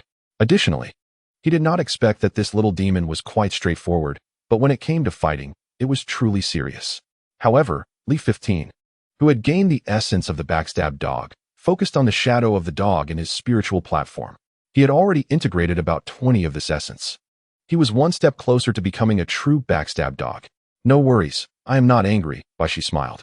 Fortunately, this reincarnation demon does not act like other evil spirits. Otherwise, if the three celestial officers of the sun, moon, and stars do not intervene, there would truly be few who could deal with it. Hearing this, the little demon brandished the balance beam stick again, gritting its teeth and jumping in anger. "How can you speak like that? I am the most vicious demon among you. Reincarnation, do you understand? You clueless fool." Li 15, of course, busily apologized. Meanwhile, the plump baby of the Cultivator S sect, facing the setting sun, spoke mockingly, "Lord Celestial Officer, allowing you into this reincarnation realm must be just giving you a chance to seize the treasure. Now that he has personally come, what good will it do to have that third elder guarding outside? How dare you make a move to snatch it?" At this moment, Baishi spoke softly, "You all. This matter is already settled. Follow me to leave." "Yes, my lord." Li 15 lowered his head, looking at the little demon. "This chessboard. Are you really giving it to me? Take it. I am a demon of my word, but I seem unable to guard it." The bald little demon pondered for a moment, then said with conviction, "I cannot guard it either. You celestial officers are even more frightening than I, this spirit. What can I do? Forget it, you decide. Whether to give it away or discard it, I have no opinion." Li 15 nodded and followed the cultivators along the bridge of no return, returning the way they came. "I'm leaving," he called out without looking back, just waving his hand in farewell. "Li 15, I expect to be here for the next 100 years or so. Find me for a game of chess when you have time. Oh, remember to wear your helmet. Rest assured, I am clear on that." After crossing the bridge of no return and leaving the river of forgetfulness, they walked through areas akin to the 18 layers of hell. Along the way, Li 15 kept a smile on his face that never faded. Still the same words. Seeing his master endure the punishment of being flayed and dismembered, he felt elated, as if drinking sweet spring water. In Tang City, at the celestial officer's residence, the cultivators were seated on the floor, while Baishi sat alone at the front. "My lord, that fate chessboard should rightfully belong to our country's education." The plump baby, with a big belly and a tall red hat, spoke frankly, already considering it a done deal. Baishi, however, said, "Do not rush, do not snatch it yet. I need to consider to whom this should be given." "My lord, you are the celestial officer of the great Zhou. What is there to hesitate about this treasure?" The plump baby's voice was tinged with anger. "Are you questioning me?" Baishi's gaze fell upon him. "And no, I wouldn't dare." Baishi waved his hand, stepped back. "Let me think for a moment." As for Li 15, the true owner, he seemed unimportant at this moment. However, he had completely forgotten about it. He was just deep in thought, the crow's beak constantly reminding him not to take it. What could be the reason? After leaving the celestial officer's residence, the sky had darkened. Li 15 fixed his direction, made a hand gesture, and his figure vanished in the wind in the blink of an eye. In Jewel Town, in the small temple, when Li 15 returned, the bright moon was already high, casting its clear light. He held a flower knife, expression unchanged, and chopped off the excess legs one by one. His extraordinary flesh healed immediately after cutting, saving him the trouble of applying medicine and bandaging. "Hey, what kind of work is this?" Li 15 sat on a mat, resting his chin on one hand, sighed, and began to review this journey. First, reincarnation harms people due to the acceptance of fate. Second, the flower knife formed in his thumb's pupil, or that flower, must have really existed, even being called the dual excellence of the play knife. Third, his karmic retribution was inexplicably linked to the breaking of 9 balance beams of the little demon, and he did not know why. Finally, the little demon said he was fortunate and even gave him the chessboard, yet that crow's beak reminded him not to take it. Damn it. This journey seemed to go smoothly, but why did he always feel a chill down his spine, unable to shake off the fear? Lee 15 muttered, his brows knitting deeper. This invisible terror increasingly unsettled his heart, making him feel that everyone was a schemer, and he felt like everyone wanted to harm him. Bang! Suddenly, the door of the small temple was pushed open. A figure in a white divination robe stood at the door, frowning. It said, "Your place is no different from a pigsty, but with your 10 ugly legs, it seems quite fitting." Lee 15 looked up, rolled his eyes, and thought, "A person who has lived through death also dares to bark at me? Listen, your life is not better than mine." Chapter 77, Chessboard Ownership Outside the Small Temple. The moonlight was like water, reflecting the shimmering river. Lee 15 started a campfire on the ground and sat beside it. Not only listening candle, but even falling sun. The plump baby and the basket-carrying woman all arrived and sat down on the ground. "The chessboard is right here, take it." Lee 15 casually pointed to the white jade chessboard beside him. "I dare not. It's only a little over 1,600 miles from Tang City." With the power of the star officials, it's no different from being right under his nose, Luo Yang said, lowering his head. Upon hearing this, Lee 15 scanned the crowd and thought for a moment before speaking in a deep voice. "You will all die in the future." The atmosphere instantly froze, with only sparks flying up and disappearing in the blink of an eye. "Taoistly, I'm just 10 deaths in one life. Don't curse me," the fat infant said, sounding quite displeased. "Exactly, it's just 100 deaths in one life. No need to panic. It's just an everyday occurrence." Luo Yang scoffed. Lee 15 shook his head, not explaining further, but looked at Ting Zhu and asked, "As a person with 1,000 deaths in one life, what are your thoughts?" "Let it be, no fear." Ting Zhu took a deep breath and then raised his head to gaze at the night sky. He continued, "However, this great year is too terrifying and too abnormal. It seems calm and tranquil, but it feels as if there are deep-sea beasts hidden in all directions, making one feel horrified." Lee 15 suddenly asked, "You all are disciples of various sects. I assume you have a wide range of knowledge. I want to ask, what lies beyond the 36 states of the Great Ya? Does anyone know?" For a moment, everyone looked at each other in confusion. "I don't know. You can directly ask the star official by she." Ting Zhu thought for a moment and continued, "But it is said that the entire Great Year is wrapped in a ghost wall. No one can enter or exit." The fat infant from the Huaran sect said, "Taoist Ting Zhu, don't speak carelessly. My national master says that beyond the Great Ya is a vast world, provided one's south cultivation is close to immortality."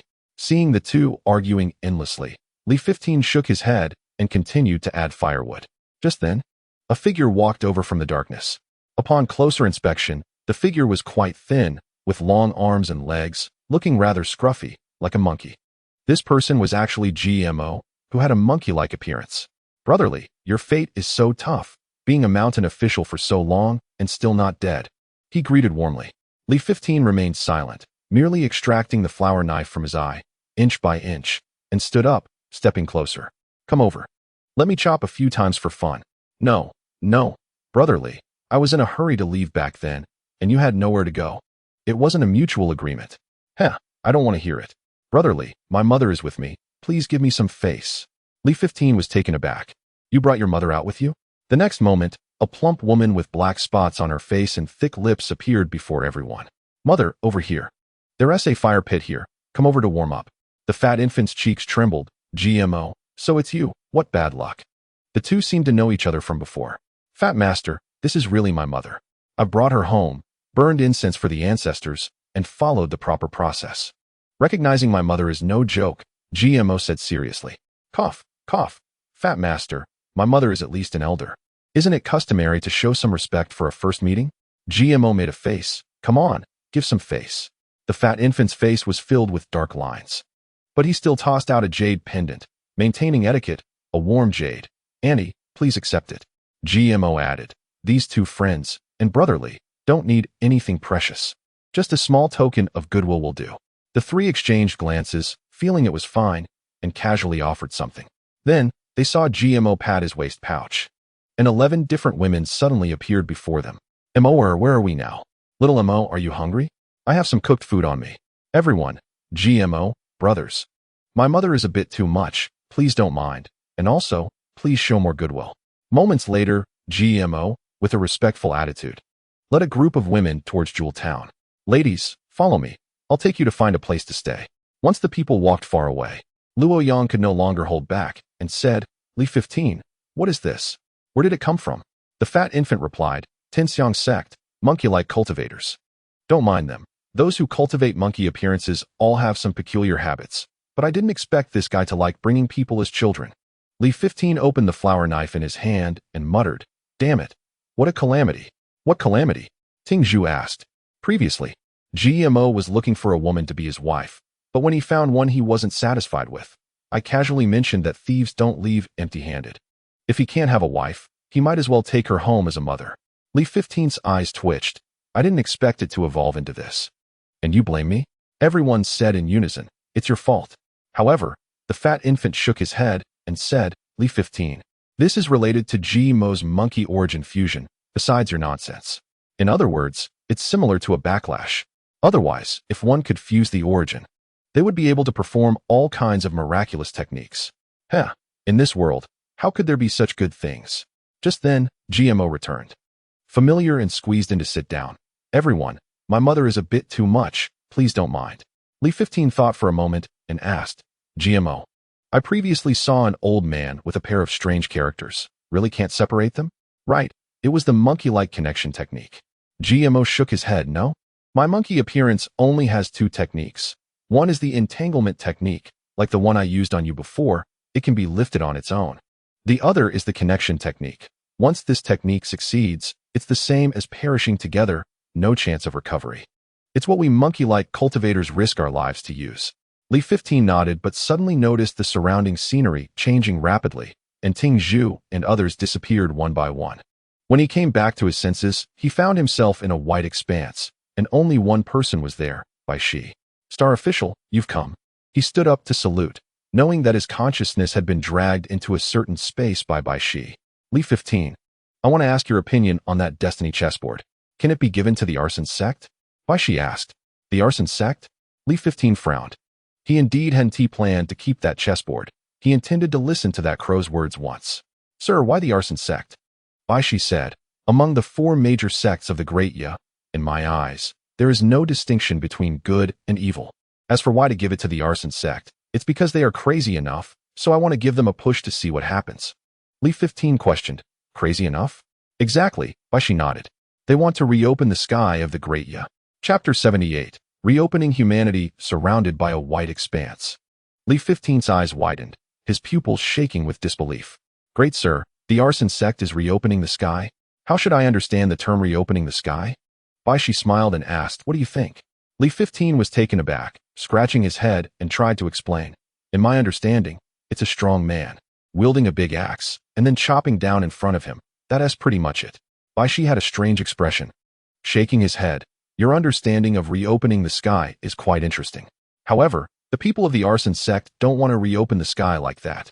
Bai Shi's tone became serious as he continued. Though they haven't explicitly stated it, we can analyze some clues. They want to pull down the emperor and establish a new order. Bai Shi shook his head.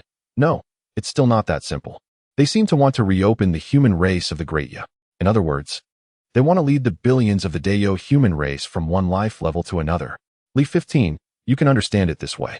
The fire cult wants to help the Dayo human race undergo a transformation, directly evolving from one race into an entirely new one.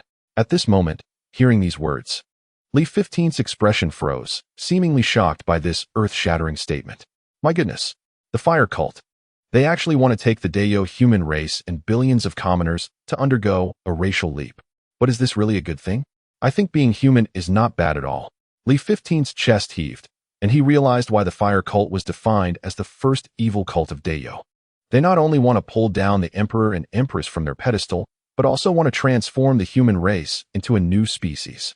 If they succeed, what would the fire cult become? A creator god or a creator? Li 15 thought that if he were the ruler of Dayo, he would definitely exhaust the powers of the two major national religions and the sun, moon, and stars to eradicate the entire fire cult.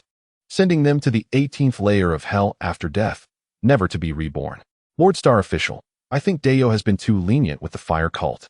Li 15 took a deep breath. With the powers of the sun, moon, and stars, they could definitely make them lose their souls, instead of this petty skirmish. As if they were just playing around.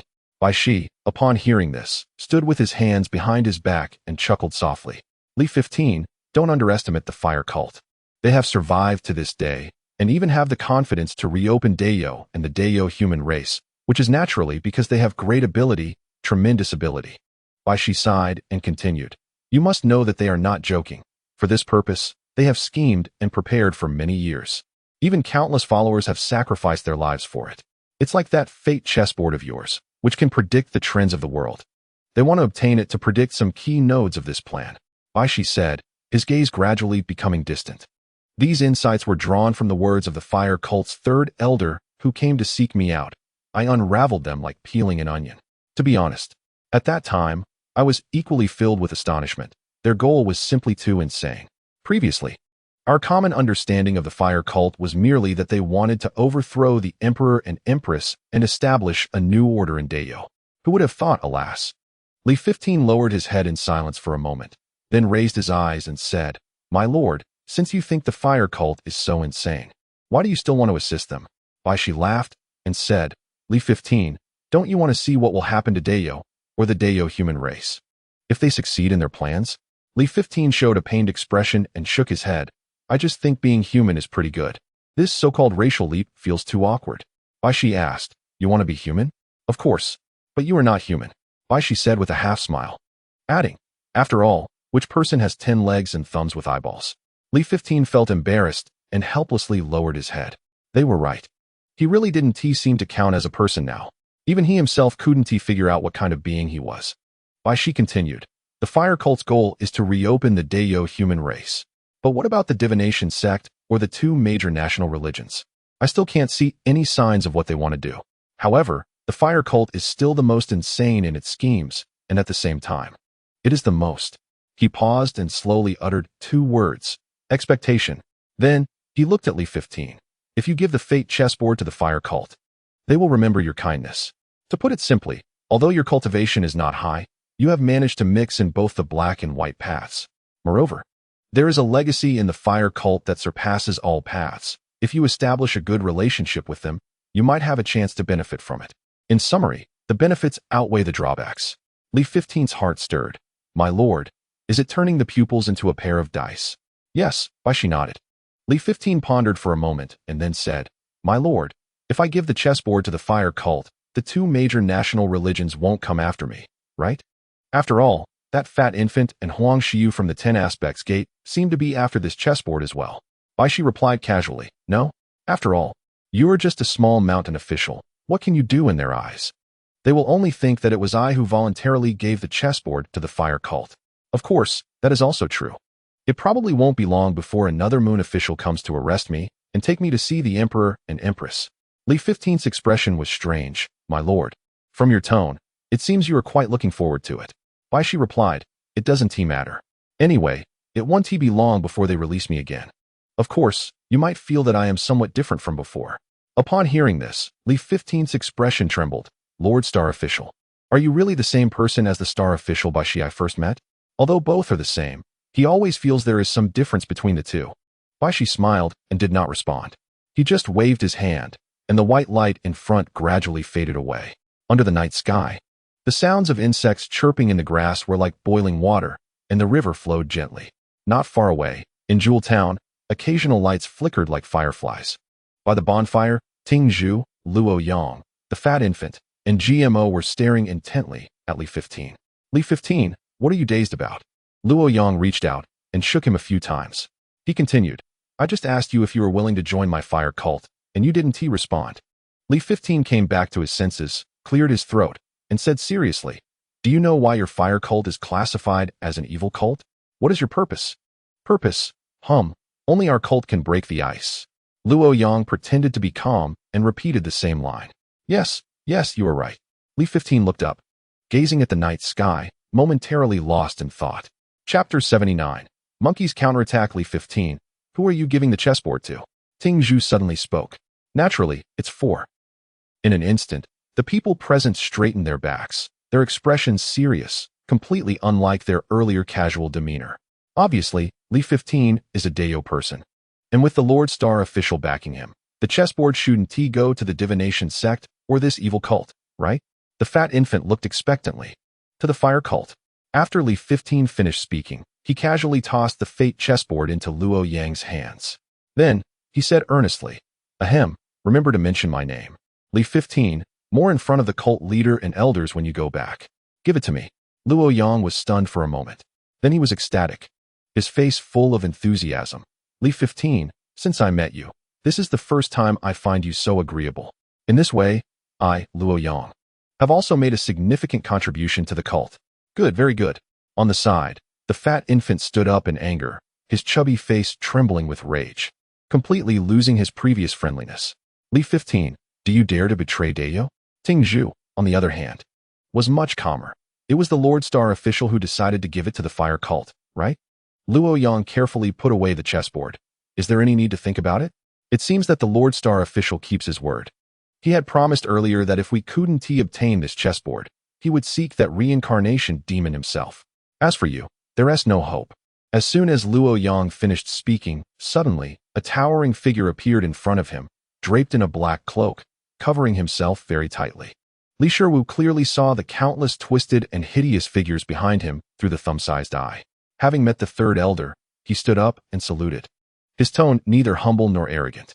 "Kid, if you change your mind in the future and no longer want to be this mountain official, just come to my arson cult." The third elder's voice was rough but sounded somewhat strange, as if something was lodged in his throat. He continued, "The arson cult is planning to break the ice. And what we need is someone with your talent." Li Shiwu's expression remained unchanged, but he reluctantly said, "Let me think about it." He felt deep down that this matter was not very reliable and was quite resistant to it, not knowing what kind of huge trouble it would cause in the end. "In that case, take care, young friend." With that, the third elder vanished into thin air along with the falling sun and the woman with the basket. "Humph. This matter is not over." The fat infant snorted coldly, snapped his fingers, and a colorful beast with 6 horns appeared. It landed on his back and flew away. TSK, as expected of the cult of the tamed, they are quite wealthy. GMO shook his head and sighed. "Li Shiwu, take care of yourself." Ting Zhu shook his head and slowly stood up.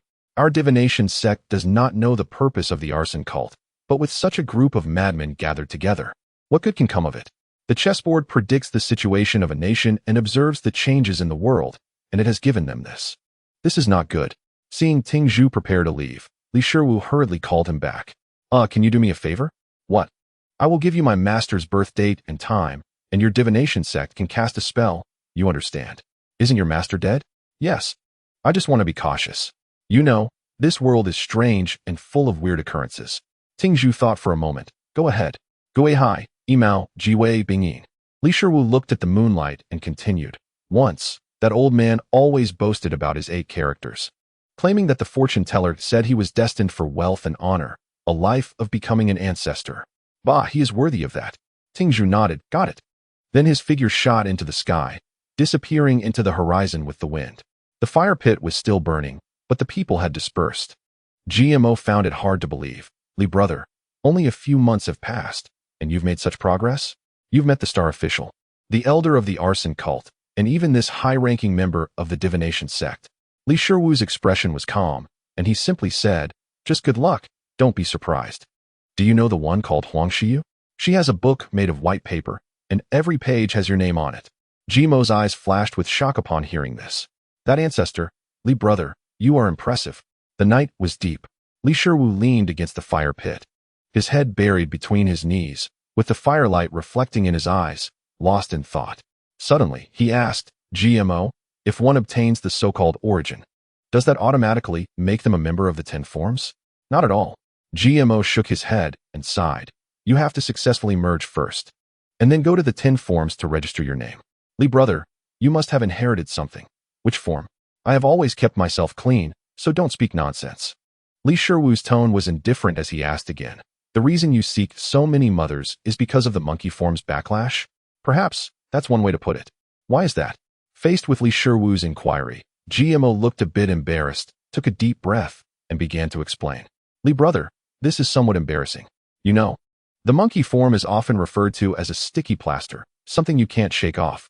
Therefore, we gradually develop a strong sense of dependency in our hearts. A feeling like a flood beast, utterly uncontrollable, only getting deeper and deeper. Of course, this dependency can be on a person or an object. Anything will do. GMO lowered his head, speaking softly. Cough, cough. Brother is not talented. I depend on my mother's. Li Shiwu. Seeing Li Shiwu's disdainful expression, GMO became angry and retorted, Li brother, this is all your fault. Back then, I just wanted to find a wife to fulfill my dependency. I never expected you to tell me to bring someone back as my mother and call me some big hunter of the Yar people. Now look at this situation. No wife, just a bunch of mothers. Li Shiwu Yu. The fire pit burned slowly as GMO continued to chatter. Li Shiwu lightly tapped his fingers twice, casually sealing both ear orifices. The firelight flickered on his handsome face, and the stray hair on his forehead danced with the wind. When he lowered his gaze, he noticed the fire was dwindling. Yawning, he swept his long leg, kicking up a pile of sand to bury the fire. Li Shiwu, do you still have the face to disdain me? You are the root cause. GMO still chattered, ignoring Li Shiwu, clearly dissatisfied with him. Suddenly, he stopped speaking. He saw the person abruptly stand up, drawing a beautifully crafted, excessively enchanting long knife from the thumb-sized eye. The painted face of the flower performer seemed to come alive. The trajectory of the knife's swing resembled a perfect intertwining of power and eerie beauty, a perfect collision of slaughter and stunningness. It was as if a flower performer was beside him, singing along with the rhythm of the knife's momentum. Ya? Li brother, I don't blame you. GMO suddenly said sincerely.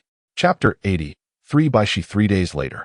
At the entrance of a small temple, Li Shiwu looked up at the sky and saw the rain misting down, a layer of moisture rising between heaven and earth. He casually opened an oil paper umbrella above his head.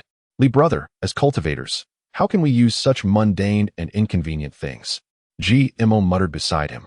You don't understand. My previous master required us to always have our feet on the ground and heads in the sky. Even if the rain poured like a waterfall and hail fell like stones, we must not take cover or use an umbrella. Li Shiwu sighed, recalling several senior brothers who had fallen ill and died as a result. Their bodies were chopped into pieces and fed to wild wolves. So, I want to use an umbrella now to shield myself from the wind and rain. GMO pondered for a moment and asked, Li brother, what happened to that knife of yours? I thought I saw you cut your own leg, and what about that eye? Li Shiwu's expression tightened, and he drew the flower performer knife. His gaze turned fierce as he said, if you say one more word, I'll cut you. GMO fell silent. But he welcomed out more than 10 mothers from the small temple, his face full of filial piety. Ladies, we've been here for 3 days. Let's take you for a walk around Tang City. Mo, you are thoughtful. Little Mo, I made you a pair of insoles. Try them on. Seeing this scene, Li Shiwu covered his face and turned his head away, holding the umbrella and striding into the water. Tang City. Li brother, I'll accompany my mothers to look around. GMO said, feel free. After parting ways, Li Shiwu went straight to the star official's residence. By now, he was quite familiar with this place, and along the way, no officials or attendants stopped him. In the study, star official, what exactly is that flower performer knife? When I drew the knife and waved it, it was uncontrollable. I danced with the knife for 3 days and nights, as if possessed. A look of worry was in Li Shiwu's eyes. He always felt that the flower performer knife was somewhat sinister. At this moment, Baishi was sitting at the table, sketching a landscape painting. He said, I think the problem lies with that eye of yours. It can devour evil spirits. Don't you find that strange? It's quite strange, but there's nothing I can do. I tried chopping it a few times, just like my legs, it can grow back. Baishi shook his head, and then chuckled, Li Shiwu. I think your eyeball isn't for devouring, but for refining. Refining? Li Shiwu looked puzzled. Yes, refining. After your eye devoured half of the play demon's body, it refined it into a strand of rhythm, a strand of knife rhythm. Baishi put down his pen and continued. You mentioned before that in the mouth of the reincarnation demon, the play demon is referred to as the dual excellence of knife and drama. Now that you've obtained a strand of knife rhythm from it, isn't that a good thing? It's just like having a great teacher in this world, guiding you at all times. Baishi looked out the window and chuckled lightly. Your eyeball is remarkable. You probably have 9 more like it. Li Shiwu nodded. He also knew that the flower dan knife in his hand was not a physical object. but rather a strand of knife rhythm refined from the play demon by his eyeball. Sir, I still want to ask if I can resign from this mountain official position? What? You don't want to do it anymore? No, I have other matters to attend to. Li Shiwu kept his head low. He thought that now he had gained some abilities, he naturally had to seek the origins of the immortal view. Otherwise, he wouldn't be able to eat or sleep peacefully. Moreover, he wanted to see if he could find Hua Erling. No, Bai Shi said bluntly. Your name was recorded by me at that time. If you want to leave, you have to serve for 20 years or die, or your path will be extinguished. After Bai Shi finished speaking, he glanced outside the window. TSK, they're coming for me. As soon as he finished speaking, the outside world instantly turned pitch black. A tall figure in a white robe, containing an ancient aura, slowly descended from the sky, and everywhere it passed was darkness, as if only he alone was light. He said indifferently, Bai Jun, do you know your crime? In the next moment, this person appeared in the study, staring at Bai Shi. Li Shiwu recognized him.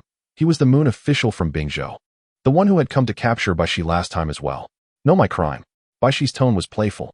The man replied, the Yao Emperor has said that we, the three officials, are beings from the previous life and must not interfere with the affairs of this world. Yet you insist on using magic to bind that reincarnation demon within your Tang city, and even took the liberty to give the fate chessboard to the arson cult. Bai Jun, do you intend to betray us and join that evil cult? What is the meaning of your actions? Beside the sandalwood table, Bai Shi just smiled and casually said, the arson cult came to my door asking for my help. It wouldn't be polite to refuse, would it? So, I just lent a hand. The man was furious. Bai Jun, is this what a star official should say? The arson cult appears, and you should just kill them directly. Forget it. Whatever you have to say, go explain it to the Yao Emperor and Yao Empress, as well as the two national masters. After he finished speaking, both of them disappeared from the hall. What? Li Shiwu's expression was blank. This was the second time Bai Shi had been taken away by the water spirit in front of him. Ah, what am I, a small fish and shrimp, doing concerning these matters? I don't deserve it. Li Shiwu sighed deeply and then strode away. After leaving Tang City, he headed west for about 500 miles. At this moment, the rain in the sky had not yet stopped. Li Shiwu stood in the air, riding the wind, and looked at the scene before him, somewhat stunned. He saw waves of green and yellow wheat laid out before him, seemingly endless, stretching toward the horizon. Many cultivators were busy among them, performing various spells, creating a lively scene. Fellow Taoist, what kind of technique are you using? Li Shiwu walked into the fields and asked a foundation-building cultivator. New here? The cultivator replied. Sort of. It's just a growth acceleration technique. With our evil qi and magic, we can communicate and gather the wood element power of heaven and earth to speed up plant growth. The cultivator sighed. In a giant city with millions of people, daily food consumption could empty the mountain, and there's also meat and various supplies. If we weren't helping, who knows how many people would starve if a calamity strikes. Anyway, we just need to plant. Balancing and adjusting everything is up to others. Li Shiwu listened and bowed. Thank you for the guidance. He felt that although the current Yao was chaotic, there was order within the chaos, but the arson cult was just a pure evil cult that couldn't help at all. Time passed day by day. In the blink of an eye, 3 months had passed. In Jewel Town, inside a small temple, Li Shiwu was awakened by the fixed mountain river, glanced at it, chopped his leg, and set off. With the speed of escape added, he quickly arrived at the star official residence. The other mountain officials had also gathered. At this moment in the main hall, Bai Shi held a long sword. Sitting cross-legged above, carefully examining the sword body, Li Shiwu exclaimed, Sir, you were let go so easily? He saw Bai Shi's eyes narrowed into slits. Holding the sword at an angle, and coldly said, Li Shiwu, don't talk too much. Li Shiwu was taken aback, a knot formed in his heart. He suddenly felt that the first Bai Shi, the second Bai Shi, and the third Bai Shi before him were not the same person. They were 3 different individuals. Chapter 81 Departure in the Hall. Bai Shi held the long sword, flicking his fingertip on the sword edge, producing a ringing sound. In an instant, a sharp aura filled the entire hall, making the mountain officials silent as cicadas, not daring to look up directly. They had heard that 3 months ago. The entire Tang city turned pitch black, as if the moon official had come to take Bai Shi away. Presumably, the reason why the star official was in a bad mood was also due to this. Only Li Shiwu kept guessing in his heart. 3 Bai's eyes, clearly the same, yet seemingly different people. Clones, or some other kind of transformation. Li Shiwu felt that perhaps neither was the case. As for what he was secretly up to, it was beyond his concern. With your ant-like cultivation, having the qualifications to see me is already a grace from the heavens. There are signs of a demon in Tang City. Hurry up. Bai Shi suddenly spoke, his tone icy. The mountain officials stood up and saluted, understood. After saying that, they all retreated outside the hall. But Bai Shi shook his head, muttering lightly with a hint of sarcasm. These little mountain officials are like wheat under the sickle. Replaced one after another, so pitiful. Beside him, an official responded, Sir, they are just discarded pawns from various immortal sects. Being able to enter the official system of the Great Yao is already a stroke of luck. Outside the star official residence, Fong Tang sighed, The star official must have been scolded by his superior, which is why he's in a bad mood. Li Shi smiled, maybe. By the way, where did this demon appear? A female mountain official replied, I know. After leaving Tang City, head north for about 20,000 miles. There's a town called Qingluo Town, with a population of around 10,000. I know this because the town I govern is a neighbor to Qingluo Town. Li Shiwu pondered and asked again, So, what kind of demon is it this time? The woman shook her head, I'm not sure about that. Anyway, the mountain officials of Qingluo Town couldn't contact us through the fixed mountain river, so they deduced that there are traces of demons appearing there. Li Shiwu nodded. Scanning the crowd, he found that including himself, there were only about 80 people, indeed one short. Everyone come up. A young man wearing purple brocade with an extraordinary demeanor suddenly spoke. As he waved his hand, a brown leather blanket floated in the air, and in the blink of an eye, it transformed into a size of 10 zhang long and 10 zhang wide. Fellow Taoists, my name is Ba Wanshan, and I was appointed as the mountain official 3 months ago. I hope everyone will take care of me. Upon hearing this, Fong Tang clasped his hands and said, This flying treasure of yours, in my opinion, is no worse than the beasts of the Huanyin sect. It seems that you are quite a wealthy man. Hearing this, Ba Wanshan hurriedly smiled bitterly and shook his head. Fellow Taoist, please do not jest. To be honest, my master offended the elders of the sect, and just when the position of the mountain official in Tangxing became vacant, they used some tricks to bring me here.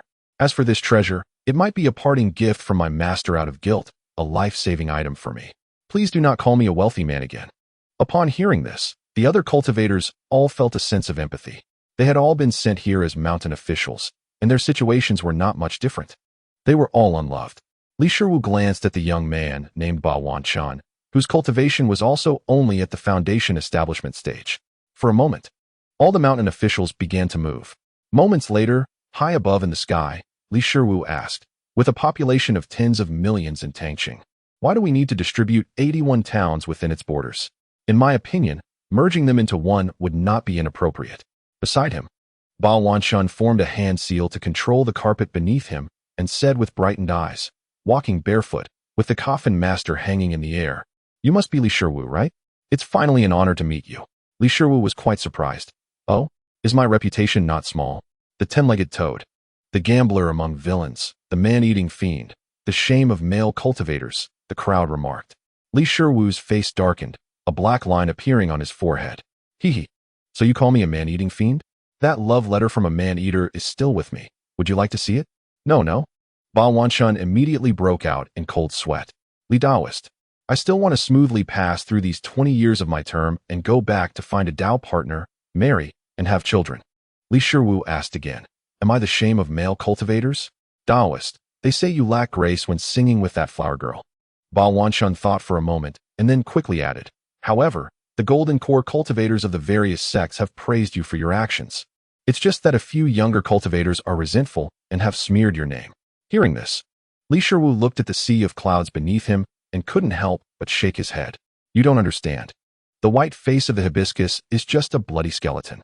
The beautiful red makeup is nothing but a sharp blade for killing. This is what my master once said.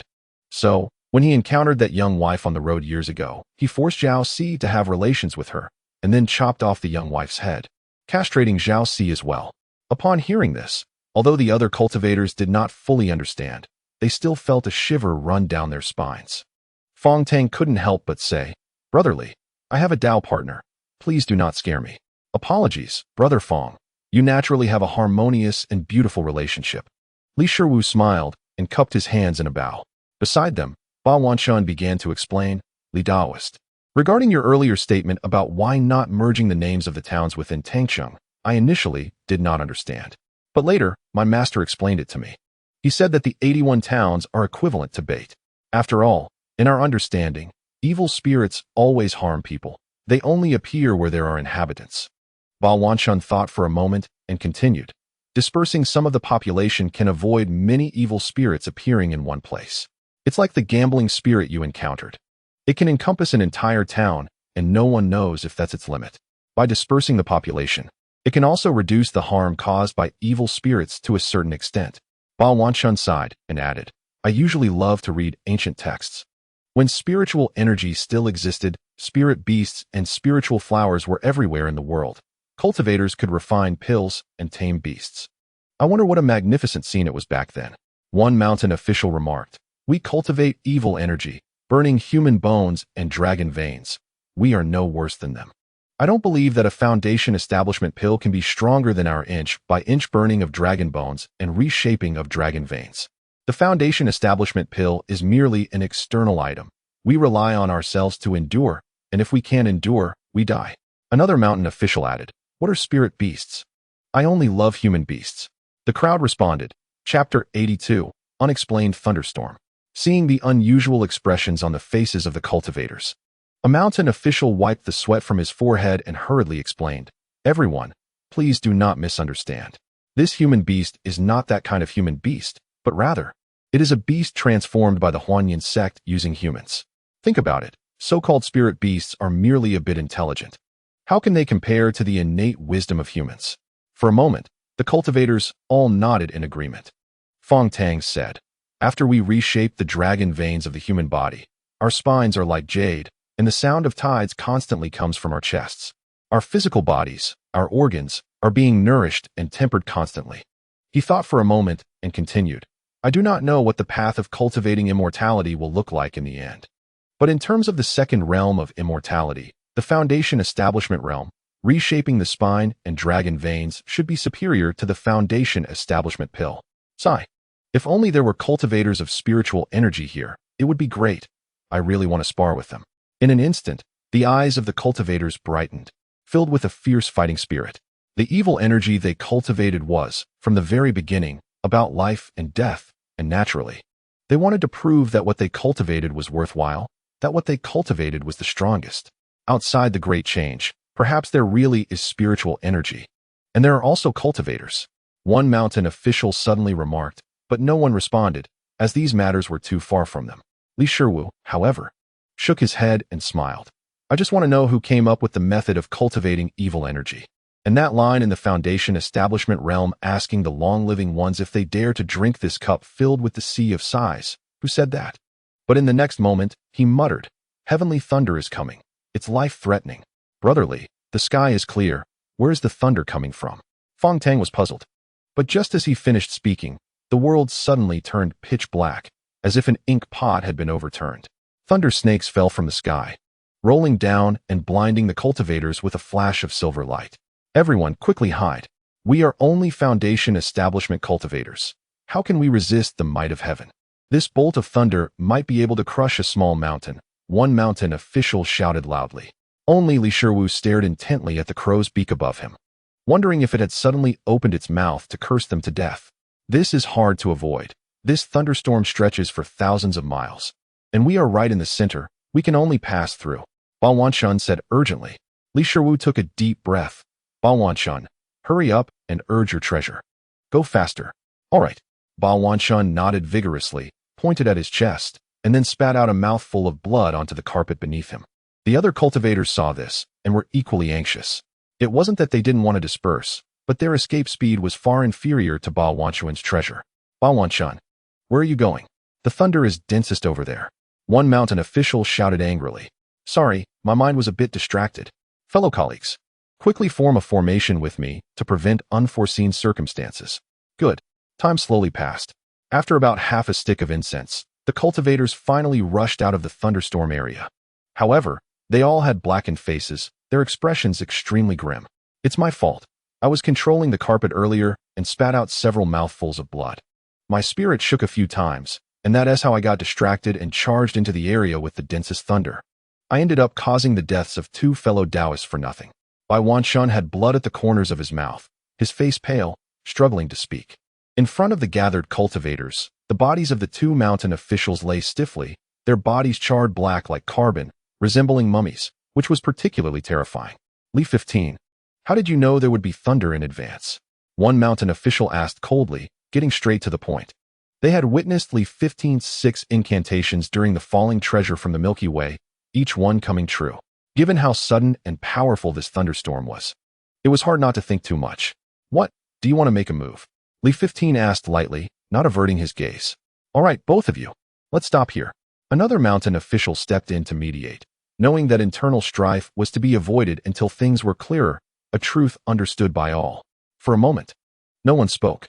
However, this sudden turn of events undoubtedly cast a shadow over everyone. They hadn't even reached their destination yet, and already 2 had fallen. This journey was likely going to be troublesome. Fong Tang shook his head, sighing. I was just saying that once this job is done, I would take my wife with me.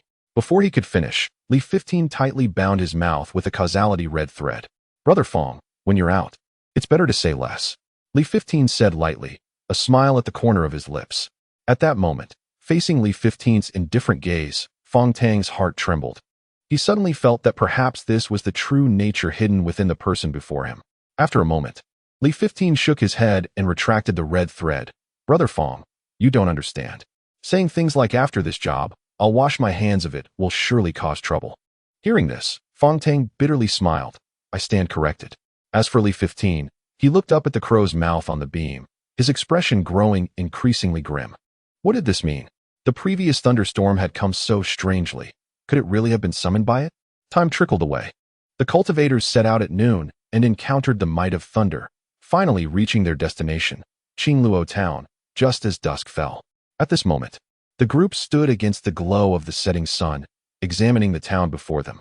The scale is not much different from our jewel town, Lee 15 thought.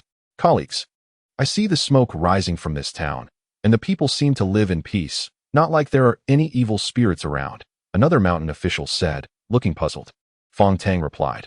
However, the mountain officials here have indeed gone missing, which indicates that something unusual has happened. Our main purpose for coming here is to investigate first. If that evil spirit is truly hard to deal with, we will return immediately to report. The cultivators spoke one after another, and no one felt contempt, as they were all doing dangerous work. Yet Bai Wanchun was sweating in his palms. He hurriedly clasped his hands and said, Colleagues, please don't laugh at me. I have only heard the name of the evil spirit in the sect, but have never seen its trace. This is my first time facing an evil spirit since becoming a mountain official, so I ask you all for guidance when the time comes. Lee brother, wait for me. Fong Tang hurriedly chased after him. He saw Lee 15, hands behind his back, striding towards Qingluo Town. Soon, the mountain officials all entered the town. By this time, the sun was setting, and the streets were no longer bustling with the disturbances of the day. Instead, various cooking smoke and food aromas mixed together, making people's appetites rise. Lee 15 stepped on the bluestone slabs, took a sniff, and patted his stomach. Everyone, I need to find a place to get something to eat. You all do as you wish. Chapter 83. The eerie feeling Qingluo Town had a population of nearly 200,000. Although it was called a town, it would be more accurate to describe it as a small city. Thus, there were naturally inns and the like. Welcome, esteemed immortals, to our humble establishment. A middle-aged innkeeper with a big belly, unable to hide his excitement, was bowing and welcoming everyone at the entrance of a 2-story tavern. Oh, you have good eyesight. Lee 15 took out a piece of broken silver, thought for a moment, then broke off half and tossed it to the innkeeper. Without changing his expression, he said, Ahem, I was used to a hard life before, so please don't laugh. The fat innkeeper received it with both hands, repeatedly saying, How could a mere mortal dare to complain about what the immortal has given? He guessed their identities because in today's world, there were hardly any outsiders, and the only ones who could intermingle were mountain officials, those kinds of immortals. Lee 15 asked, Innkeeper, has the mountain official you mentioned been seen recently? Not at all. But mountain officials who can fly on clouds are not something we see every day. Let me ask you again, has anyone died in Qingluo Town recently? The fat innkeeper thought for a moment and replied, There have been deaths, of course, but just some old folks who died of old age or illness. This is quite normal. A female mountain official nearby chimed in fiercely. Just speak plainly. Has anything strange happened recently? Esteemed immortal, truly nothing has happened, the fat innkeeper replied. For a moment, The cultivators looked at each other, their eyes filled with doubts. Could it be that they really made a wasted trip? Everyone. Every time an evil spirit appears, it must threaten mortals and commit crimes. Indeed, this town is peaceful now. But the disappearance of the mountain officials is a bit hard to explain. Listening to everyone speak, Bai Wanchun ventured. Colleagues, could it be possible that there are no evil spirits here at all, but something has happened to that mountain official? Some mountain officials nodded. What you say is not impossible. Regardless of the truth, the absence of any signs of evil spirits relieved the cultivators. And even the oppressive feeling dissipated considerably. Li 15 remained silent. He quietly found a spot by the window, extended his finger to probe the shallow layer of dust on the table, and then sat down. Esteemed immortal, it's been windy these past few days, blowing yellow sand around. I was worried it would dirty your robe, so I came to wipe it, the fat innkeeper said helplessly, hurriedly bringing over a cloth. It's nothing, I don't mind. Li 15 smiled and nodded, but inadvertently extended his left thumb, pointing outward. He noticed something. Ever since approaching Qingluo town, the eye on his finger had not been able to open, remaining closed. Is it that I've developed some problem? Or is there something unusual about this place? Fong Tang approached, smiling. Li brother, what are you muttering to yourself about? Now that Qingluo town is safe and sound, that is a good thing. Li 15 lowered his head. I hope so.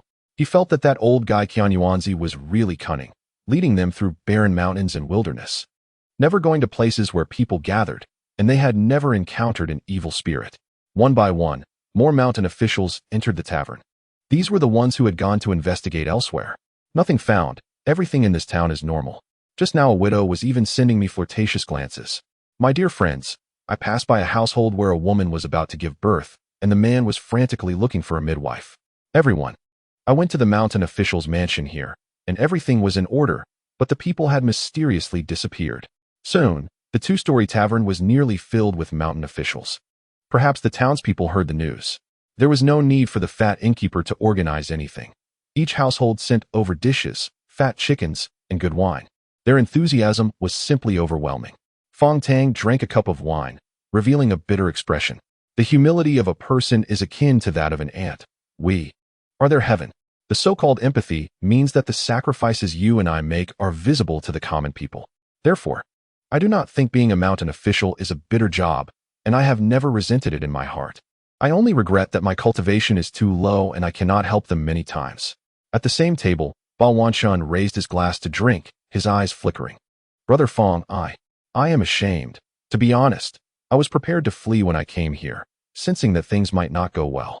Li Shiwu ignored the two and just stared out the window, his gaze deep. When he withdrew his gaze, he noticed a little girl with her hair styled in pigtails sitting at the staircase, about 5 or 6 years old. She held a stack of red paper in one hand and a pair of scissors in the other. Li Shiwu became interested and walked over to take a look. He found that the little girl was using the red paper to cut out figures resembling them. Although her movements were slow, the little paper figures looked vivid under the dim candlelight. The fat shopkeeper walked over, shaking his head, and said, "Don't laugh. My little girl doesn't like to learn characters, but she particularly enjoys making these paper cuttings. Sigh, it would be fine if she liked to play with abacus beads. Then she could take over my business in the future and wouldn't be married off early." Li Shiwu smiled and said, "You cut well."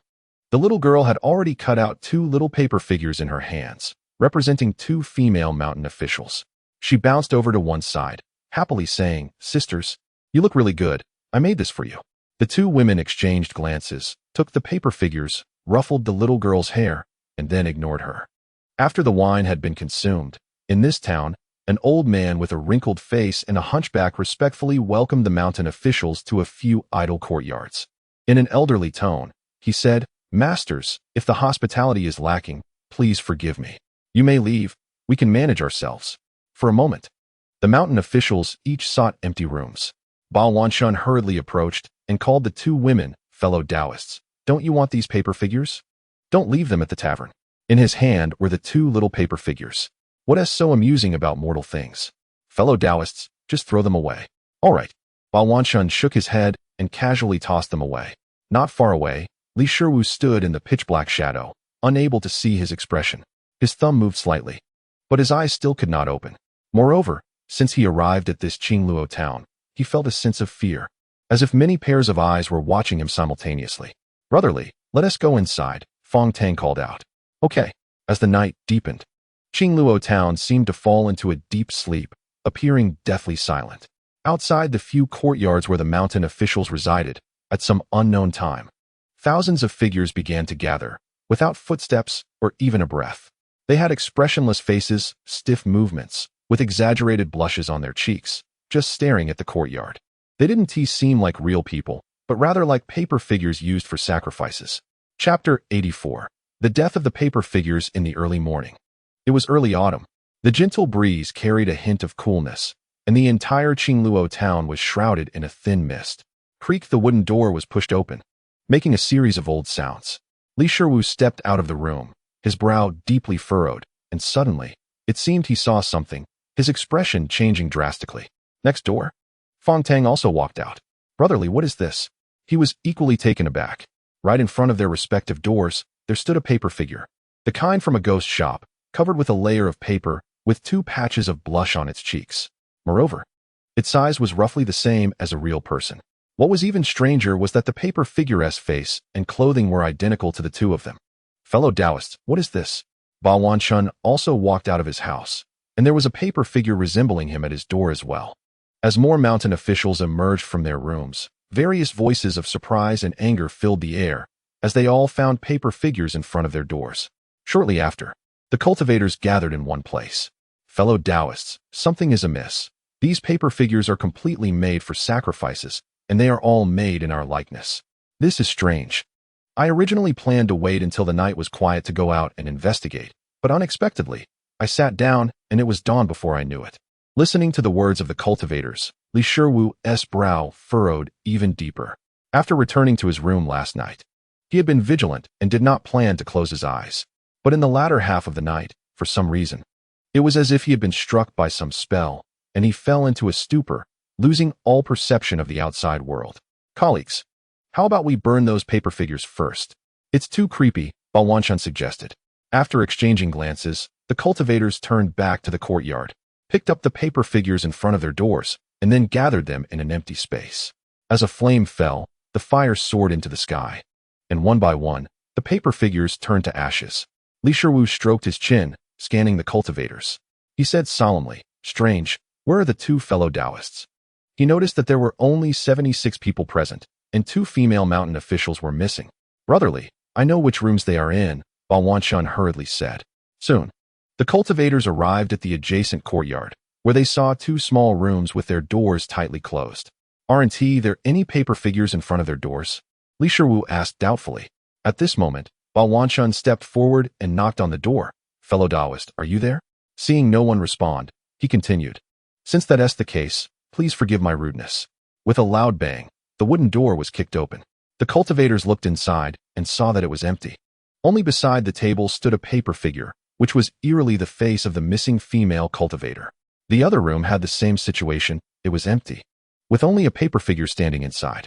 Ba Wanshun brought the 2 paper figures to the empty space in the courtyard and wondered, could it be that the 2 fellow Taoists, upon discovering the paper figures in the morning, were so frightened that they left directly? "Forget it, this ghostly thing looks ominous. Let us burn it." He sighed, and a flame rose from his fingertips, landing on the 2 paper figures. But in the next moment, a chilling scene unfolded. As the paper figures were ignited, piercing screams from the women continuously emanated from the 2 paper figures, as if they were not paper figures at all, but 2 living people. "Stop!" Li Shiwu shouted loudly. At the same time, he waved his robe, stirring up a gust of wind that extinguished the flames. Unfortunately, it was useless. The paper figures ignited immediately. Even though he reacted quickly, in just an instant, the 2 paper figures were reduced to nothing but half a head. "Brotherly, what is going on?" Fong Tang suppressed his horror and hurriedly inquired. Li Shiwu took a deep breath and said gravely, "I feel that these 2 paper figures may not be real paper figures, but rather, the 2 missing female cultivators. They likely encountered a demonic spirit and were transformed into these paper figures." As a gust of wind blew past, the remaining paper heads on the ground were blown about. Rolling chaotically, Ba Wanshun staggered a few steps, his eyes filled with terror. "Brotherly, do you mean to say that the 2 missing fellow Taoists might have been burned to death by my fire? I didn't do it on purpose. I really didn't expect this." But suddenly, another shocking change occurred. Li Shiwu drew the Huadian knife, tracing an unpredictable trajectory in the air, and with a single stroke, he slashed across Bao Wanchuan's cheek. Blood gushed out in an instant, the smell of blood filling the air. Looking at Bao Wanchuan, the sight was horrific. A deep knife wound on his right cheek was nearly to the bone, almost peeling his entire face open. At this scene, all the cultivators were stunned. Li Shiwu, are you crazy? A female mountain official shouted. I suspect he has been possessed by a cursed demon or has had his identity replaced by one. Which is why he burned those 2 paper figures, Li Shiwu replied casually, then added, but it seems I might have guessed wrong. After saying that, he took out a long red thread and a curved needle from the coffin, walking up to Bao Wanchuan.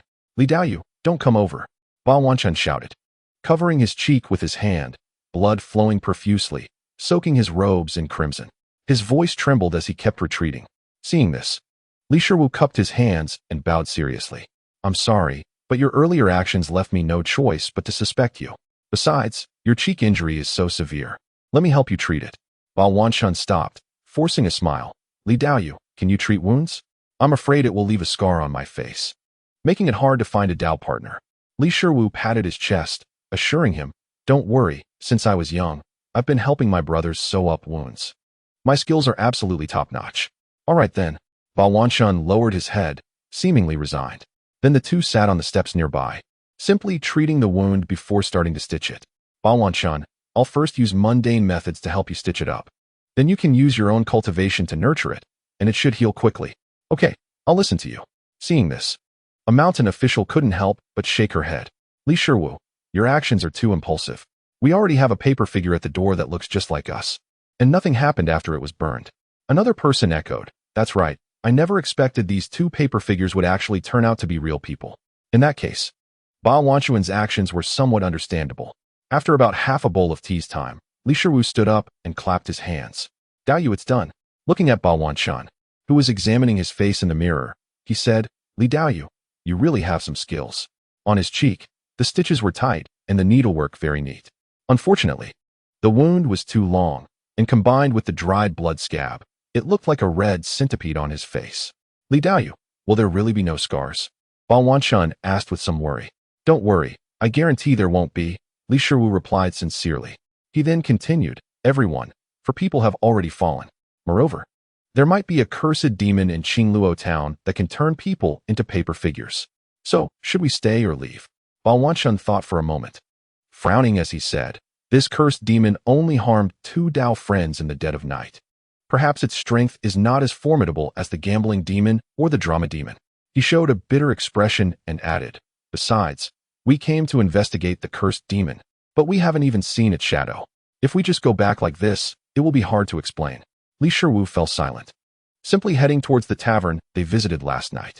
He remembered that the chubby tavern owner's little daughter had cut 2 small paper figures and given them to 2 female cultivators. This morning, those 2 happened to be the ones who got into trouble. Li Xiong, wait for me. Fong Tang hurriedly followed behind. Soon, they arrived at the tavern. They saw the little girl with the pigtails squatting at the door, playing with red paper. Sir, do you need something? The girl looked up with her big dark eyes and asked cheerfully. I do. I guess you should be the cursed demon. Li Shiwu smiled, his gaze sharp as he stared directly at her. Suddenly, the Huaden knife fell into his hand, and he swung it towards the figure in front of him. The knife's momentum was like a mountain, showing no sign of stopping. Li Xiong, you? Fong Tang was stunned by this scene. But in the next moment, another surprise occurred. The Huaden knife in Li Shiwu's hand seemed to be stopped by some force, freezing in midair. As for the little girl with the pigtails, there was no fear in her eyes. She just mockingly said, Kid, you have some nerve to attack a 5-year-old girl? Hee hee, there's no helping it. I've been accustomed to it since childhood, Li Shiwu replied calmly. He continued, besides, my knife is not a real knife. I can let it disperse the moment it reaches your neck. So trying it out is not a problem. Upon hearing this, the little girl suddenly became fierce. This is boring, Dai. The brass scissors in her hand were thrown fiercely at Li Shiwu. Li Shiwu's pupils constricted, and he immediately rolled aside to dodge. However, he was still caught off guard. The scissors were exceptionally sharp and easily severed 2 of his fingers. The momentum did not stop there. It flew towards Bao Wanchuan. 50 meters away, Bao Wanchuan let out a scream, quickly pulling out his precious skin blanket to wrap himself tightly. Then, an unexpected scene occurred. The brass scissors, upon hitting the blanket, suddenly veered off course and, by a stroke of luck, decapitated a mountain official standing nearby. Blood gushed out instantly, spraying 3 meters high. Kid, if you have the guts, don't run. Let's play slowly. The little girl retrieved her scissors, dropped a harsh remark, and vanished without a trace. Li Xiong, your fingers? Fong Tang hurriedly approached. It's nothing. Li Shiwu replied expressionlessly, bending down to pick up his fingers from the ground and placing them in the coffin. He added, the roots are still there. They will grow back. On the other side, Bao Wanshun trembled all over, guilt and anger alternating in his eyes. It's my fault. That cursed demon caused me to mistakenly burn 2 Dao friends to death and made this friend lose his life for no reason. He vowed, I will not rest until I avenge this. At this moment, it was still early in the morning. Occasionally, a few passers-by on the street were frightened by the scene and ran away. A mountain official said, Bao Wanshun, gather the remains on the ground, right now. The most crucial thing is to find that cursed demon. Fong Tang sighed and shook his head. This friend's cultivation is only just past foundation establishment. Yet he was still slain. That's truly unfortunate. Before long, the cultivators gathered again in the small courtyard where they had stayed last night. Li Xiong, what do you think about the strength of that cursed demon? Can we deal with it? Fong Tang asked. Bao Wanshun interjected, speaking decisively, we can. When that pair of scissors flew towards me, I could clearly sense that its strength was not much stronger than ours. He showed a bitter expression and added, the main issue is that strange ability to turn people into paper figures. I don't know how that works. Li Shiwu nodded. This demon is not as formidable as the gambling demon or the drama demon. We should be able to handle it. Just then, a series of clear laughter rang out. Am I easy to deal with? Who do you look down on? The mountain officials turned to look in the direction of the sound, only to see the little girl with pigtails sitting on the wall, watching them with ill intent. Let me show you first. With a cold laugh, she threw down a few small red paper figures and vanished in the blink of an eye. Everyone, this demon is elusive. We can't lock onto it at all. Just as the mountain official finished speaking, he saw a small red paper figure, thin and about the size of a palm, standing on his shoulder. Not only him, but Li Shiwu and 3 other mountain officials also had small paper figures standing on their shoulders. Light it up. Li Shiwu's expression remained unchanged as a flame ignited at his fingertips, aimed at the paper figure on his shoulder to burn it. The others followed suit. But it was useless. The paper figures would not burn or be cut, as if they had taken root on their shoulders, and no matter what they tried, they couldn't get rid of them. Everyone, don't panic. Bao Wanshun said with a deep frown. I remember my master once said that there used to be paper demons. You should try staying still. This red paper figure might think you are dead and then fall off your shoulder by itself. Hearing this, one mountain official sighed in relief.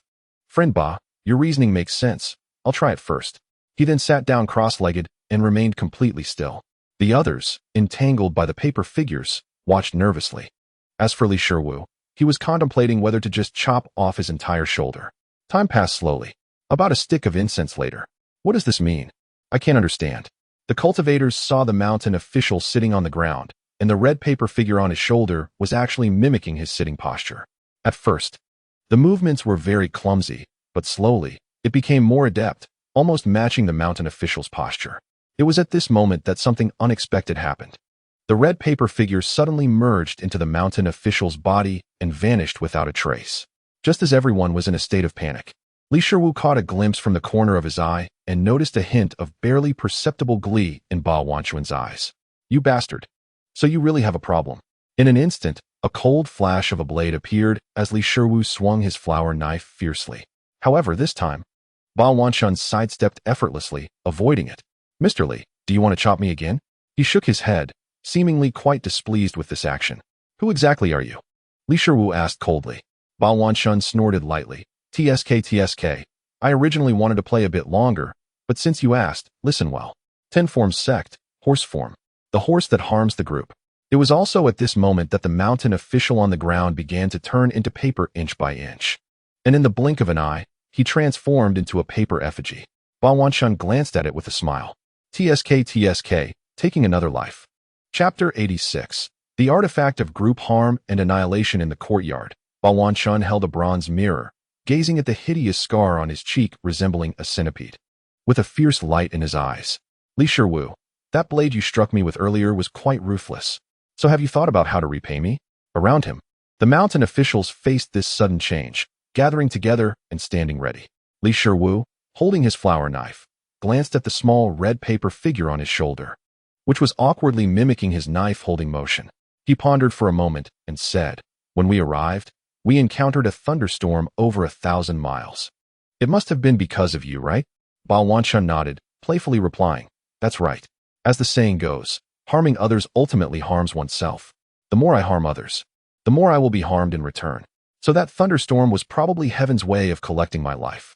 Bao Wanshun put away the bronze mirror, his gaze momentarily frozen. "But I'm sorry for dragging you all into this disaster with me."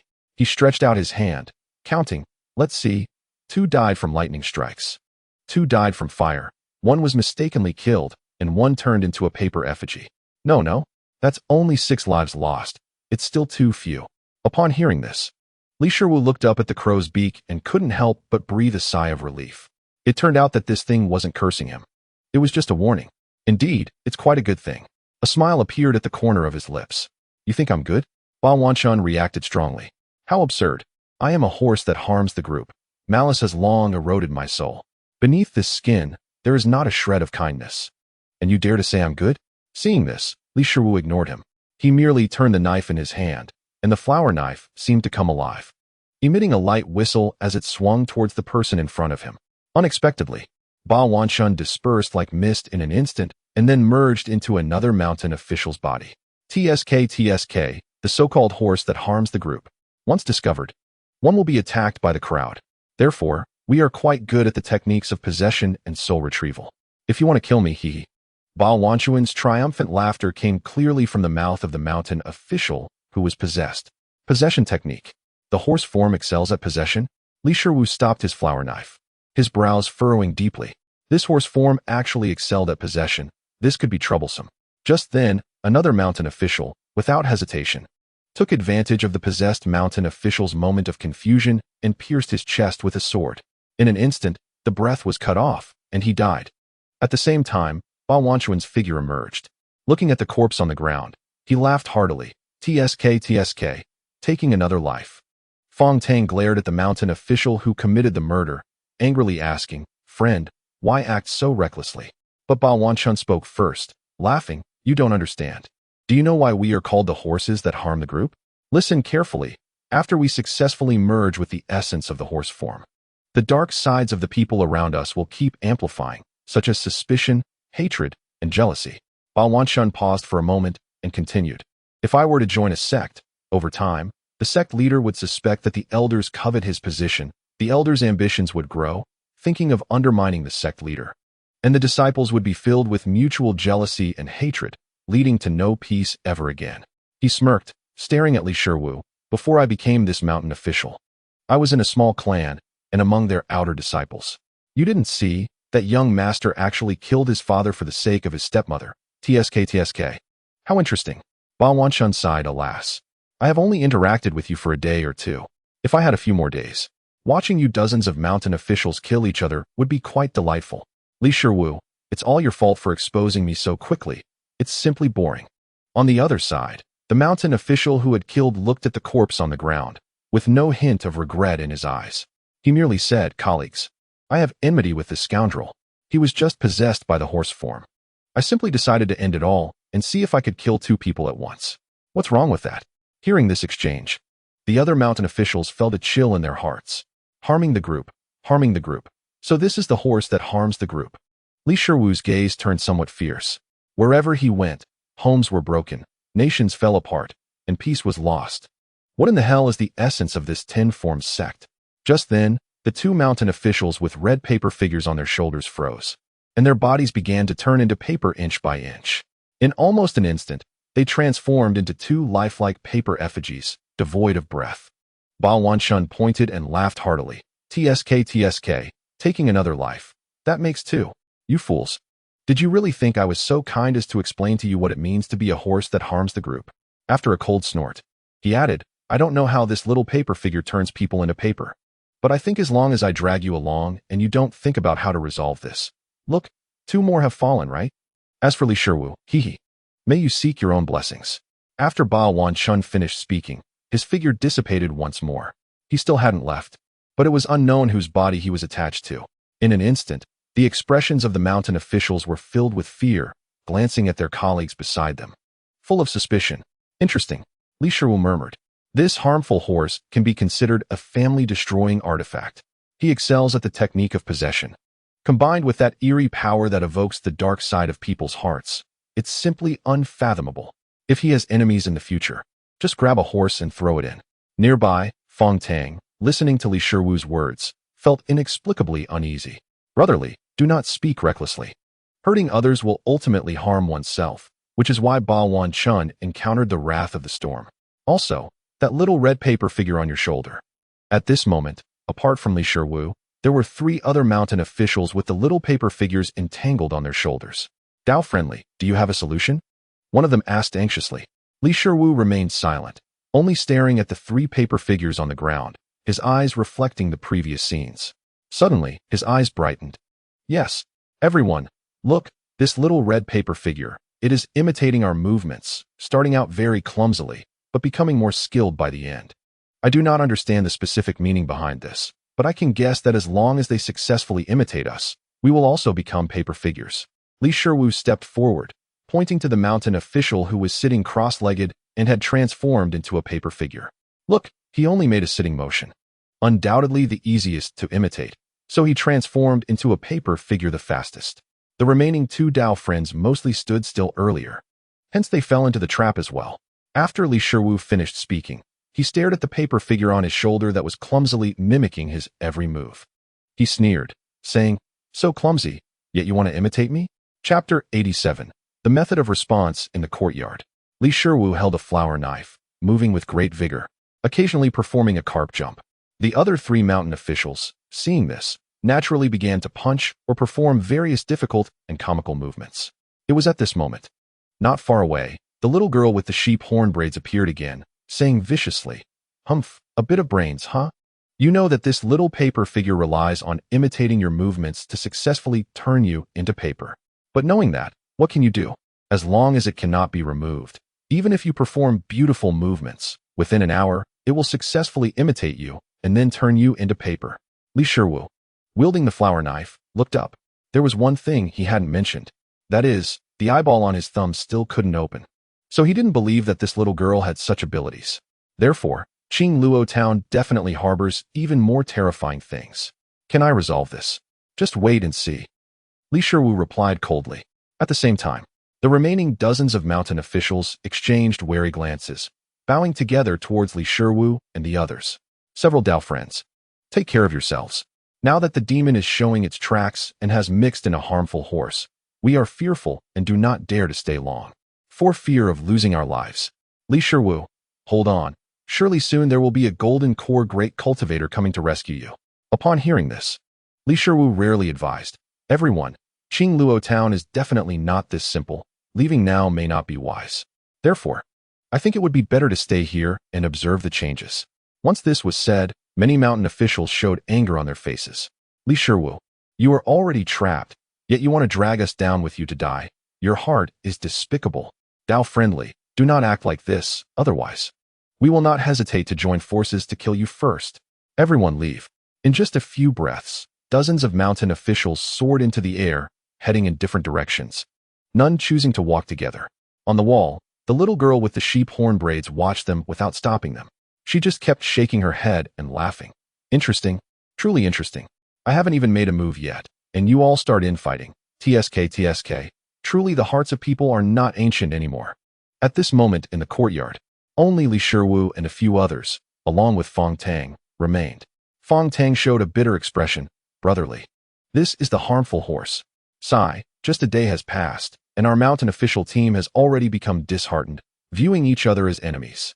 Moreover, 9 Dao friends have fallen due to that harmful horse. Yet Li Shiwu asked again, Paper Demon, this morning, the paper figures at our door, were they sent by you? The little girl with the sheep horn braids nodded, grinning maliciously. That's right. I first turned 2 of you into paper, then placed a paper figure of the same appearance at each of your doors. This way, you wouldn't realize that 2 of them were your companions. Ha ha. The result was that they were burned to ashes. The little girl clapped her hands joyfully. How interesting, so interesting. Meanwhile, Li Shiwu was still dancing with the knife.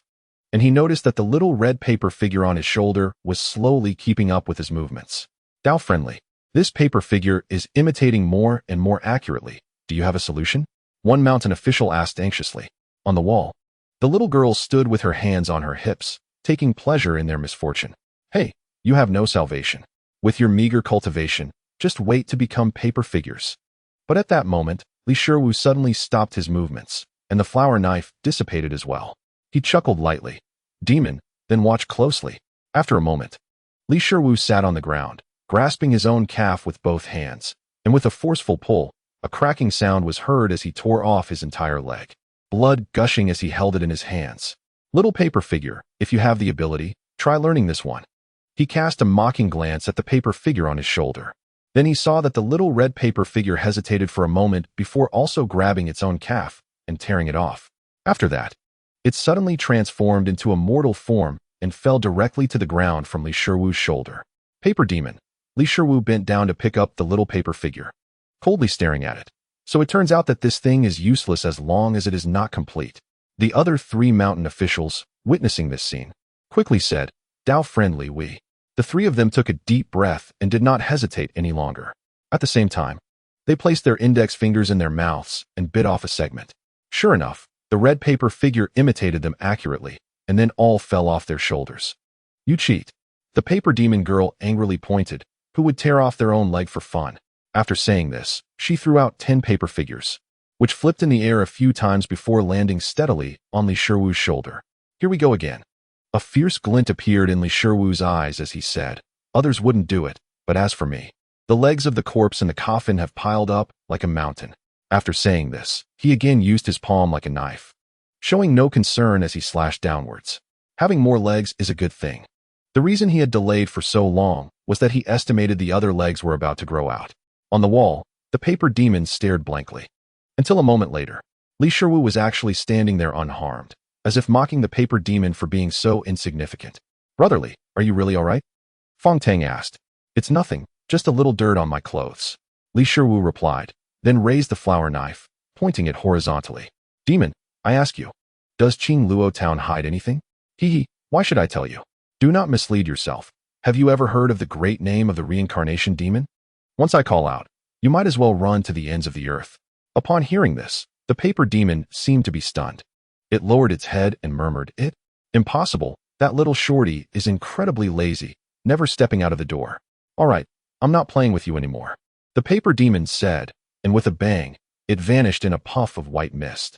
Brotherly, what should we do now? Fong Tang stepped closer, his eyes filled with anxiety. Suddenly, a short dagger appeared in his hand, as if he was determined to take a desperate action, aiming straight for Li Shiwu's heart. Brother Fong, what are you doing?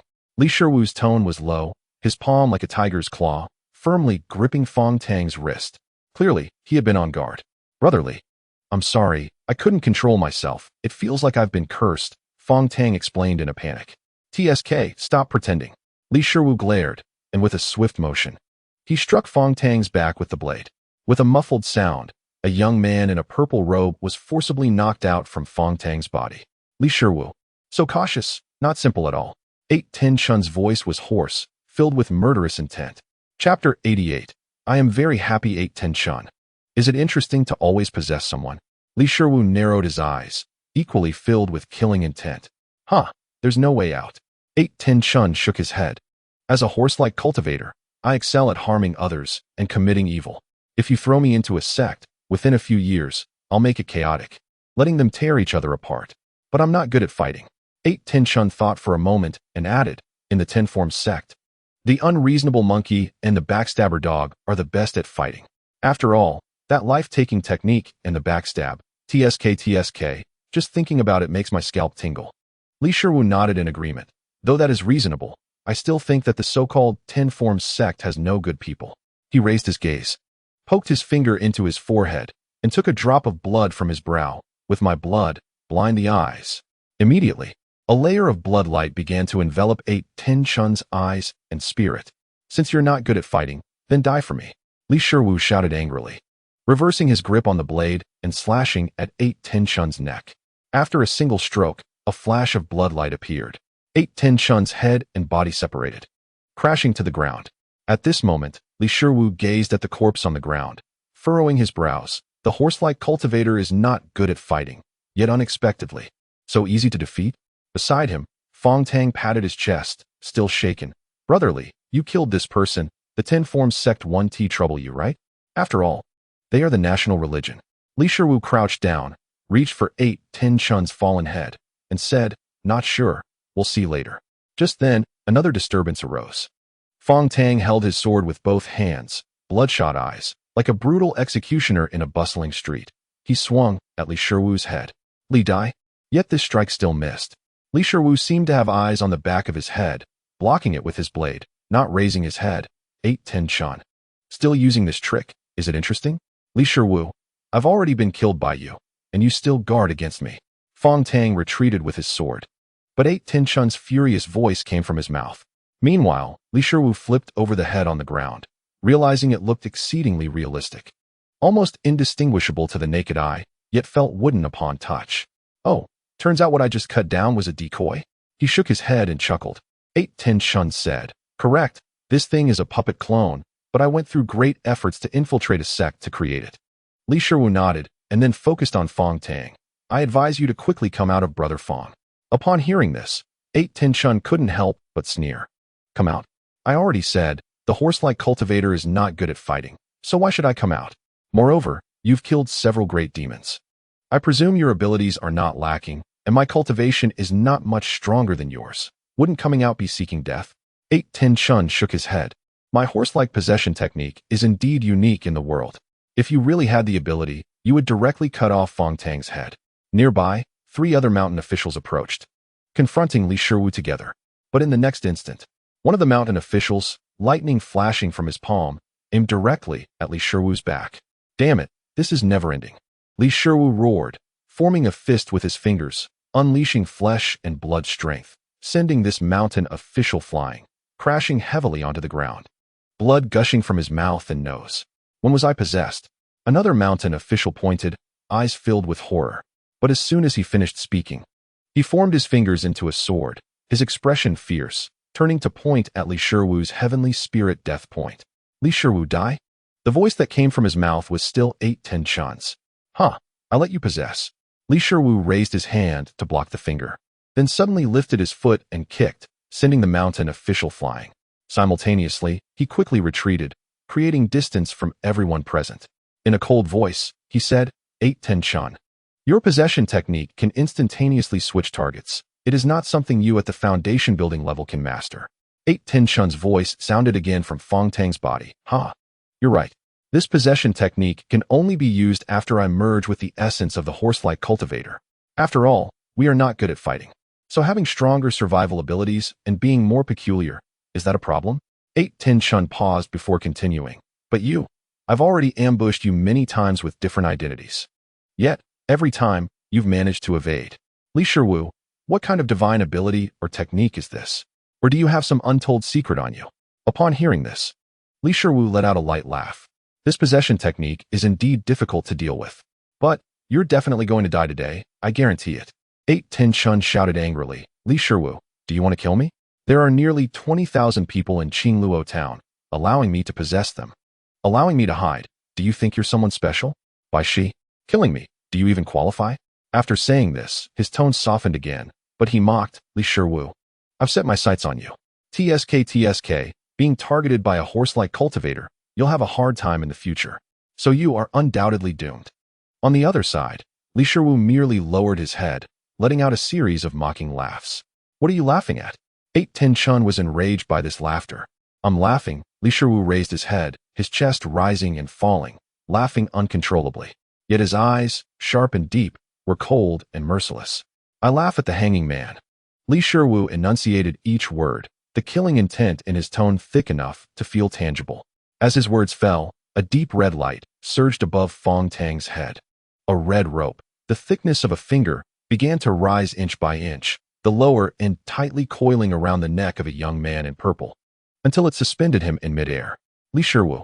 At this moment, 8-10 Chun was flailing his legs, his face flushed, but the red rope around his neck tightened more and more. Not only that, but the wound that Li Shiwu had stitched on his cheek split open again. blood pouring down like rain, gruesomely horrifying. The red thread used to stitch the wound had vanished without a trace. Lee 15 looked up, still smiling.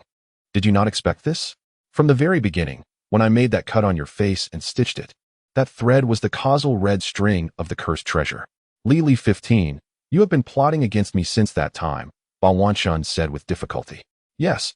One must be prepared for the unexpected. Lee 15 replied casually. He continued, your possession technique is strong, yet you have my cursed treasure on your face. So I have always been clear about who you are possessing. Ba Wanshun, do you now understand why your sneak attacks on me have been in vain so many times? At this moment, Ba Wanshun was being choked by the red string in midair, unable to speak, only struggling continuously. Lee 15 sighed. Stop wasting your effort, it's useless. What I have locked onto is the thread of fate above your head.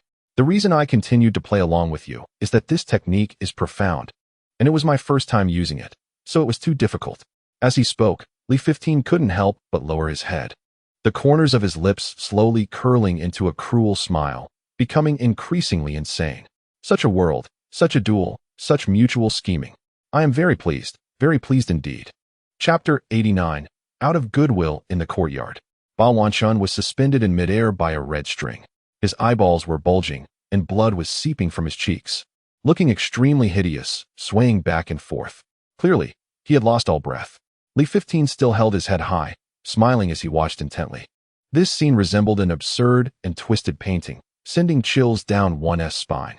On the other side, the three mountain officials, including Fong Tang, buried their heads. Their expressions complex, lost in thought.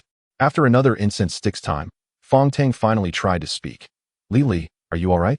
He saw that Lee 15's face was already as pale as paper, lacking any color. Quite well, but I need to confirm that he is completely dead.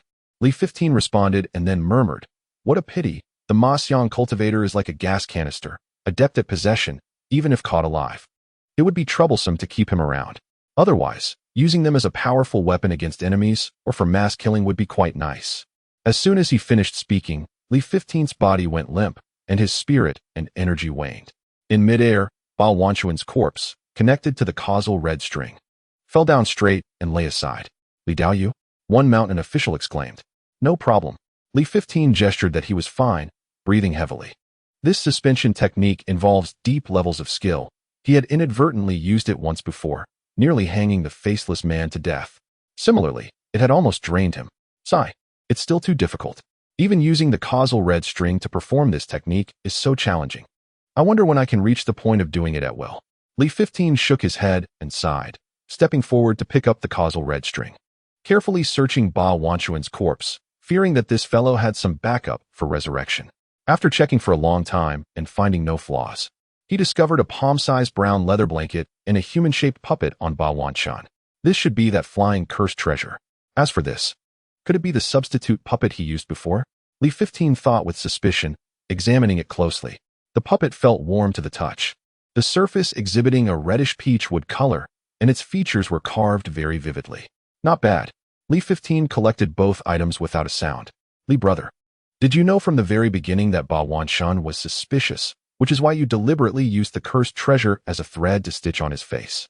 Fong Tang walked over, unable to resist asking. Nonsense.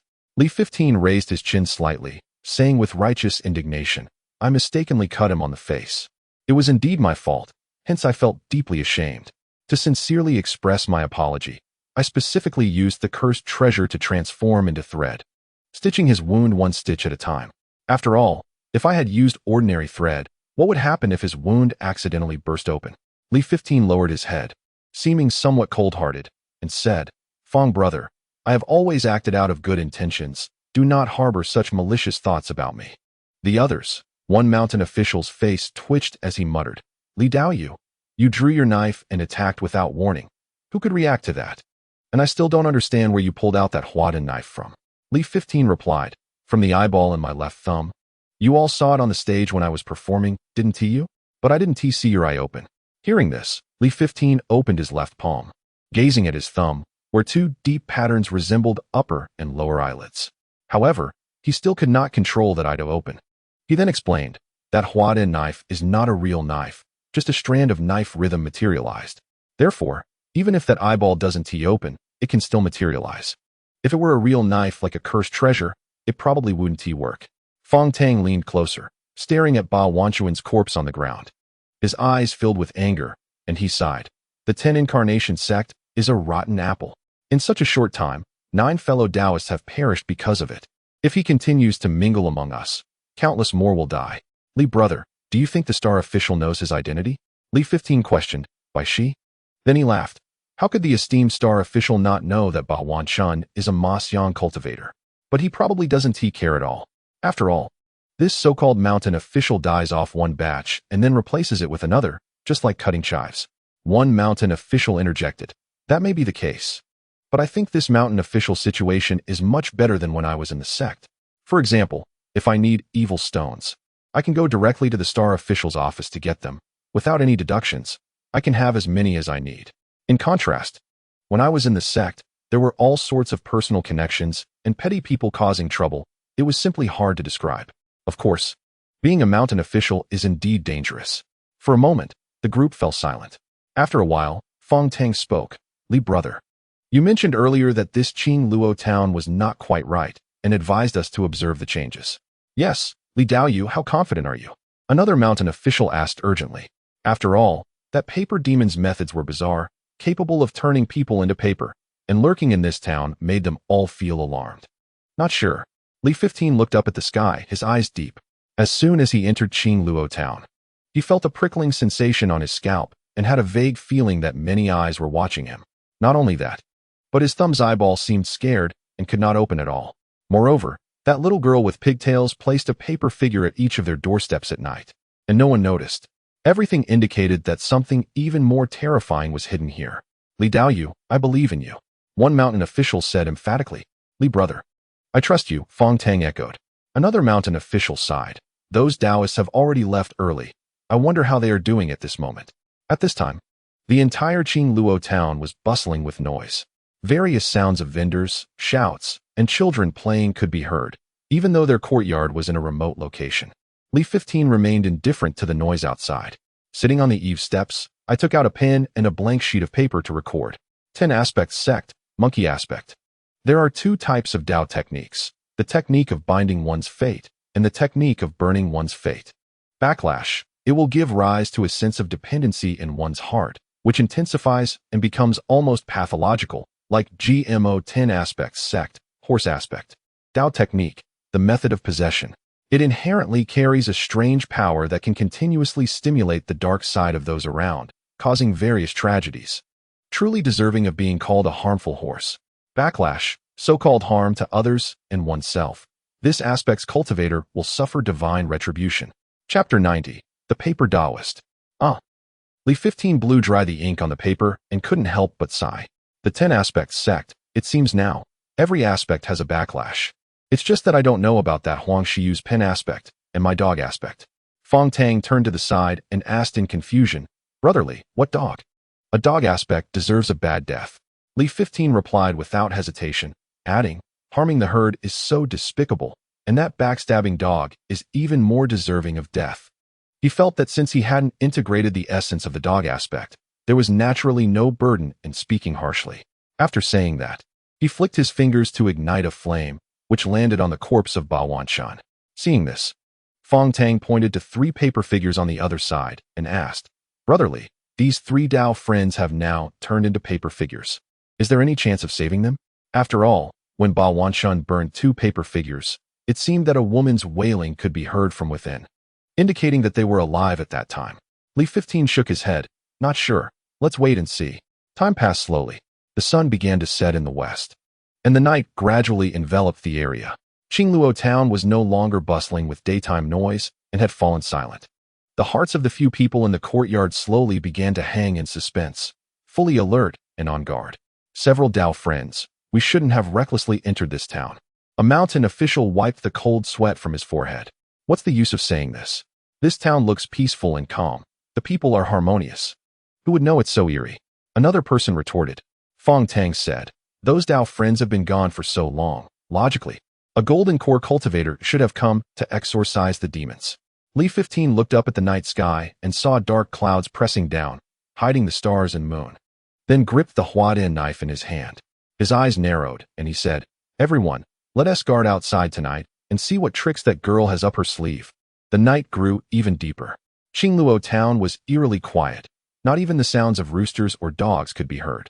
Li 15 looked at the eye on his thumb, feeling as if it were instinctively trembling. Even he felt a wave of horror in his heart, his hair standing on end. Li Dao friend, shall we retreat? This place is too eerie. A mountain official couldn't he help but say. Li 15 remained silent, suppressing his fear, and leaped onto the wall. He murmured, strange. There's nothing abnormal. At this moment, the entire Qingluo town came into view, and he saw the streets and alleys were empty, with only the occasional night breeze stirring up a few fallen leaves. But in the next moment, Li 15's pupils constricted sharply. He saw one shadow after another opening doors and walking out from their houses, continuously flooding towards the street. Their facial expressions were dazed, as if frozen in place. And these people were clearly the citizens of Qingluo town. Could it be? Li 15's breath caught, suddenly realizing that something was very wrong. Meanwhile, several other mountain officials leaped onto the wall and saw the same scene. Brotherly, what is going on? Fong Tang asked in confusion. Not sure. Let us keep watching. Time passed minute by minute, and nearly 200,000 citizens of Qingluo town all surged onto the streets, coming from all directions towards the courtyard where Li 15 and the others were. They seemed like ghosts, their feet barely making a sound on the ground. Just as Li 15 was filled with uncertainty, he suddenly discovered that the eyeball on his left thumb seemed to be moving. This, he pondered for a moment. Without any hesitation, he extended his left thumb, pointing it forward. As two dark lines cracked open, a distinctly black and white eyeball began to rotate up and down, left and right, starting to survey the world around him. What followed was another scene, clearly presenting itself in Li 15's mind. Damn it, this is getting serious. Li 15 was stunned, his chest rising and falling rapidly, as if the truth he saw had completely shocked him. From the perspective of the eye on his thumb, what was continuously flowing in from the street were not people at all. They were, one after another, resembling the paper figures found in a funeral home. It turned out that the entire Qingluo town had long since turned everyone into paper figures. No wonder, no wonder. Hearing Li 15's words, Fong Tang's heart also sank. Brotherly, do you mean? In an instant, that overwhelming fear surged through them, causing several people to shudder, as if their breaths had been frozen. Everyone, look. A mountain official quickly pointed. Following his direction, Li 15 saw that the group of mountain officials who had left during the day were also mingling among the citizens of Qingluo town. Their expressions were dazed, and there was no sound of footsteps. Clearly, they too had been turned into paper figures. Kid, are you waiting for me? A playful voice suddenly echoed from the air. Still that little girl with the horn braid. Demon, did you do all this? Li 15 raised his knife and shouted angrily. The little girl did not respond. But behind her, as if performing a magic trick, 4 identical figures suddenly appeared. Each held a pair of brass scissors, their eyes gleaming with mischievous smiles, staring at Li 15 and the others. Sisters, go for it. This guy has so many legs. I want to see if we can cut the red little paper figures faster, or if he can run faster. All right. I'll go first. Just as Li 15 and the others were in shock, a man's sigh seemed to cut through the air, echoing through time. Hey, you little ones, stop making trouble. Li 15 turned to look, only to see a figure, or perhaps a demon figure, stepping through the void, slowly approaching them from the darkness. You are the true paper demon? Li 15's heart raced, unable to believe what he was seeing. The newcomer was stunningly beautiful. So much so that breathtakingly beautiful could describe her. She wore a white robe, seeming not of this world, more like a fairy about to ride the wind away. But she was not truly human. Everything about her was made of paper. Her face was folded from white paper, her limbs were similarly made of paper, and even her robe was created from folded white paper. Even her waist-length black hair seemed to be made from strips of black paper cut from a sheet, glued to the back of her head. Even her eyebrows and eyelashes gave a paper-like impression, as if they were cut from paper. Strangely, even though this figure was entirely made of paper, and the paper texture was clearly distinguishable, to Li 15 and the others, she appeared extraordinarily harmonious, as if she were a true living being, born this way. You are the true paper demon? Li 15 held his breath and asked again. The figure nodded. Her voice gentle, yes. However, I vaguely remember that I have another title. It seems that a long time ago, everyone called me the Paper Taoist. Chapter 91. The Reason. The Paper Taoist lightly floated down into the courtyard from the air. Li 15 and several others, upon seeing this, suppressed their shock, and jumped down from the wall. Only then did they realize that the paper man was quite tall, a full head taller than an average adult. "Paper man, you really are good looking," Fong Tang exclaimed, seemingly enchanted. Li 15 coughed and said, "Ahem, brother Fong. Remember, you have a partner, so don't be so frivolous." Of course, he felt the same way in his heart. Even though the paper man was entirely made of paper, it still couldn't hide his extraordinary appearance. Aye. Fong Tang stammered, his face turning bright red.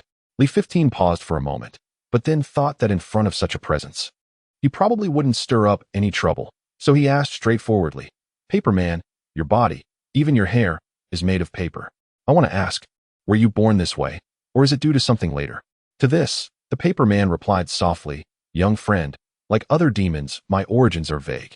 But I can tell you, I should have been like this from the start. Just like you see, I was born a paper person." This left Li 15 and the other mountain officials dumbfounded. Li 15, with disbelief in his eyes, said, "You mean, when your mother gave birth to you, you were already a paper person? I didn't misunderstand, right?" The paper man, with a smile in his tone, said, "That's right. Not just me, but my entire race is naturally paper people, just like you see me now." For a moment, Li 15 and the others exchanged glances, feeling their heads buzzing. Damn, is there really such a thing in the world? Li 15 kept muttering, No, let me think this through. There's actually a race in this world whose bodies are made of paper, and it works." At this moment, Fong Tang couldn't help but poke Li Fifing's arm with his finger and whispered, "Brotherly, have you forgotten? You yourself have 10 legs and eyeballs on your fingers. In comparison, I actually think the paper people aren't that unacceptable." Li 15 replied, "All right, with that in mind, I can indeed accept it." Ahem, Li 15 cleared his throat, his expression turning serious as he spoke. "Paper man, may I ask why you turned nearly 20,000 people in Qingluo town into paper people? After all, as a mountain official, it's our duty. Of course, if you think I'm insignificant or my cultivation is too low, you don't have to answer." The paper man, with a white paper face and features that seemed drawn with a brush, smiled and said, "I can answer." Behind him, 5 little girls with horn braids suddenly popped their heads out, eager to answer. They were turned into paper people one by us 5 using paper cutting. "It took a lot of effort. My hands hurt from cutting." The paper man lightly scolded, "Don't be mischievous." With a wave of his white paper robe, the 5 little girls turned into 5 small paper figures, lively on his shoulder. He explained, "These 5 were created by me from 5 pieces of paper, taking a wisp of the remaining soul from 5 deceased children. After merging, they became what they are. They make a lot of noise every day to keep me entertained, which is nice, but I've spoiled them a bit." As he spoke, he tapped one of the paper girls on the head, saying, "Little girl, do you know your bad taste caused the death of 2 people? Not me, a childish voice protested, sounding quite unconvinced.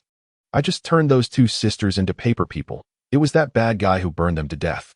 Seeing this, the paper man sighed and tapped her head again. Then he turned to Li 15, saying, "Young friend, although it was they who turned the entire town's people into paper, it was at my suggestion." Li 15 asked in a serious tone, "Why?" He truly didn't understand, as he hadn't sensed any malicious aura from the paper man. The paper man fell silent for a moment before saying, "I vaguely remember that a long time ago, your human race asked me to do something. Later, it seemed that the paper race perished, leaving only me alive. After that, the human race promised me that I could turn humans into paper and join the paper race." The paper man smiled, "Young friend, that's all I remember." Hearing this, Li 15 lowered his head in thought. He understood in his heart that this paper man was likely involved in events from the era of Bai Shi, just like the drama demon and reincarnation demon. "So, you turned them into paper people just to join the so-called paper race?" The paper man shook his head, "Young friend, you've misunderstood. I am merely a demon now. I don't have the ability to turn humans into another race. I can only create this factual yet unorthodox appearance. Just like the people of Qingluo town, they can live as humans or turn into these paper figures." Li 15 thought for a moment and asked, "If that's the case, can you undo the paper transformation?" "No." The paper man replied directly, "Young friend, I am too lonely. I want them to accompany me for a while. Perhaps after some time, I will release them." Li 15 no longer insisted, but raised his head to gaze at the paper man's face. He spoke, "When I first entered Qingluo town, I felt as if many eyes were watching me. Was it you?" "Yes, it was me watching you through the eyes of the people of Qingluo town." "Why?" Because I vaguely sensed that you have something familiar to me. As the paper man extended his hand, a letter or a love letter emerged from the old coffin's belly and landed in his palm. The paper man, with his slender and delicate paper fingers, flipped through the pages, reading each word. I can't understand it. I forgot. But why do I feel like crying? Lee 15 was taken aback, noticing that there were indeed faint tears appearing in the corners of the paper man's eyes. For a moment, he felt thunderstruck. The male character in that letter of love for his wife might have appeared. But who would have thought it would be a paper man? Huh. The world is vast and full of wonders. The ancients truly do not deceive me. Lee 15 couldn't help but sigh. Forget it. It's just a shared sorrow. Thinking of himself, he suddenly felt relieved. Chapter 92. Bai Shi's base conduct, captured 3 times under the night sky. The paper man in his paper robe fluttered in the wind, making a rustling sound. He gazed at the 3 pages of love letters, tears shimmering silently. After a long time, he slowly said, I am just a demon. Forgetting some things is quite good. After saying this, he gently tossed the 3 pages of love letters away. Young friend, see you again, the paper man said, turning his back. However, the 5 little girls on his shoulder were chattering nonstop. No, I want to turn that many-legged frog into a paper person. He's so annoying. Hee hee. My big scissors are thirsty. Before they could finish their words, the paper man flicked a piece of paper and tapped their heads. Do you know that dozens of cultivators have already been turned into paper people by you? Let these few go for now. After saying this, the paper man suddenly turned around sharply. His narrow paper eyes revealed an indescribable creepy smile as he fixed his gaze on Lee 15, saying, Young friend, I really want to eat the eye on your thumb. Next time, you better be careful. As the words fell, the entire figure gracefully rose into the air. At the same time, the paper figures made from the tens of thousands of citizens of Qingluo town also soared into the sky, but in the process, their forms rapidly shrank. They resembled countless paper butterflies, circling around the paper Taoist, spinning and fluttering continuously. This scene was unfathomable and enchanting. Yet it also sent chills down one's spine. It wasn't until the paper Taoist disappeared from sight that Li Shiwu and the others came to their senses, realizing their backs were already drenched in sweat without them noticing. Li, the citizens of Qingluo town, and those mountain officials, just like that, were taken away by him as paper figures. Li Taoist, I fear we are in trouble. Hearing what the others said, Li Shiwu merely lowered his head, staring at the eyeball on his thumb. He suddenly understood why this eye couldn't open as soon as he arrived in Qingluo town. So you were afraid of him? A paper figure. Moments later, Li Shiwu summoned the blanket of 8,000 springs and leaped onto it, saying, Everyone, let's go. The next day, at the star official's residence, Bai Shi sat at the front of the hall, his expression cold as ice.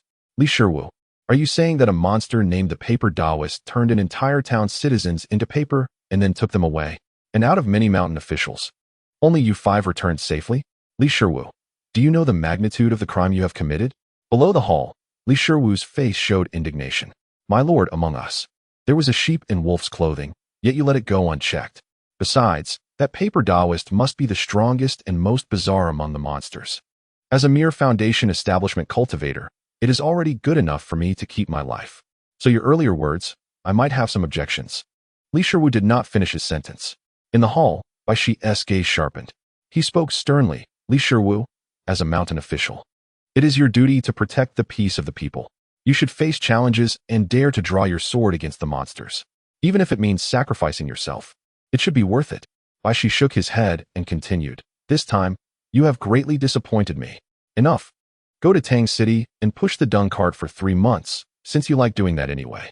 And remember this. Bai Shi's tone became heavier. Monsters are harmful beings, and we, as humans, must stand against them, never align ourselves with them.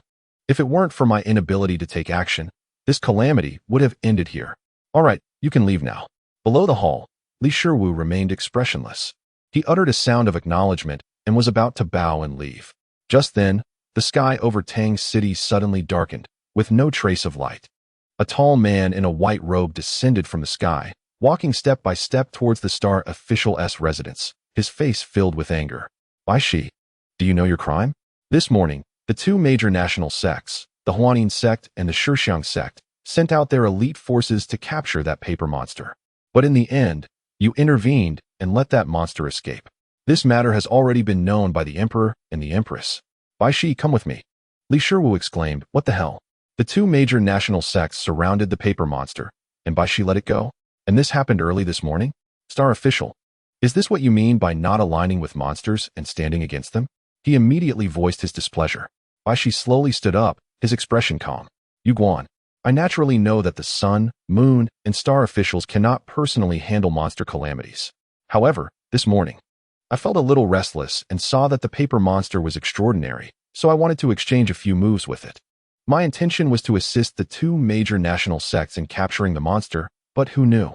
Bai Shi's words were interrupted by Yu Guan. Enough, Bai Jun. It's useless to argue with me. Whatever it is, tell it to the emperor. Then, Li Shiwu watched helplessly as Yu Guan took Bai Shi away. Huh, it's the third time, he said expressionlessly. Behind him, Fong Tang and the others were silent as a grave. When Yu Guan arrived, they didn't dare to breathe. Li, what is the third time? Nothing, it's just the star official's daily self-destructive behavior, and then he gets scolded. Li Shiwu waved his large sleeve, stood up, and left without looking back. Li Daoist, what should we do now? Push dung, what else do you need me to teach you? The next day, early morning, Li Shiwu and the others pushed a cart full of dung, marching in a straight line, brightly passing through Tang City. Oh, Li Daoist, long time no see. Pushing dung again. Li Xiaoga, where's that fortune-telling young man? Hearing the chatter around him, Li Shiwu lowered his head and turned a deaf ear. Deep in thought about a matter. Li brother, I've actually never understood why that 8,000 springs never attached to you. Fong Tang's voice came from behind. Li Shiwu replied. Actually, I've been thinking about that too. Saying this, he looked around, noticing the lingering presence of the Zhong Xian Guan that seemed to be restraining him. Could it be this thing? He murmured, feeling that it might really be the Zhong Xian Guan that blocked 8,000 springs. Or perhaps that fellow was too cautious and didn't dare to attach to him. At this moment, another mountain official sighed. Sigh. Li Daoist, fortunately, that 8,000 springs didn't attach to your body. Otherwise, we really wouldn't have been able to deal with it, and we wouldn't have made it back. Li Shiwu did not comment, only shook his head and smiled. Really? Actually, I've been waiting for him to attach to me. As long as he dares to come, I would stab myself in the abdomen with a flower knife. What a pity, that kid didn't dare. Otherwise, I really want to see if that knife can pierce through two bodies when he attaches to me. Instantly, several mountain officials were stunned. Silence lasted for a long time. Chapter 93. The Ghost Gate of 15. The Skeleton Man emerges. Under the city gate, Fong Tang pushed the dung cart and couldn't help but sigh. If what Brotherly said is true, no matter what, that 8,000 springs will inevitably face a calamity. As for Li Shiwu, he looked at the bustling citizens in the city, even seeing some elderly people with white hair, still carrying goods and walking through the streets. One mountain official sighed. With us cultivators helping to grow grain, supply meat, and transport various fruits and vegetables, yet many people still live such a hard life, struggling for survival every day. Beside him, another mountain official laughed and said, Taoist friend, it should be like this. If we grow grain and give it to them for free, wouldn't that mean we are raising pigs? But our Daya people shouldn't be like pigs in a cage. The weak are prey to the strong. And striving for progress is the aspiration of our people. He shook his head and continued, although they are mortals, they are also the foundation of our Daya people. If we treat them like pigs to raise, in the long run, it will lead to big problems. Fong Tang then said, you two Taoist friends don't quarrel. These matters will be handled by those big figures. We just need to take care of ourselves. Just then, Li Shiwu noticed a fortune teller not far from the city wall, who was lying there sleeping under a flag that read fortune teller. He secured the dung cart to prevent it from tipping over. Li Shiwu tidied his Taoist robe and swaggered over. He slapped the wooden table, saying, wake up, business is coming. In front of him, the fortune teller, a thin middle-aged man, woke up with a dazed expression. Upon seeing the visitor, he immediately squinted his eyes and smiled, adopting an air of a celestial being. Little brother, my fortune-telling is quite expensive. Money is easy to talk about, as long as the calculations are accurate. Since that's the case, little brother, please share your birth date. Hearing this, Li Shiwu's eyes widened, and he angrily said, damn it, if you can't even calculate my birth date, what are you doing setting up a stall? Do you believe I won't flip it over? Seeing the newcomer fierce, the middle-aged man quickly smiled to appease him. Little brother, forgive me. Actually, I don't need a birth date for fortune-telling. I only need 2 characters from you. Li Shiwu scoffed lightly. Heh, that's interesting. Well then, listen closely. The 2 characters I want you to measure are Shiwu. Upon hearing this, the middle-aged man held his pen, wrote the two characters on white paper, and his expression became serious. Full of inscrutable demeanor. Shaking his head, he said, "Shiru, Shiru. These two characters are not good."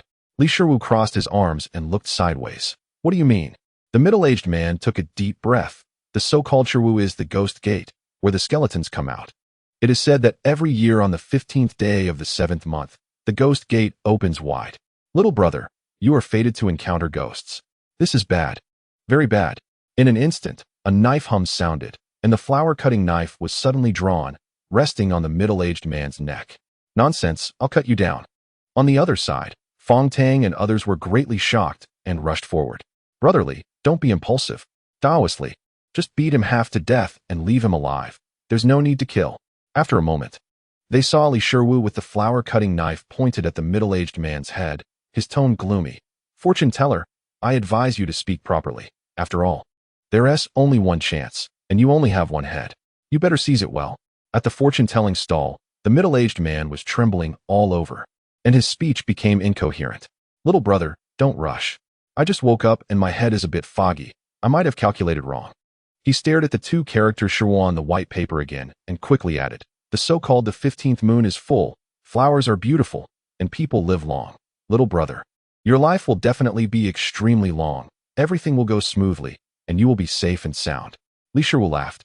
"Heh, you have quite a bit of flexibility in your words.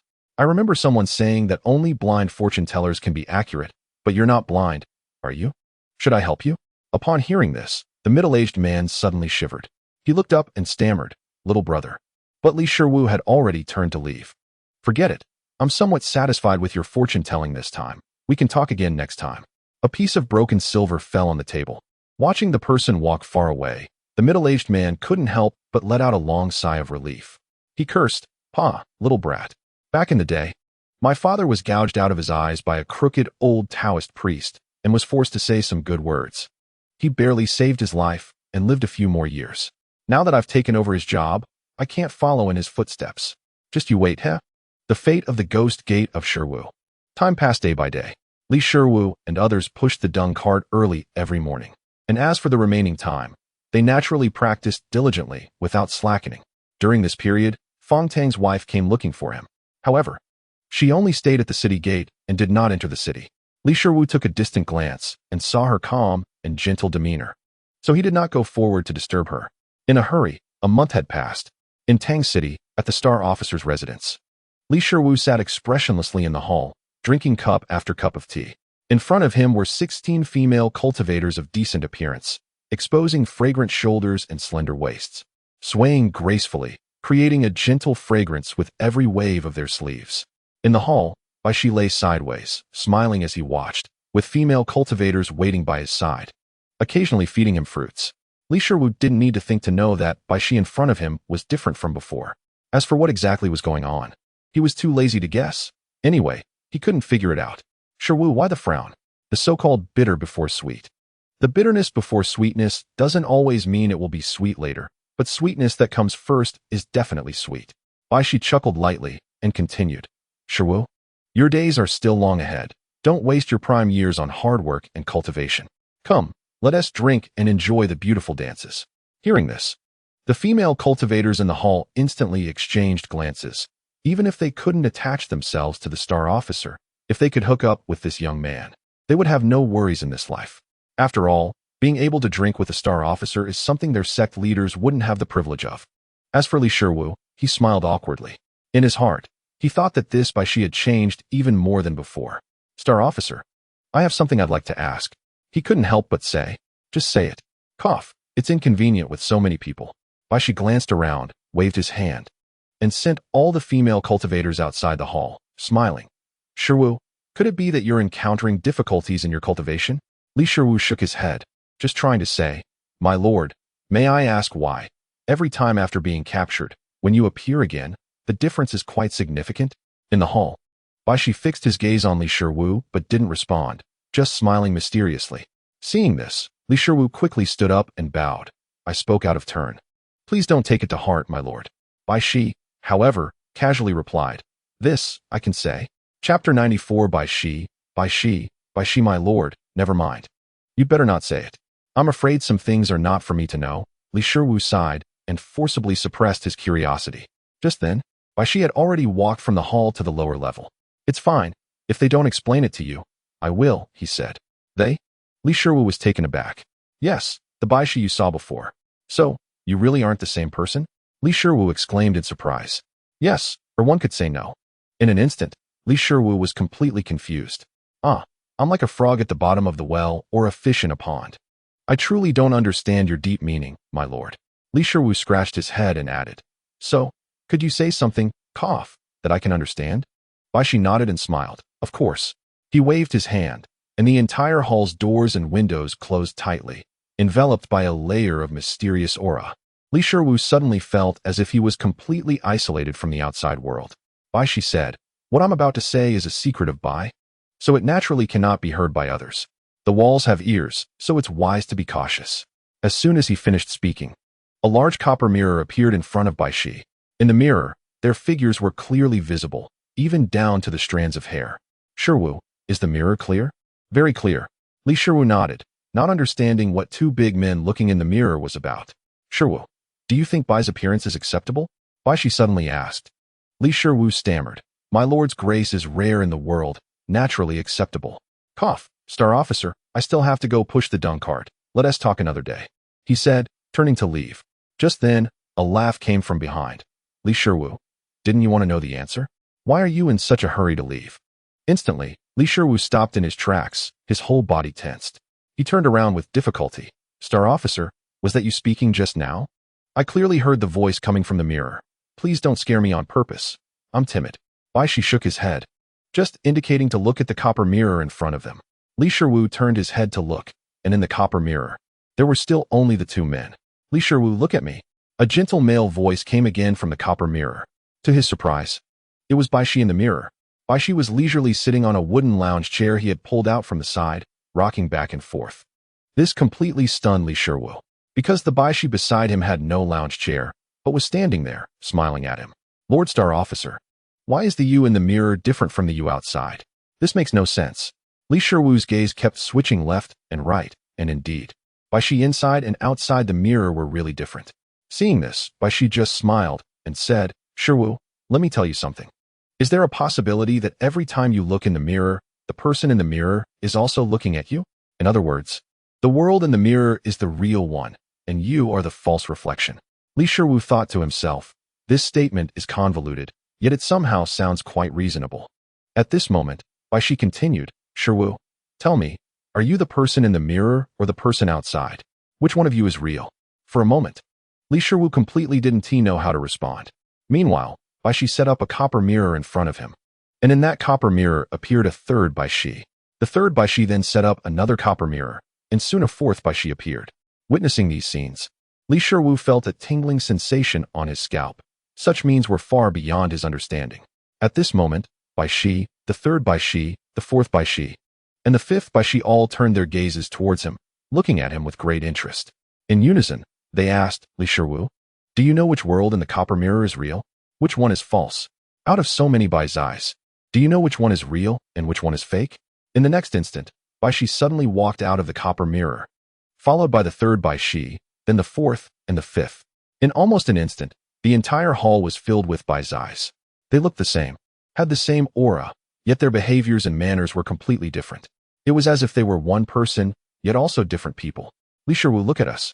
Who is real and who is fake? All the Bai's eyes asked in unison. I. Li Shiwu was filled with disbelief and fell back onto the cushion behind him. Instantly, the many Bai's eyes shook their heads and chuckled softly. Li Shiwu, now you understand why the few Bai's eyes you saw before had some differences, right? He understood, yet didn't he understand. Li Shiwu gasped for breath. He really couldn't distinguish which of the many Bai's eyes before him was real and which was fake, because in his eyes, they were all living beings. Not some illusion. Lord Star Officer, is this ability something you cultivated? He couldn't help but ask. Of course, many Bai's eyes answered simultaneously. Then can I cultivate it? You probably don't have my talent. What if I do? Li Shiwu was somewhat unconvinced. Don't worry, you definitely don't. The many Bai's eyes laughed lightly, affirmatively. Seeing this, Li Shiwu resigned himself to fate. He then asked, Lord Star Officer, can you explain this method of yours further? Bai Shi replied, go to the fire cult. They have another kind that might suit you better. As for mine, really don't think about it. It's hopeless. Upon hearing this, Li Shiwu recalled the distorted shadows behind Luoyang and the 3 elders of the fire cult. Ahem, my lord, I want to ask again. Do those who cultivate your method all have the ability to create so many versions of themselves from the mirror? Bai Shi shook his head, no. For others, being able to create 3 versions of themselves from the mirror is already quite impressive. As for me, it's talent. Li Shiwu took a deep breath and asked again. My lord, do you all have the cultivation of a star officer? As soon as these words were spoken, one Bai Shi after another in the hall pointed at each other and laughed, saying, I am real, you are the reflection. No, I am real, you are the reflection. Everyone, stop arguing. I am the real one. You are all reflections. Then all the Baizais turned to Li Shiwu and said in unison, I am real. They are all reflections. In an instant, one after another Bai Shi returned to the copper mirror. At that moment, in the hall, only one Bai Shi remained. He stood there in a sky-blue Dao robe, fluttering without wind, and said with a smile, though I am of the same level as those star officers, I alone can take on all of them. Chapter 95. Multiple mirrors. Many layers of mirrors in the hall. Bai Shi faced the copper mirror, arms wide open. With a slight smile, seemingly very satisfied with his appearance. All have the power of star officers. All have the power of star officers. Li Shiwu muttered a couple of times, taking a deep breath, his eyes becoming even more confused. He then cupped his hands in salute and said, my lord. Just now so many Baizais walked out of the mirror. Why do they also have the cultivation of star officers? I am dull-witted and truly cannot understand. Bai Shi just shook his head and smiled. Shiwu, you still haven't understood my initial statement. When you look in the mirror, the person in the mirror is also looking at you. In other words, the person in the mirror thinks they are real, and you are the reflection.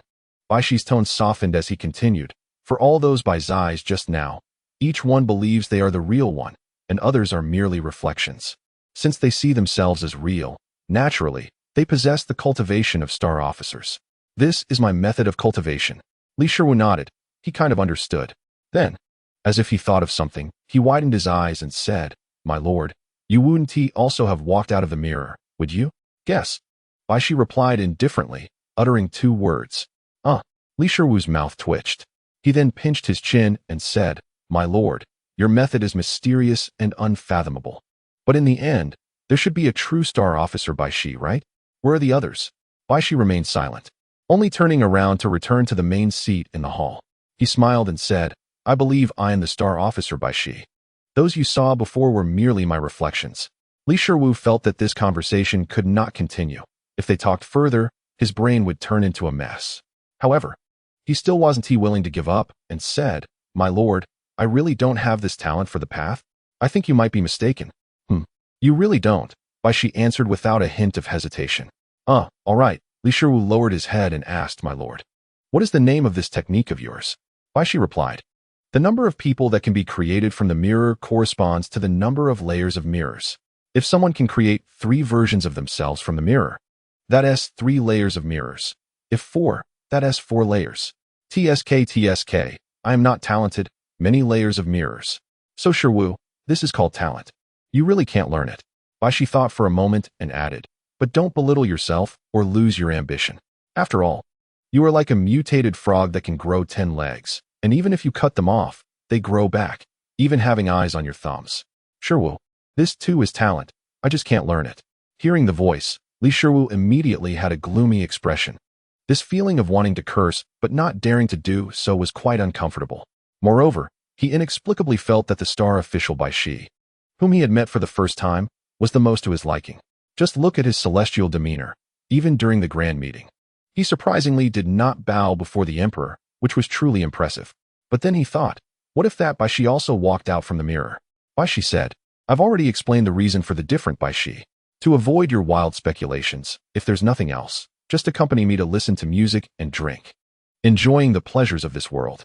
Seeing this, Li Shiwu cleared his throat and asked, Sir, why do you seem to be in a good mood every time you are captured by the moon official? Bai Shi lay sideways in the hall, speaking casually. Let them capture me. They can't catch me all the time anyway. Li Shiwu didn't know how many times he had been stumped by Bai Shi today. But he had no way to refute. Sir, after you met the Yao Emperor, something happened. Shiwu, Is this something you, a foundation-building cultivator, should care about? Baishi directly interrupted. Forgive me, sir, I was being presumptuous. Li Shiwu bowed and pondered for a moment before saying, Sir, that paper man turned so many people into paper, and he even said he would eat my eyes next time we meet. But you let him go, sir. He's just a ghost. I really don't understand. Well, I'm also quite apprehensive. In the hall, Baishi closed his eyes, seemingly dozing off, and muttered intermittently. Let him go. I think I used to know that paper man. Leaving the star official's residence, Li Shiwu looked up at the sky, which was vast, with sparse clouds and a gentle breeze. Cultivating immortals, dealing with demons, the four major sects, the sun, moon, and stars officials. It's all so difficult. Li Shiwu rubbed his head, his eyes lighting up, and murmured, I wonder how that candle guy is doing, casting spells on that old fellow. Never mind. I've recently learned a bit of the 8 characters spellcasting technique. I'll try it out first. Just as he hadn't walked far, he saw GMO wandering around Tang City with his mother. Li brother, you're still alive? A monkey-faced cultivator enthusiastically greeted. Kid, I didn't hear clearly. Say it again. Li Shiwu touched his ear. GMO smiled awkwardly. Li brother, I was wrong back then to let you take this mountain official position. It's too easy to get killed. Oh, but I, my brother, am a coward. A moment later, Li Shiwu and GMO found a tea house at the end of an alley and sat facing each other. GMO, you're from the 10 Aspects sect. Let me ask you, do the cultivators of the 10 Aspects sect do evil, like the Pen aspect stirring up rumors? Or the Horse aspect causing people to lose their families? Isn't anyone managing this? Hearing this, GMO also became serious. Li brother, have you encountered other aspects? That's right. The Horse aspect. What about the others? They were all burned to ashes. Instantly, GMO looked astonished. Li brother, what a skill. The Horse aspect's possession technique is so difficult to break, and you managed to kill it. Sighing, he continued, Li brother, you're right. The 10 Aspects sect really doesn't care about this. It seems that the higher-ups have tacitly approved of our misdeeds. We can only say that those who died unjustly are just unlucky to encounter us. After saying this, he hurriedly added, Li brother, I'm a good person. Although there are many monkey-faced cultivators, we are usually straightforward and don't have so many tricks. Of course, if there's really no way out, one might resort to the life-taking technique and perish together. Li Shiwu rolled his eyes. A plaster-like thing isn't a good thing either. GMO chuckled, stood up, and said, Li brother, I'm going to find my mother. If I can't see them for a moment, I'll be anxious. After saying that, he walked straight away. Watching the others back, Li Shiwu couldn't help but support his forehead. What a sin. Chapter 96. The Prayer and Blessing Tao Meeting Another Day. In the Star Official's residence. Shiwu, come over and play chess with me. Baishi casually called from a pavilion in the middle of the lake. Sir, how heavy is your chessboard? Heavy? It's made of gold, crystal, and black iron, so it should be quite heavy. All right, wait a moment. After saying this, Li Shiwu took the dark helmet sent by the reincarnation demon from the old coffin and slowly walked over while wearing it. Shiwu, what do you mean by this? I caught a chill, and my head can't be exposed to the wind. TSK, interesting. Baishi shook his head and chuckled, not exposing him, but saying, in that case, I'll give you a set of armor to avoid catching a cold. This, no merit, no reward, I can't accept. No problem. That paper man was released by me. Perhaps next time he will come to eat your eyes. This thing is a kind of advance compensation for you. After Baishi said this, he lightly tossed out a set of armor, which was gray and very unremarkable. Sir, why does he a paper person? Want to eat my eyes? Li Shiwu couldn't help but ask. Ask him, Baishi smiled. Seeing that Li Shiwu remained silent, he continued, Shiwu, there are many terrifying things on the path of cultivation. Deaths are not uncommon. And what's the big deal about just an eye? By the way, I've heard something. After the Yao Emperor, it seems he wants to establish a third national religion. I don't know if it's true. Li Shiwu's eyes brightened immediately, sir. Does that mean I have a chance to become the national teacher? You? Yes. What sect are you from? How many people are in your teaching? Zhongshan Temple, just me. Baishi had a strange expression. Not bad. I have high hopes for you. Then he continued, Shiwu, you gave that ghostly treasure chessboard to the arson sect before. I think you could use this to join them. Li Shiwu was taken aback. Sir, is there some reasoning behind this? Baishi smiled. Now you are considered my mountain official. Joining the arson sect means you can backstab them in the future, but don't backstab me. Sir, so you have always known. Indeed. Baishi nodded with a smile. Then he saw Li Shiwu's expression slightly becoming serious. Shiwu, on the 3rd day of next month, I need to send you to the divination sect. The divination sect holds a so-called prayer and blessing Tao meeting every 10 years, praying for the prosperity of the great Yao's human path and the smooth path for cultivators. Our star official's residence must send someone to give the divination sect some face. And since you are under the star official's residence, you will go. After all, you are quite familiar with that candle guy. Li Shiwu's expression was helpless. Sir, I feel that the divination sect often kills people for unfounded reasons, and human paths will prosper. This prayer and blessing Tao meeting is completely unnecessary. Beside him, Baishi's expression also gradually deepened. He quietly said, the arson sect wants to reopen the great Yao's human race and lead the human race into a racial leap. But what about the divination sect? Over the years, they have killed countless mortals or cultivators based on the incompatibility of their 8 characters. What are they trying to do? At the entrance of the star official's residence, Li Shiwu counted on his fingers. There were still 7 days until the 3rd day of next month, which was quite close. Brother Fong, what are you doing in Tang City? Li Shiwu looked up and found Fong Tang behind him, along with many foundation-building cultivators, all looking like they had lost their parents. Fong Tang sighed, and then said, Li brother, we returned from Qing Luo town with only 5 of us. And the losses were unprecedented. The ones behind me are newly appointed mountain officials. I brought them here to explain some governance principles. I just hope they can live a little longer. Li Shiwu nodded, and then walked away with big strides. Little did he expect that in just half a year, everything would change. He unexpectedly became an elder among the mountain officials, and those colleagues from back then had nearly all changed, just lamenting how the world changes. Like the sunlight outside the window flickering by, it really is too fast. After walking through bustling streets, when he arrived at the gate of Tang City, Li 15 raised an eyebrow and hurriedly approached, holding a flower knife, tapping on the small wooden table in front of him. Diviner, don't sleep, business is here. At the divination stall, a middle-aged man, groggy, opened his eyes, and upon seeing the visitor, was instantly drenched in cold sweat, fully awake. Young master, you are here to divine again. Yes, still looking for you to interpret some characters. Li 15 pointed the flower knife at the other's head, so this time, you must give me a good reading. Please speak, young master. The middle-aged man immediately straightened up. I, the diviner, interpret characters, passed down through generations. Can be considered a rare skill in the world. Li 15 nodded and slowly uttered 2 words, Jin Yuan. The diviner took a brush, trembling, wrote the 2 characters on paper, and after pondering for a long time, he finally spoke with great joy. Young master, it's come out. These 2 characters are indeed remarkable. From these 2 characters, I see the nobility of this person's fate, rare in the world, and I also see a kind of vigorous vitality, as if all things are thriving. Young master, this person must be someone born with a rich and noble fate. In front of him, Li 15's expression turned cold, and he sneered. You dare to say this person is born with a rich and noble fate? Haha, it seems that old guy was right. Indeed, it takes a blind man to accurately read fortunes. Upon hearing this, the diviner, who was best at reading the room, realized he had misspoken. Young master, I just misspoke. You can't gouge my eyes out. My father was once a diviner, and he lost his eyes to a crooked-mouthed old Taoist. The desolation of his later years is still vivid in my memory.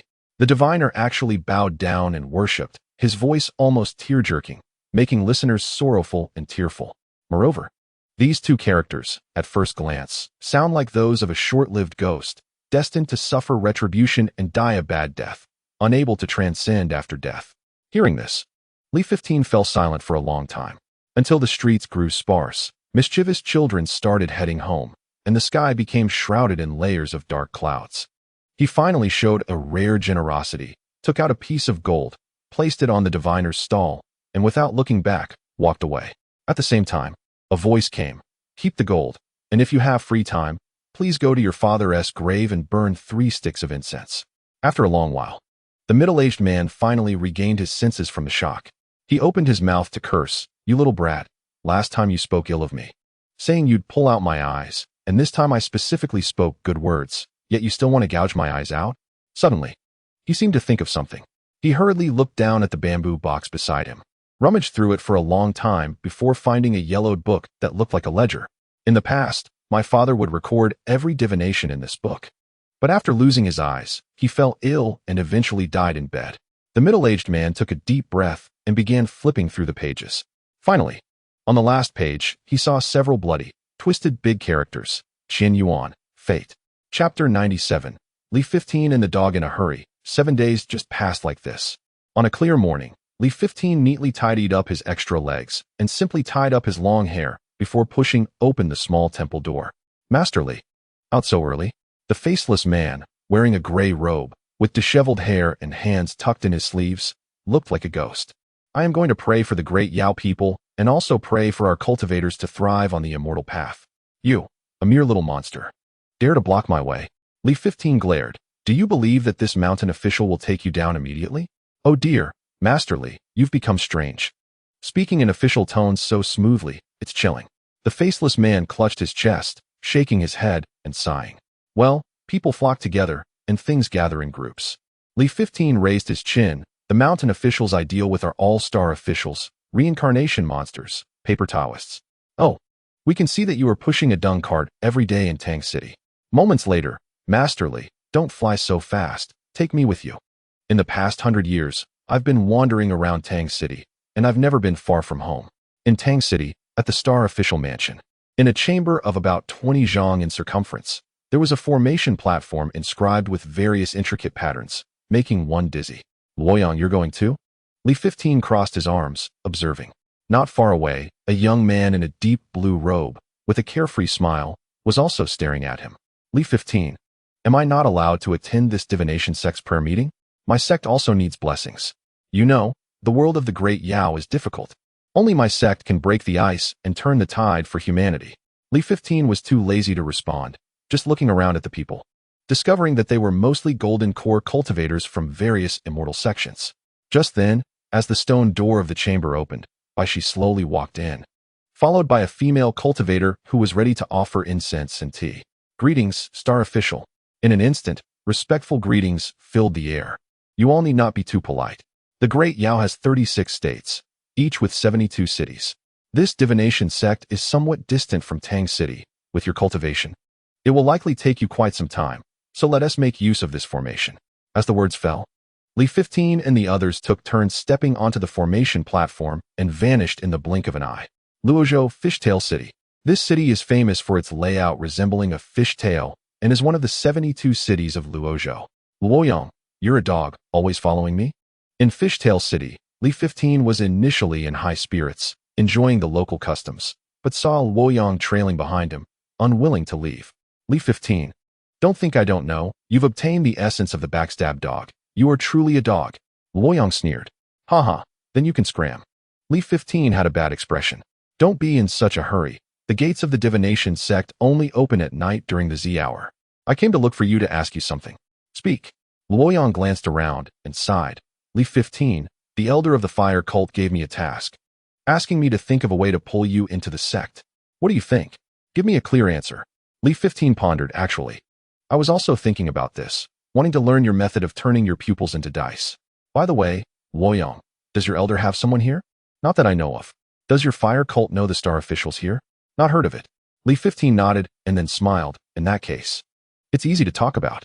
In an instant, his spiritual power burst forth, shouting loudly, all cultivators of the great Yao, listen. This is a person from an evil cult. Quickly join me to eradicate evil. In Fishtail City, due to the divination sect's gathering, cultivators from all sides were gathered. Upon hearing this, they immediately moved towards the source of the sound. Luoyang's face turned furious. Upon sensing unfamiliar auras rushing towards him, his pupils, like dice, began to spin, and without hesitation, he turned to flee.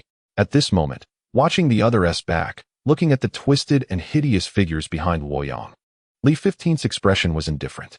Little Luoyang, you dare to touch the whiskers of Li? To pull me into the sect, what are you planning? Or should I say, I've also become a part of your plan to reopen the great Yao for humanity? In the next instant, a girl in a floral white dress, holding a magical pen, appeared amidst the crowd.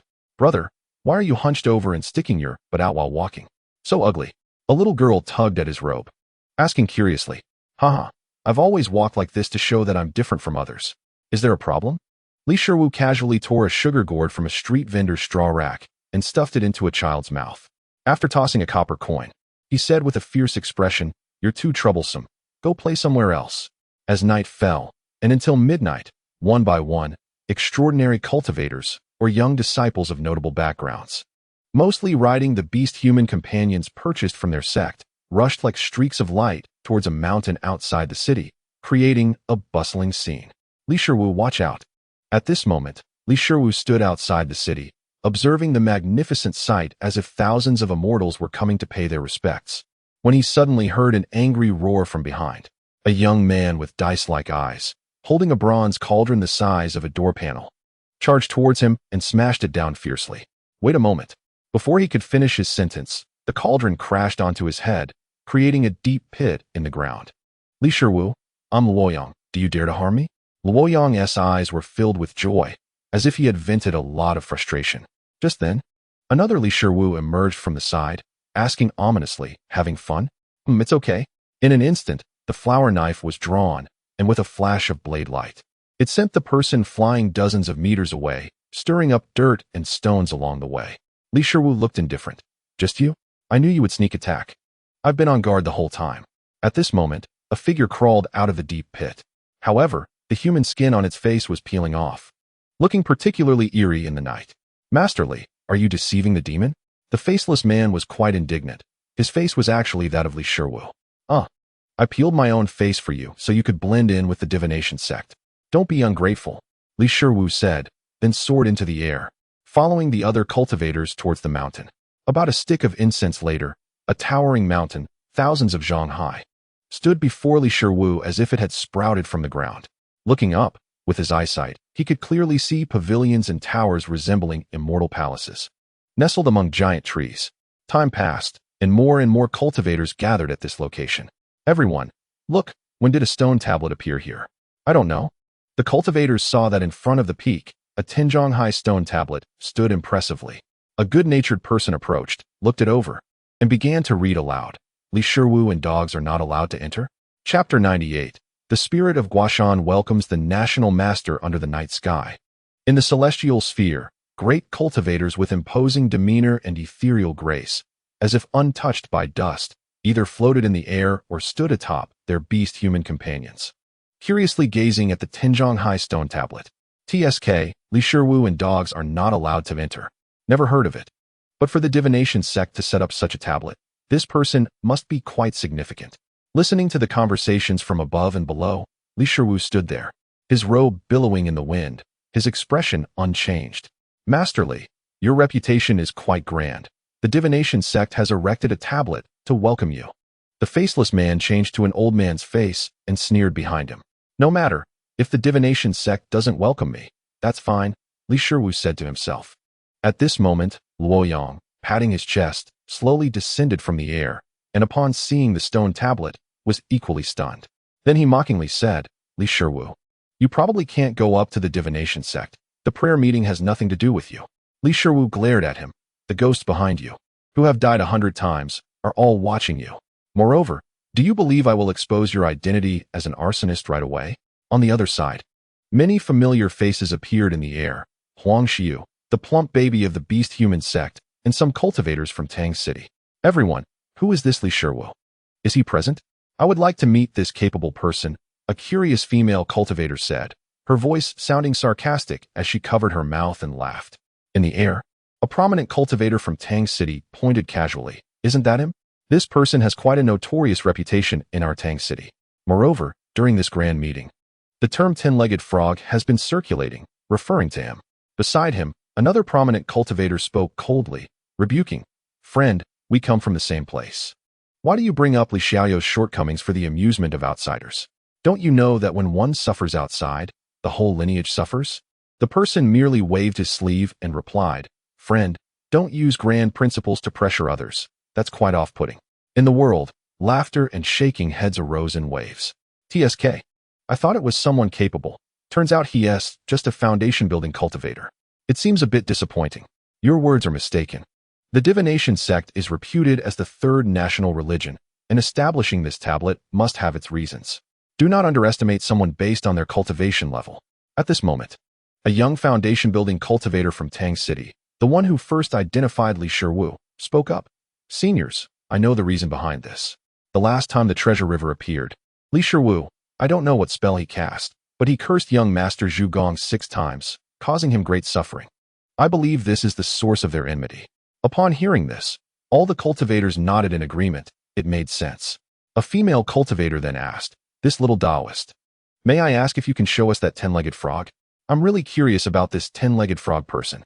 Another person said, "Having 10 legs must be due to some curse. TSK.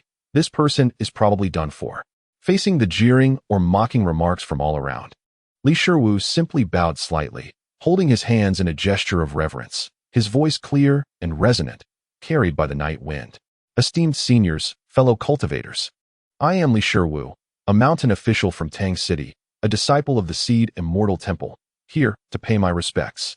He emphasized the 3 words Seed Immortal Temple, his gaze fixed intently on the reactions of the cultivators. For a moment, the disdainful snickers grew louder. "Mountain official? Isn't that just a discarded pawn? And you say it so solemnly, it's simply absurd. Esteemed seniors, what sect or school is this Seed Immortal Temple? Have you ever heard of it?" "Never heard of it. It must be some rustic temple in the mountains with a few tattered scriptures." The voices belonged mostly to the younger generation accompanying their elders, naturally infused with a condescending pride. "Li Shiwu, this divination sect has erected a tablet to insult you." Luoyang pondered and continued to transmit sound. "Moreover, so many cultivators mock and belittle you, and you still smile? Why not join the arson sect with me? Why endure this nonsense?"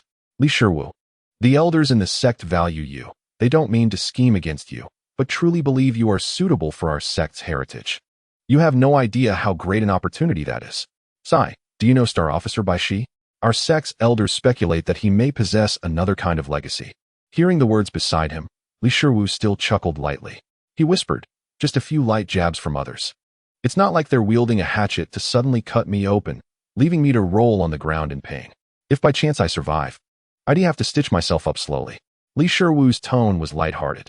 The words of others felt like a gentle breeze brushing against him, not causing any harm. Luoyang was taken aback, lowering his head and stammering, "I just think that this is detrimental to one's spirit, and even more so to the path of cultivation. After all, a cultivator should forge ahead, breaking ice when encountering it, and moving mountains when facing them." Li Shiwu's lips curled up, the path of the heart. He shook his head, noncommittal. At this time, at midnight, the hour of Z arrived punctually.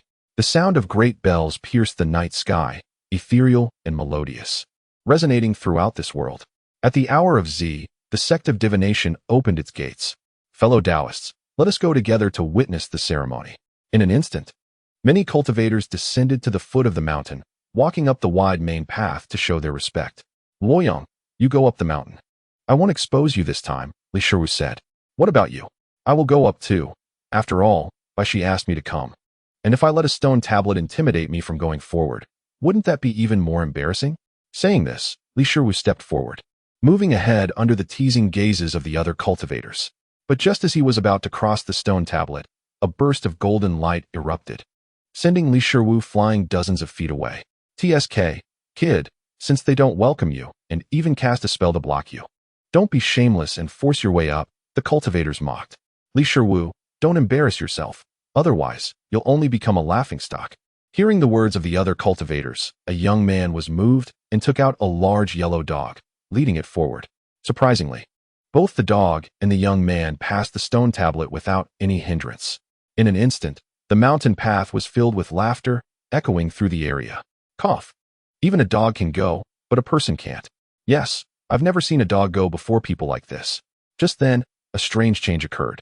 On top of the towering peak, a boulder resembling a small mountain suddenly shook, transforming into a large, menacing stone figure. The stone figure glanced down at the foot of the mountain, momentarily stunned. At that instant, the giant peak began to tremble, and stones from the mountain began to rise into the air, gathering together. In just a few breaths, they formed a grand stone staircase, floating in the air.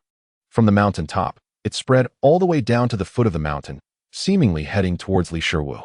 At the same time, a loud voice, even more resonant than the bell, began to echo.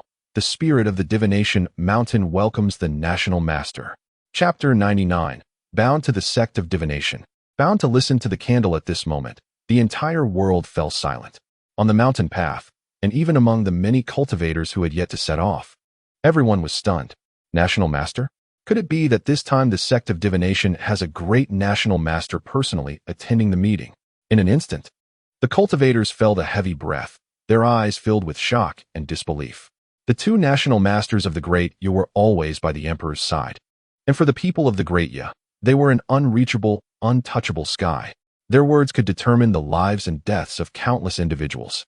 We, the cultivators of the Great Ya, welcome the esteemed national master, wishing the national master longevity equal to that of the heavens, and an end in accordance with the Tao. Across the heavens and earth, the voices of welcome roared like a mountain torrent, and no one dared to raise their heads to look. It's over. Why has the national master of the Great Ya come? How can I escape? Luoyang stumbled, his face bitter, already revealing a sense of resignation to death. But the grand staircase formed of stones continued to extend downward, stopping right at Li Shiwu's feet. Li Shiwu. Li Shiwu, you don't belong there. Get down. The cultivators scolded angrily. Young friendly, retreat quickly. A cultivator from Tang City advised kindly. But the grand staircase extended downward again, dragging Li Shiwu up. The spirit of the divination mountain welcomes the national master. That voice, like a great bell, resounded once more. Then, under the astonished gazes of the cultivators, Li Shiwu's figure moved automatically up the stone steps towards the mountain top. And this time there was no hindrance from the stone tablet standing at the foot of the mountain. Li Shiwu, Li Shiwu. Even a golden core cultivator repeated these three words, savoring their deeper meaning. As for Luoyang, he was the first to regain his senses, grabbing the faceless man and dragging him behind as he rushed toward the mountain top, shouting, Li Shiwu, you must join my sect. Meanwhile, Huang Xiu, holding a brush, continuously sketched on white paper. On the drawing, a grand staircase appeared, with Li Shiwu's Dao robe fluttering, and the cultivators bowing in reverence, vividly brought to life. Below, the mountain scenery rushed past. Li Shiwu stood on the stone steps, looking down, unable to suppress the cold sweat on his forehead. What the hell is this sect of divination doing? His chest heaved, clearly panicking. Time passed slowly. The scene of the sect of divination at the mountain peak began to come into view. Various towers and houses, seemingly isolated in a heavenly palace, needed no further description. 3 old men with white beards, holding dusters, stood at the very front. Listening Candle, dressed in white, stood a step behind. After that, many cultivators of the sect of divination spread out to both sides, probably numbering around 2,000. Everyone just stared at Li Shiwu, watching him as he approached on the stone steps. After a few breaths, the stone steps crumbled into falling stones and returned to the mountain. While Li Shiwu found himself before the gates of the sect of divination, smiling awkwardly, unsure of what to do.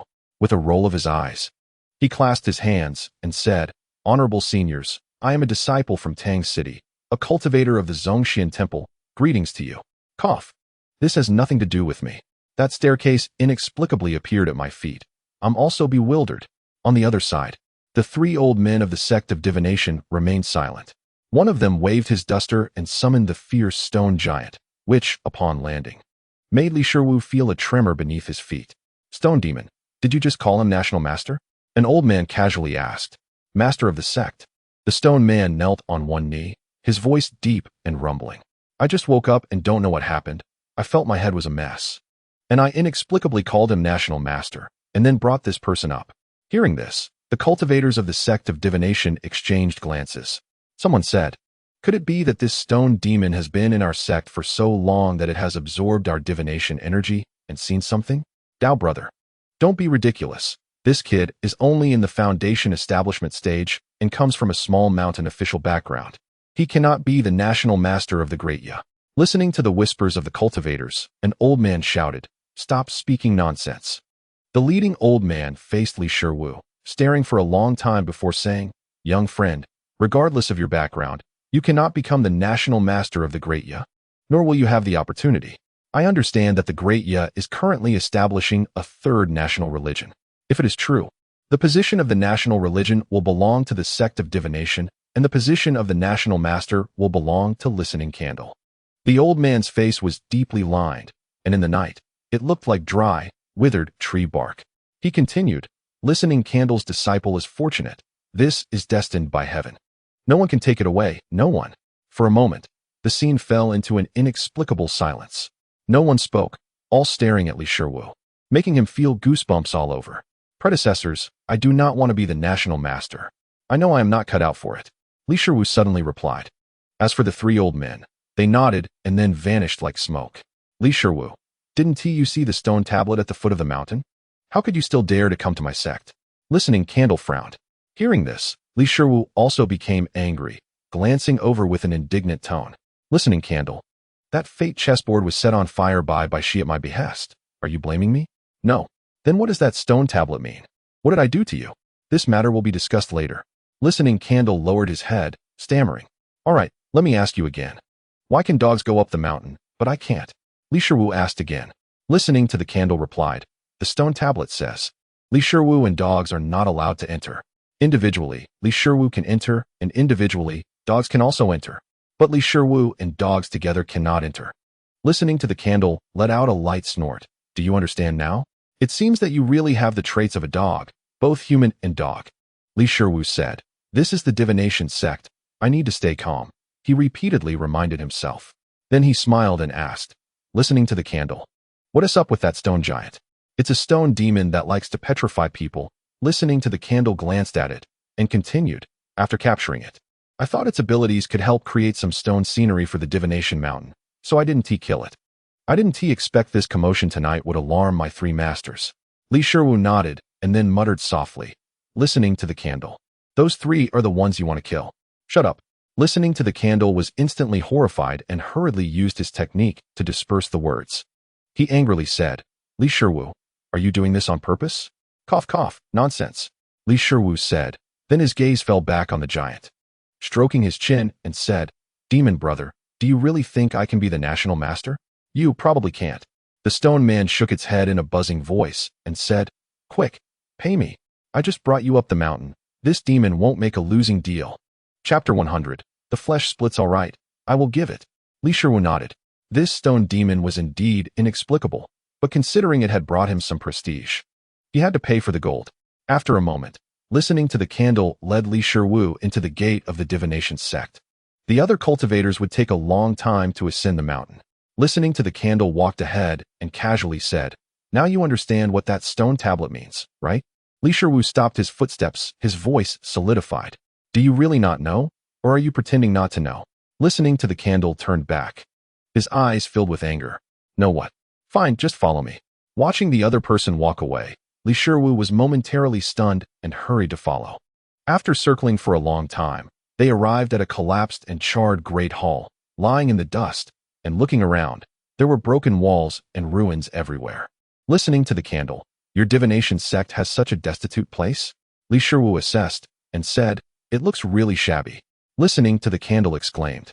Then, with a blank expression, he said, This place is the ancestral hall of my divination sect. How did it become like this? Listening to the Candle's voice gradually turned cold. My three masters said it's related to you. Do you remember when you were at the reincarnation demon? You broke its 9 balance rods. This indicates that your evil karma is so great it can't be described. Listening to the Candle took a deep breath and continued. My divination sect's divination contains innate meaning and cannot be tainted by the outside world. Li Shiwu, the invisible karmic force you carry is the greatest filth in the world.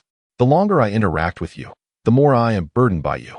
When I returned to the ancestral hall to offer incense, thunder fell from the sky, and my three masters didn't even react. Just as his voice fell, a rumble, a silver lightning bolt descended from the heavens, striking the ruins before them and raising dust to the sky. Listening to the Candle, is this my fault? Li Shiwu's expression was strange. You guys from the divination sect have killed so many people, and the ancestral hall was struck by lightning. I think it's just alive. Cough cough. Your three masters can't hear, right? Listening to the Candle frowned and said, The people my divination sect killed probably wouldn't even break a balance rod. And what about you? In any case, my three masters believe this matter is related to you. So they erected the stone tablet at the foot of the mountain stating that Li Shiwu is not allowed to enter. As for me, I just added the words in dogs. Now, do you have anything else to say? Li Shiwu fell silent. If what listening to the Candle said was true, that the ancestral hall was struck because of him, then he felt the divination sect's temperament was still quite good. Even those three old men didn't kill him the moment they met, which was already a great mercy. Listening to the Candle, I gave your master that old man's birth date. Did you help me cast the spell? He asked with a grin. I did. But there was no reaction. It's fine, as long as it was cast. Boom. A bolt of thunder fell again from the 9 heavens, striking the ruins of the ancestral hall. Li Shiwu, go away. Keep a distance from my divination sect's ancestral hall. Listening to the candle turned back angrily. Okay. After a moment, the two arrived at the back mountain of the divination mountain, where there was a cliff with broken walls, and looking out, there was a sea of clouds rolling, spectacular to behold.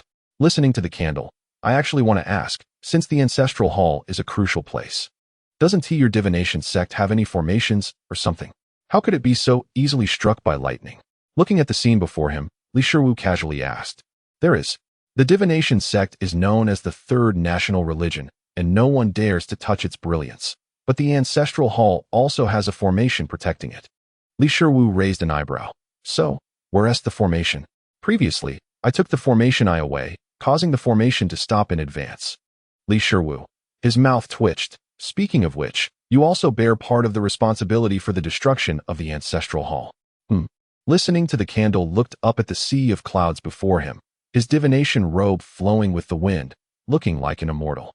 He continued, you don't understand. I'm different from you. Also, I feel good about the destruction of the ancestral hall. Thanks. As for your master's birth date, I will keep casting spells for you. Li Shiwu remained silent, just listening like this. After a long time, he finally heard him say, can I ask why your divination sect kills people?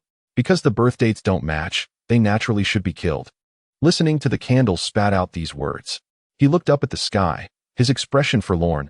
Li Shiwu, don't you think the current great divination is quite frightening?